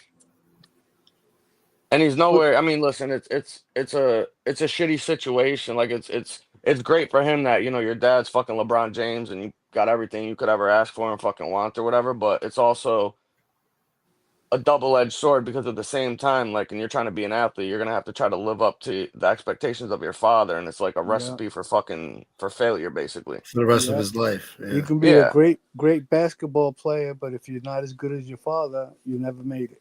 That's like being Yeah, Michael I mean, Jordan's son and trying to play fucking basketball, you know? I don't know. well, in this community, it's like fucking, you know, John Jr. trying to be his father. He was never gonna be fucking John Gotti, is the In the bottom line. shadow of my father. Yeah. So basically Bronny is in the shadow of his fucking father, LeBron, unfortunately. Yeah.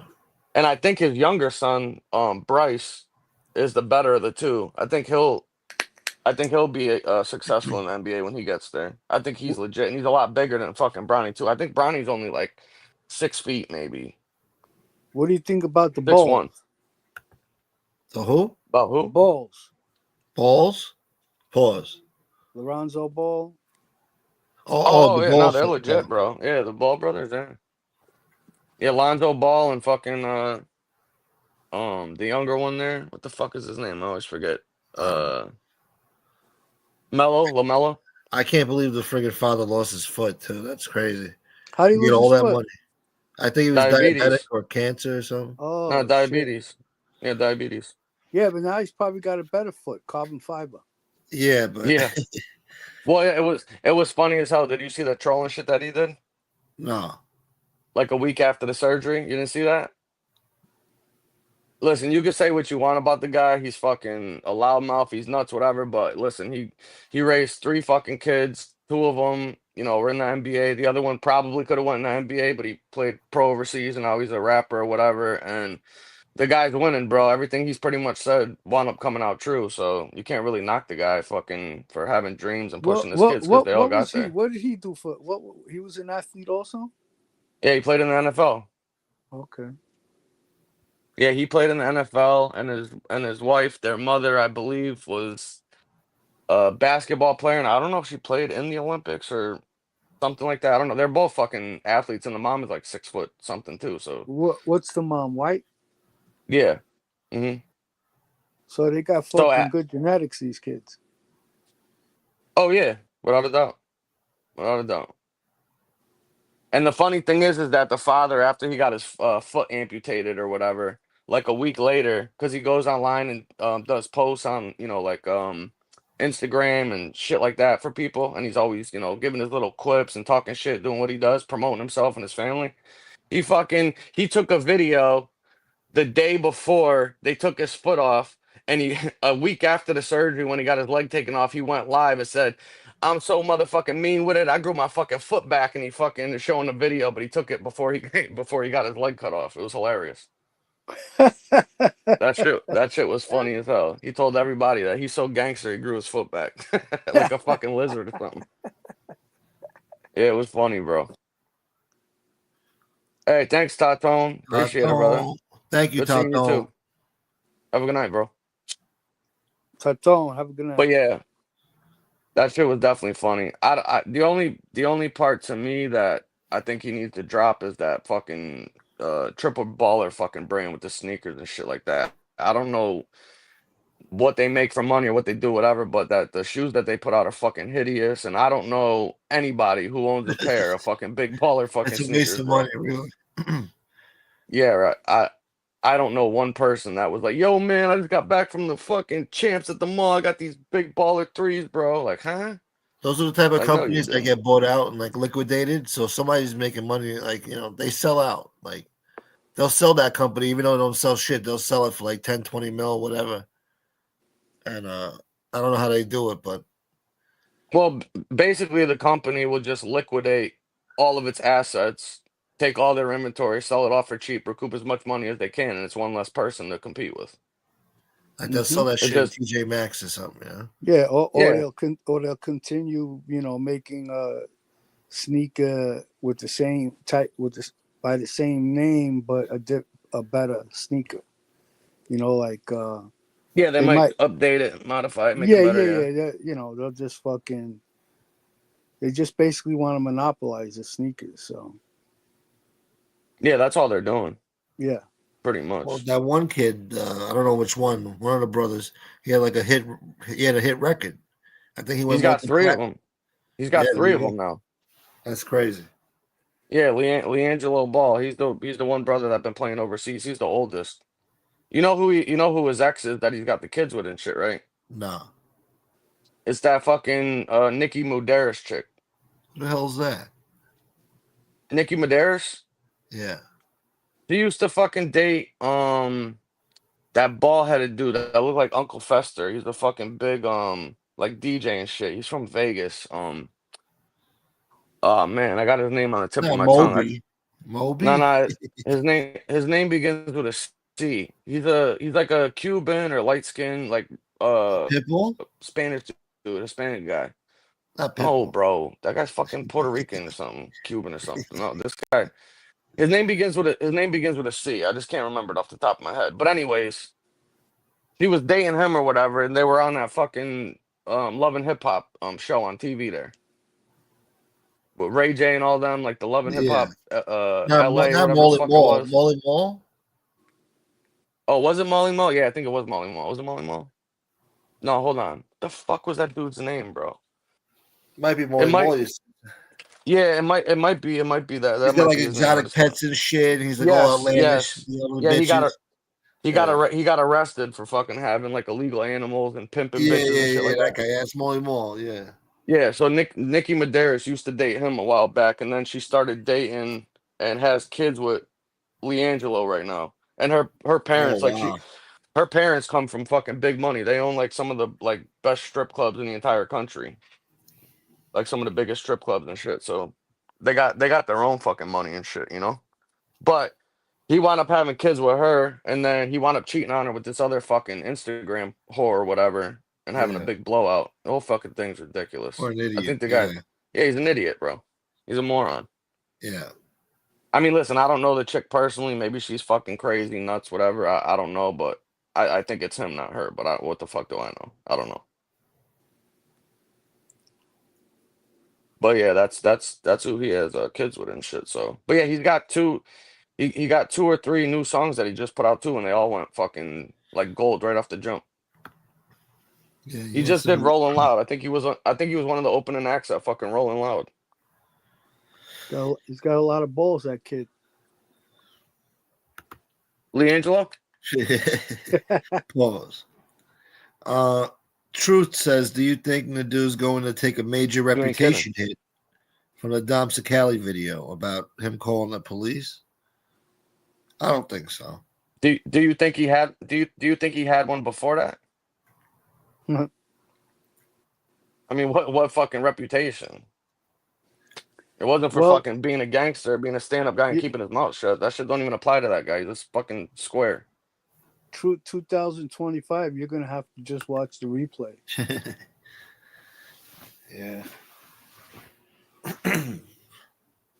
I mean, listen, fucking at the end of the day, I mean, it is what it is. The guy's fucking whatever. He's a civilian and shit. But if he didn't talk the way that he did, he probably wouldn't be hearing none of this anyway. So I don't know.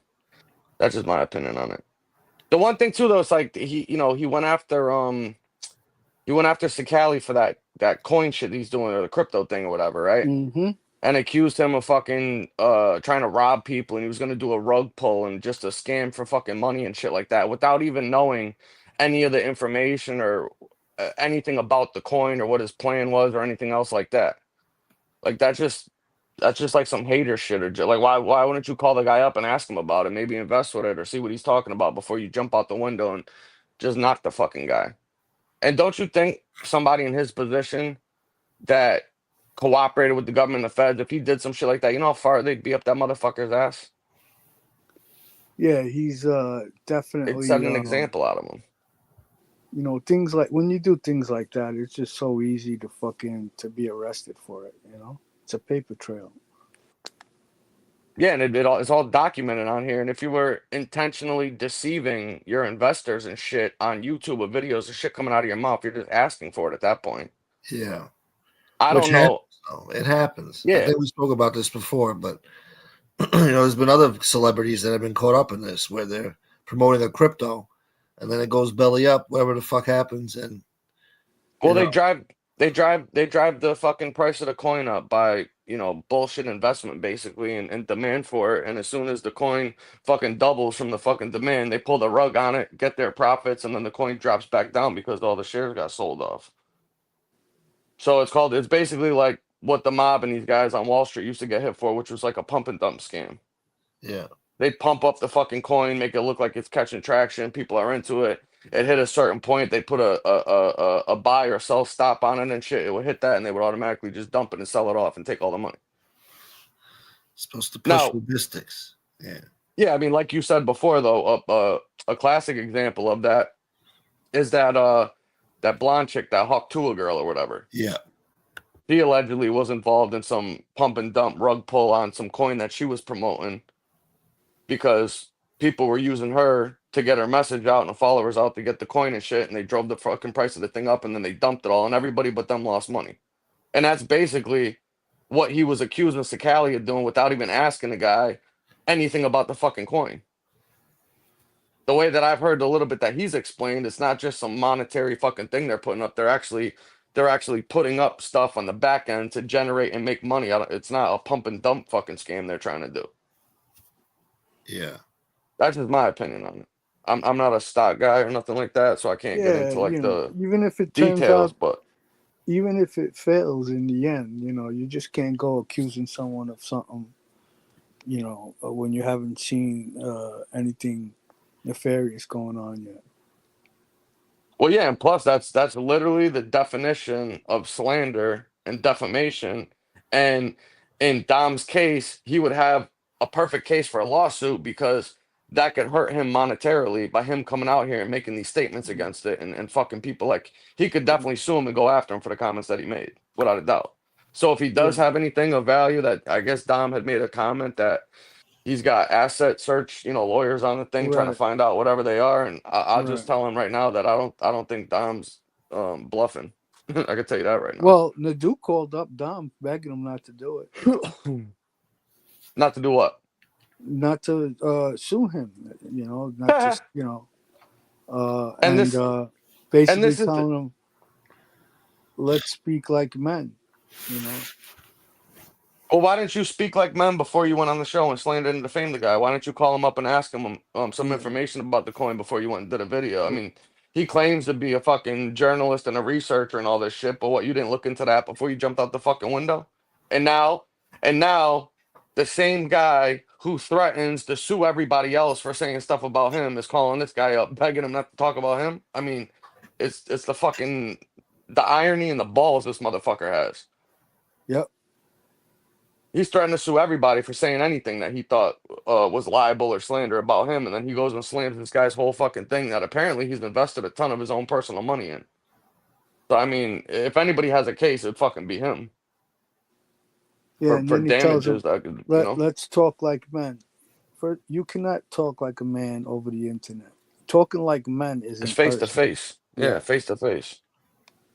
Or at least at the very least on a fucking show on panel where you guys are both talking to each other on stream, not in private. yeah. Even then, but the other person can get away with saying shit that they wouldn't say in Well, person. oh yeah, no, I totally agree with you. But at the same time, it kind of goes back to what we were explaining, where he went on his show to trash this guy and knock him and what he's fucking doing, and then he wants to call him in private and fucking talk about it, and then get Oh upset if yeah, Dom says, yeah, "I'll play you the fucking audio," and starts copping pleas and crying about it. I mean, yeah, it's fucking this shit is crazy. yeah. These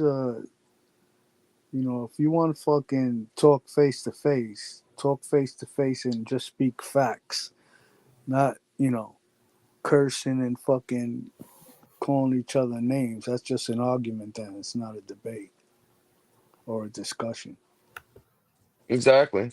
Yeah, George Singh, that is his name. Mike Vining. There you go, How. Who? George Singh knows. George Singh, the guy I told you, the Delta Force guy. Oh, Mike Vining. Yeah, that's his name. Okay. Yeah, that's it. And Well, I definitely agree with you, Bruce City, for sure. It definitely seems like he's trying to, really make something out of this and then help people out that invest in him at the same time. So I think he's trying to do the right thing. So I can't knock the guy.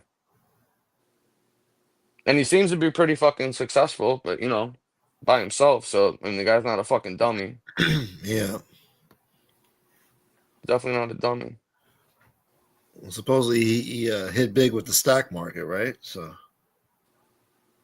he Did he knows what really? he's doing. That's what I heard. Remember a few months ago, he made like a few $100,000 on the stock market or something.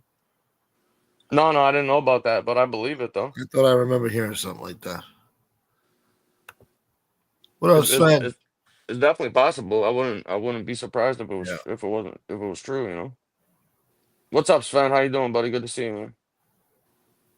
Listen, I don't know enough about it to talk about it, so I don't Yeah. know. I'll keep an eye on it and tune in. Maybe I'll learn some more about it. Maybe I'll invest one day. So I gotta check it out. But I do know, like a lot of these other things, if you do get into one of these coins or one of these things, you want to be some of the first people in there to get it as low as you possibly can before the price does go up.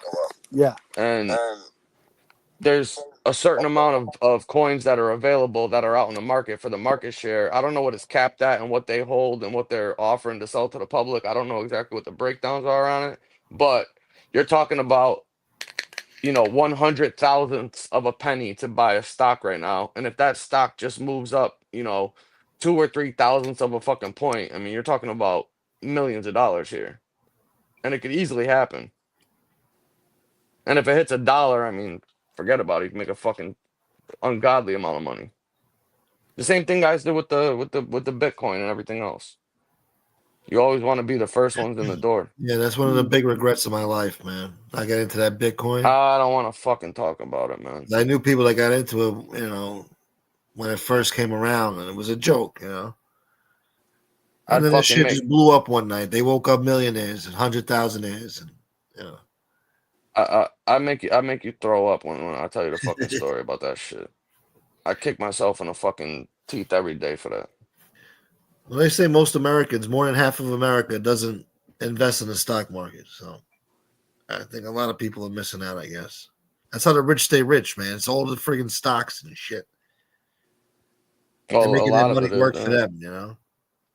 I don't know about now with the stock market, but when things are normal, I guess things are good. Yeah. Well, when you're in a situation like this, it's a perfect time to try to fucking buy and buy low. Yeah. Mm-hmm. Because eventually it'll go up. I know a lot of people during the early 2000s when they had the first the housing market crash and all that, when the stock crashed and Fannie Mae, Freddie Mac and all them were going under. A lot of people that were older that were retired that had a lot of money in the market panicked because they were thinking they were going to fucking lose everything. They wound up selling off, losing 70-80% of their net worth only for it to come back tenfold. If they just held on to it, they'd be Yeah. fucking good right now. Yeah. So, But that's the market. They panic. See, they're all like they hang on every little fucking word that the TV says or what the well, yeah, president says. society is driven by fear, basically. Yeah. They do it in all aspects of life. I mean, you remember when they were doing the when Bush was in office and they were doing the fucking weapons of mass destruction meter and the terror alert, and it was if it was a Oh 4 or a yeah, 5 yeah, yeah. today and shit like that to I freak forgot people about out. that. Yeah, Yeah, yeah. it's shit like that the fucking media and stuff does to drive people to buy, sell, do certain shit. They control everything by fear. That's a friggin' memory. I forgot about that, bro. That took me back. I Didn't remember it some Yeah, was like remember that? stocks? code They orange. had that. Yeah, they had that fucking that meter. Oh, we're at a 5. We're at a 5 alert right now. Yeah. Tensions are high. What the fuck There's out a of Yeah, here? color yeah. No. chart. Green, yellow alert, orange alert. Yeah, yeah, yeah, yeah. Yeah, exactly. Yeah, you Damn. guys remember that shit. I was like back in Mm. I'm going 02, back. Yeah, 2002, 20 2000. years. Didn't some stocks go down because of Trump? Of course, yeah. But then they go back up the next day. But yeah, That's Well, what everyone I'm they was just dropped. saying. saying, They Like dropped. I They would, dropped a lot, but then they stabilized and surged over the weekend. And fucking Monday morning when it opened up, all the people that held down or bought low during that dip made fucking hundreds and hundreds Yeah. of millions of Yeah, dollars, that's man. what I'm saying. Like even like now is probably a perfect time to start buying shit that goes down because of Trump, because it's gonna go back up. Yeah. Yeah, you always, Wish we you could play the always, stock market. yeah, you always want to go when it's like in the bear market or a Yeah, downswing. man. You want to try to Well, buy low and sell high. That's it. according to Mike DeBella, now is the time to invest. Yeah, well, Yeah. there you go.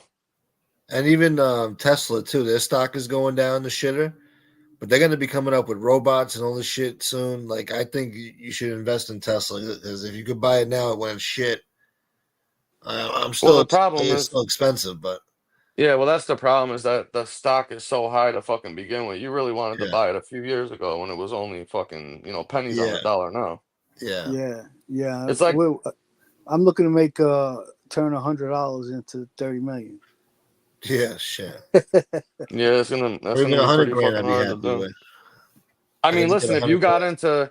if you got into like XRP or any of them coin processing fucking wallets or platforms and shit like that, if that shit ever hits like $1, $2, I mean, and you did invest 10,000, you probably would make fucking 30 million. But you would have had to been in there from the very fucking beginning is the thing. And you Yeah, gotta hold on to it. But people, like anything else, they get scared and start yeah. dumping off. Can't do Like that. they did with that meme coin, like the Doge coin and shit like that. Yeah, I wanted to get into that too. The Doge. Yeah, Yeah, I mean, people, especially day traders, you can make a shit ton of money over a long period of time or make a shit ton of money short, but you can also lose fucking everything short term and long Yeah, term too. It's a fucking volatile business industry to yeah. fucking be in. Gunsmoke, he takes donations, and he also takes Bitcoin, cryptocurrency. I wouldn't even know what to do with a Bitcoin if I had one. Just hold And on gold to it. and gold bars. Yeah, I'll take some gold. Yeah, gold is the best thing to have. Gold and silver are always the best things to Always have. going up. I mean, yeah, you want some Well, gold yeah, and silver. Yeah, well, yeah, because even when the economy is down and the economy crashes, that shit's gonna still hold its value because it's yeah. a physical fucking object and it's there's a fi not there isn't sorry, there is a finite amount to it. So it's And it's it's a you know universal money too. It's like a universal currency. It's like they call it God's money.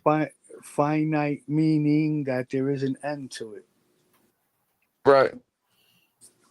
Yeah, there's only a certain capped amount of it available on There fucking the isn't an planet. infinite amount. Is a cap. Right. Based on the market, I guess. That's what makes it so good, because there is a cap. I mean, look at what they, until they can figure out how to do the old, what is it, the Da Vinci Code where you can turn lead into fucking gold. Yeah. Until they figure that out, then we'll be all right. Because look at what they did with diamonds. Now you got the It lab went, grown shit. yeah. Now they have the fucking lab growns, the moissanite, all that shit, and it's tanked off the actual price of real diamonds, and people go and want to buy that shit now. Before they thought it took, millions and hundreds of millions of years for this shit to be created. Now they're doing it in a lab in a fucking couple of weeks. Yeah, for cheaper, for more than Right. half the price, less than half the price. Oh yeah, way less, way Yeah. fucking less. Thank you, And Mike DeBella. most people don't even fucking know the difference unless you're like a gemologist or really know fucking stones. Like you're not gonna fucking know. Nah. And it Yeah. passes the tester too, right? It does, but it passes like the diamond testers. But now they have new ones that actually test for moissanite. They can tell the difference, and Yeah. they have machines. Oh, the They'll machine will put it tell you right away. Yeah. Yeah, they'll put it in the fucking They machine. It'll see the tell you. spots and stuff. Yeah. Yeah, it'll tell you everything. The quality of the diamond, whether it's a diamond lab grown. They got a thing that'll test the amount of gold or silver, whatever, down to the carat, and the percentage is crazy. Mike DeBella Definitely. boy. Thank you. Hey, what's up, Mike? How you doing, man? Been a while. Good to see you. What's up, Um, Mike DeBella? yeah, and then obviously the other thing, it can't pass the scratch test. What do you mean? The lab? Well, yeah, the labs can't pass them. No, diamonds, natural. naturally occurring diamonds are the hardest, material on the planet, basically. So that's not a real diamond then. They say it's just the same exact thing as a diamond. Well, it has the same compounds and makeup of it, carbon-based elements, but it's not the exact composition as a naturally occurring diamond because it Yeah. was made in a lab. It was seeded usually using a piece of like a real diamond that they use it as like a seed to grow off the lab grown one. But when you take a moissanite, the lab grown diamond, and you put it next to a real diamond and you rub them up against each other, the real diamond will fucking chip and break up the lab grown one. Wow. You can't do nothing to it. Yeah. Yeah, they showed pictures where they'll take like one of those big compression like PSI jackhammers and shit, Yeah. and they'll put it down and they'll fucking put 5, 10,000 PSIs and slam it down onto the thing, and a real diamond will fucking literally just dent the fucking machine. You won't even be able to fucking break it.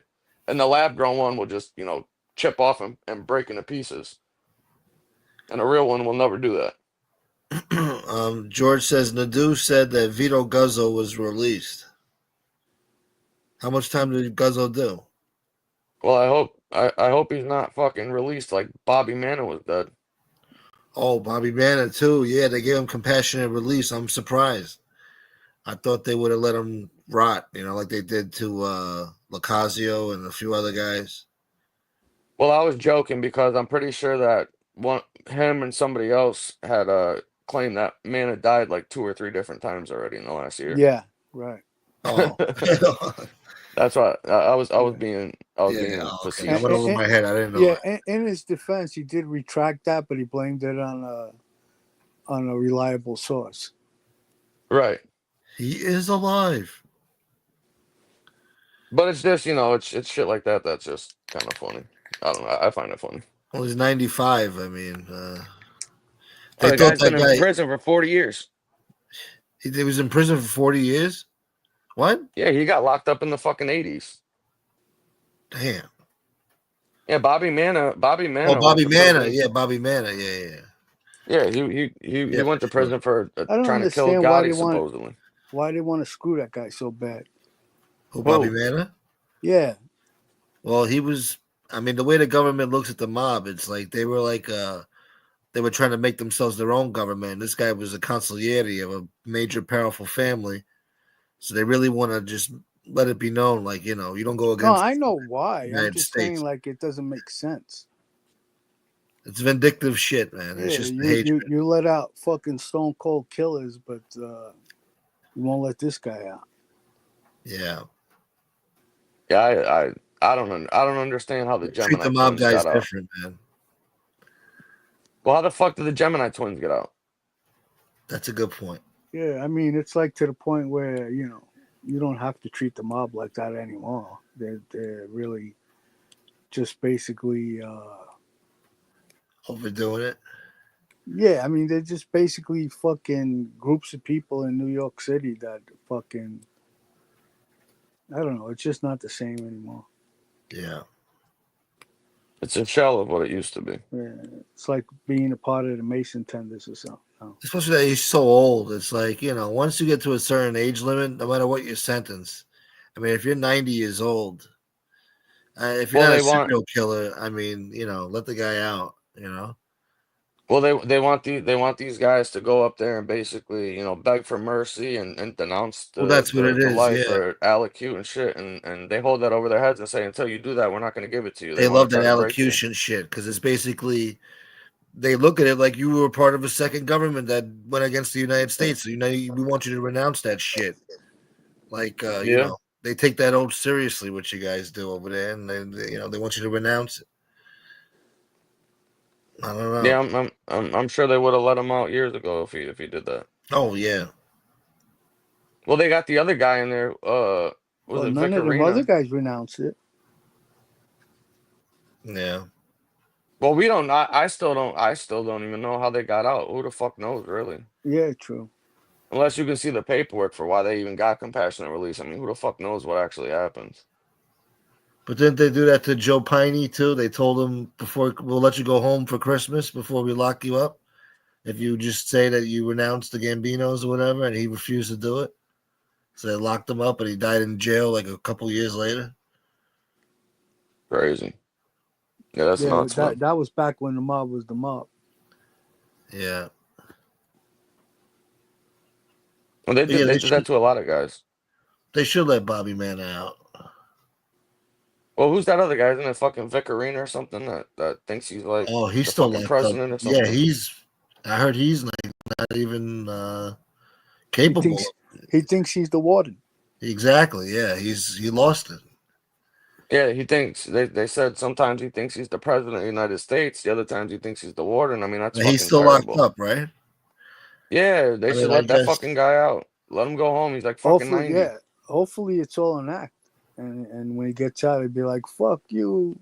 Yeah, right. if he's in his He like pulled late 80s, he 90s, pulled and a he pulled a chin. yeah, if he's got a family, let him A go home. reverse chin. Yeah, exactly. I mean, yeah, realistically, I mean, there just comes to a point where it's like, what the fuck? Are you guys that serious? They did 40 fucking years for shit most people would only got 10 for. And then In most they're going countries, that through. would have been double life sentence. They would have got out fucking long time ago, decades ago. Most I mean, countries they wouldn't even got convicted. yeah. I was gonna say it's probably the worst, case scenario for these How guys about, too. It's only the way RICO is set up that they can get those convictions. Yeah. They can't play fair, so they got to get you, group everybody together, even if you weren't even involved in that crime. They're crooked. The FBI is crooked. They're all liars. They're all liars. Well, how about this, though? Scarfo, he died in jail, 87 years old. Do you think they should have let him out? No. No? No, that guy was a fucking maniac, psychopath, fucking lunatic. And if he got out, I guarantee he would have been fucking whacking people. But he was good friends with Bobby. They were good friends, His probably first but target he would was. have been Joey Molino. Yeah, I was gonna say fucking. He would have came home and put bullets in a whole bunch of people's heads. I'm sure. At that age, would he have been capable? He probably, maybe he didn't give a fuck going back. Yeah, let me out. Let me go kill this motherfucker. Then you can send me back. He'd do it himself, you think? Yes. I don't know. Who knows? Well, listen, that little, I would say little Nicky was a gangster's gangster, man. I don't think he would give two fucks. I think if they let him out and he's seen fucking his nephew or one of these other fucking guys, I think he would kill him in 2 seconds. Yeah. I wouldn't even give a fuck. I firmly believe that. They said up until he died, he was still with it. Like he was in great shape, still clear-headed, talk, conversation, everything. Yeah. So I would say that he probably still posed a danger to society, knowing who the guy is. Yeah. But these other guys, they don't even got fucking murders or nothing on their jacket. I mean, Scarfo was a stone blow killer. Society and horses. Exactly, yeah. You try to whack another fucking horse. That's got to be one of the fucking funniest stories ever. I don't give a fuck what nobody says. Guy's out riding horses on a mountain. The horse almost goes off the side. He thought the horse was gonna whack him, so he killed him. That's fucking hilarious. Stupid horse. Yeah, that's one of the greatest stories of all time. I don't give a fuck what nobody says. That's hilarious. Danny Trio loves that story too, especially when the horse dies at the end. Oh yeah, he'd be calling fucking dibs on it. He'd take care of this, Nicky. Yeah, I'll take care of this. I'll take care of this for you, boss. And he's out there with a fork, a knife, and a condom. Yeah, I'm surprised he didn't pull like a Blazing Saddles and try to knock the horse out. Oh my god, what a character that guy fucking is, huh? Who, Trio? Yeah. Yeah. Well, they got. We were talking about it the other day. All those guys that went away during the RICO case and the subsequent RICO case that didn't get the 100 years to life. They're all getting out now. They all done fucking 30 something plus years. They're all coming home. Yeah. I mean, Vito Guzzo did what, 27 years? I think he did something like that. We figured out 27 years. You come home to a new world, man. That's crazy. Society isn't even the fucking. Well, at least he's got some time left if he stays healthy. He's only like what, 62 years old or something. Oh, so 60. he's still got some No, I life. think he's 60. Yeah, and he's done half his life in prison, man. Mm-hmm. What do you come home to after that? A reputation, that's about it. At 60, what do you do, man? I don't know. That's crazy. Well, People yeah, make it work though, I guess. But most of your family's fucking dead. Most of the people, if not a chunk of them, that you knew or grew up with, whatever, are probably fucking dead. yeah, And the rest of them are probably fucking in prison and are gonna die in there. I mean, you basically missed half your life over there and sitting in jail.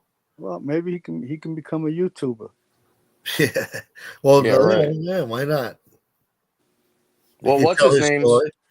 what's his name's getting out soon too? Fucking Teddy Teddy who? Persico. Now Persico's getting out of jail?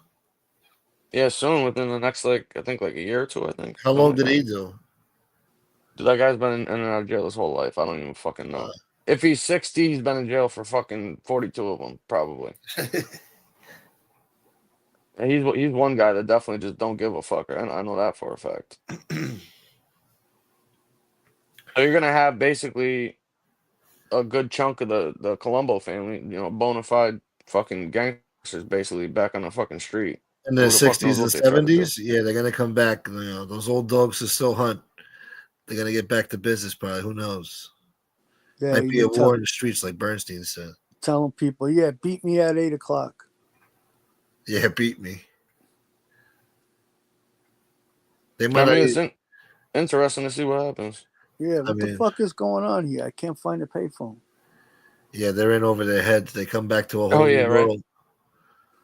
They don't know what the Well, fuck.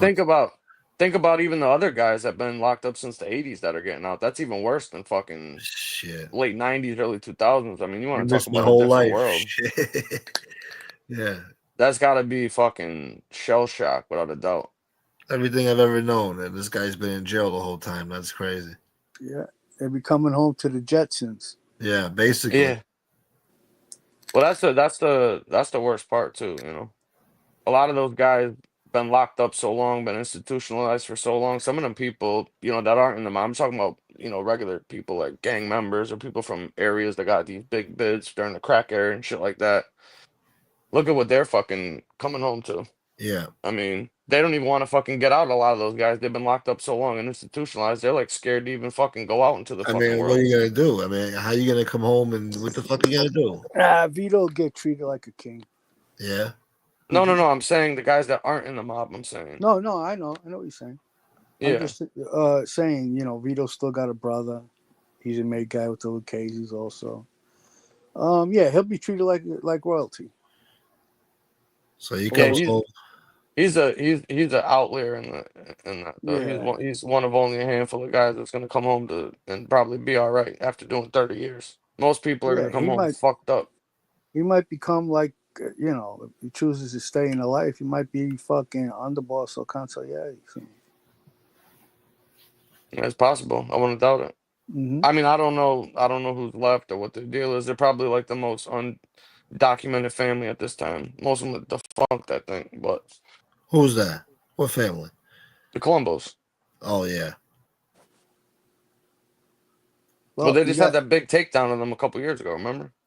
you got Teddy coming out. He's gonna take the boss spot, probably, right? Oh yeah, well, yeah, for sure. Yeah, he's definitely tapped to take over. Yeah, that's Allie. That's Carmine's nephew, Allie Boy's son, right? You know what would have been? Yeah, you know what would have been interesting if fucking Vinny Unions was still alive. Why is Any that? unions? Why? Vinny Unions is the guy who he thinks killed his father and he tried to kill. Oh, Guzzo. Yeah, Yeah, Guzzo. yeah. I mean, I would say, knowing what I do know about the guy, he's more than capable of fucking doing something. But he claims, according to the media and articles people reporting, he claims to change his life and whatever, blah blah blah. So who the fuck knows? We'll see. Yeah, right. I don't. People gonna be I don't. They all falling say over. that. They're gonna be falling over themselves to give him envelopes. I know. I don't think he's gonna fit that narrative. But it Nah. sounds good. I think he's going to, just try to be careful and basically live off of his reputation and, you know, try to fucking move up. Let's wait and see what Bernstein says. Yeah, let's wait and see what the Deuce says when he speaks to one of his main guys. Yeah. Yeah, I'll be back in 1 second, Yeah. Smoke. Didn't they just have a bust recently of the Bananos or the Lucchese's? And I think it was like Lucchese's. Yeah. And wasn't it like 50 something guys or some shit? I'm like, what the fuck? That's like the whole family. What the fuck? A lot of New Jersey guys. Oh, a lot of New Jersey faction? Yeah. How many fucking guys? I mean, Jesus Christ. I'm not sure how many, but It sounded like the whole damn family. Like 50 guys. Like, holy shit.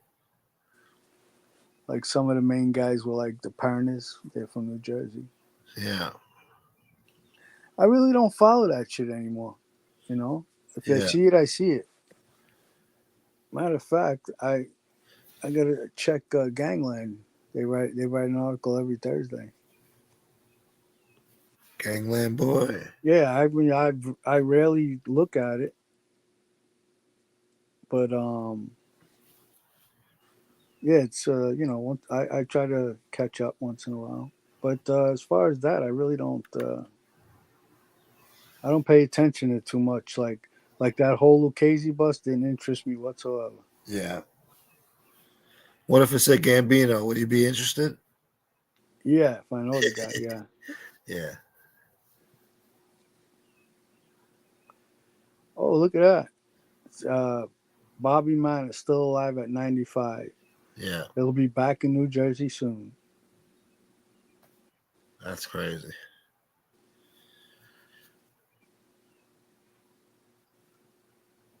Yep. And Guy's a detective may have worked for the mob, but I take lawyers it. say he's not guilty of charge. Yeah. Oh, Georgie Neck was part of that Lucchese thing. Georgie the Neck? Yeah, he's from Brooklyn. Yeah, is Georgie next to Polar? Yeah, no, I was just I went to His kid too, right? I logged into my Gangland to see what's going on. Yeah, what's he saying? No, he wrote an What's the article topics? about the detective that was working with the Bananos. He wrote an article about Bobby Manor, still alive at 95. He'll be back home. Who else? I don't see anything in here about Vito. Well, he just came out today, right? Yeah, that's what they're reporting, I think. Yeah, Capici probably won't have that up till next week, I'm assuming.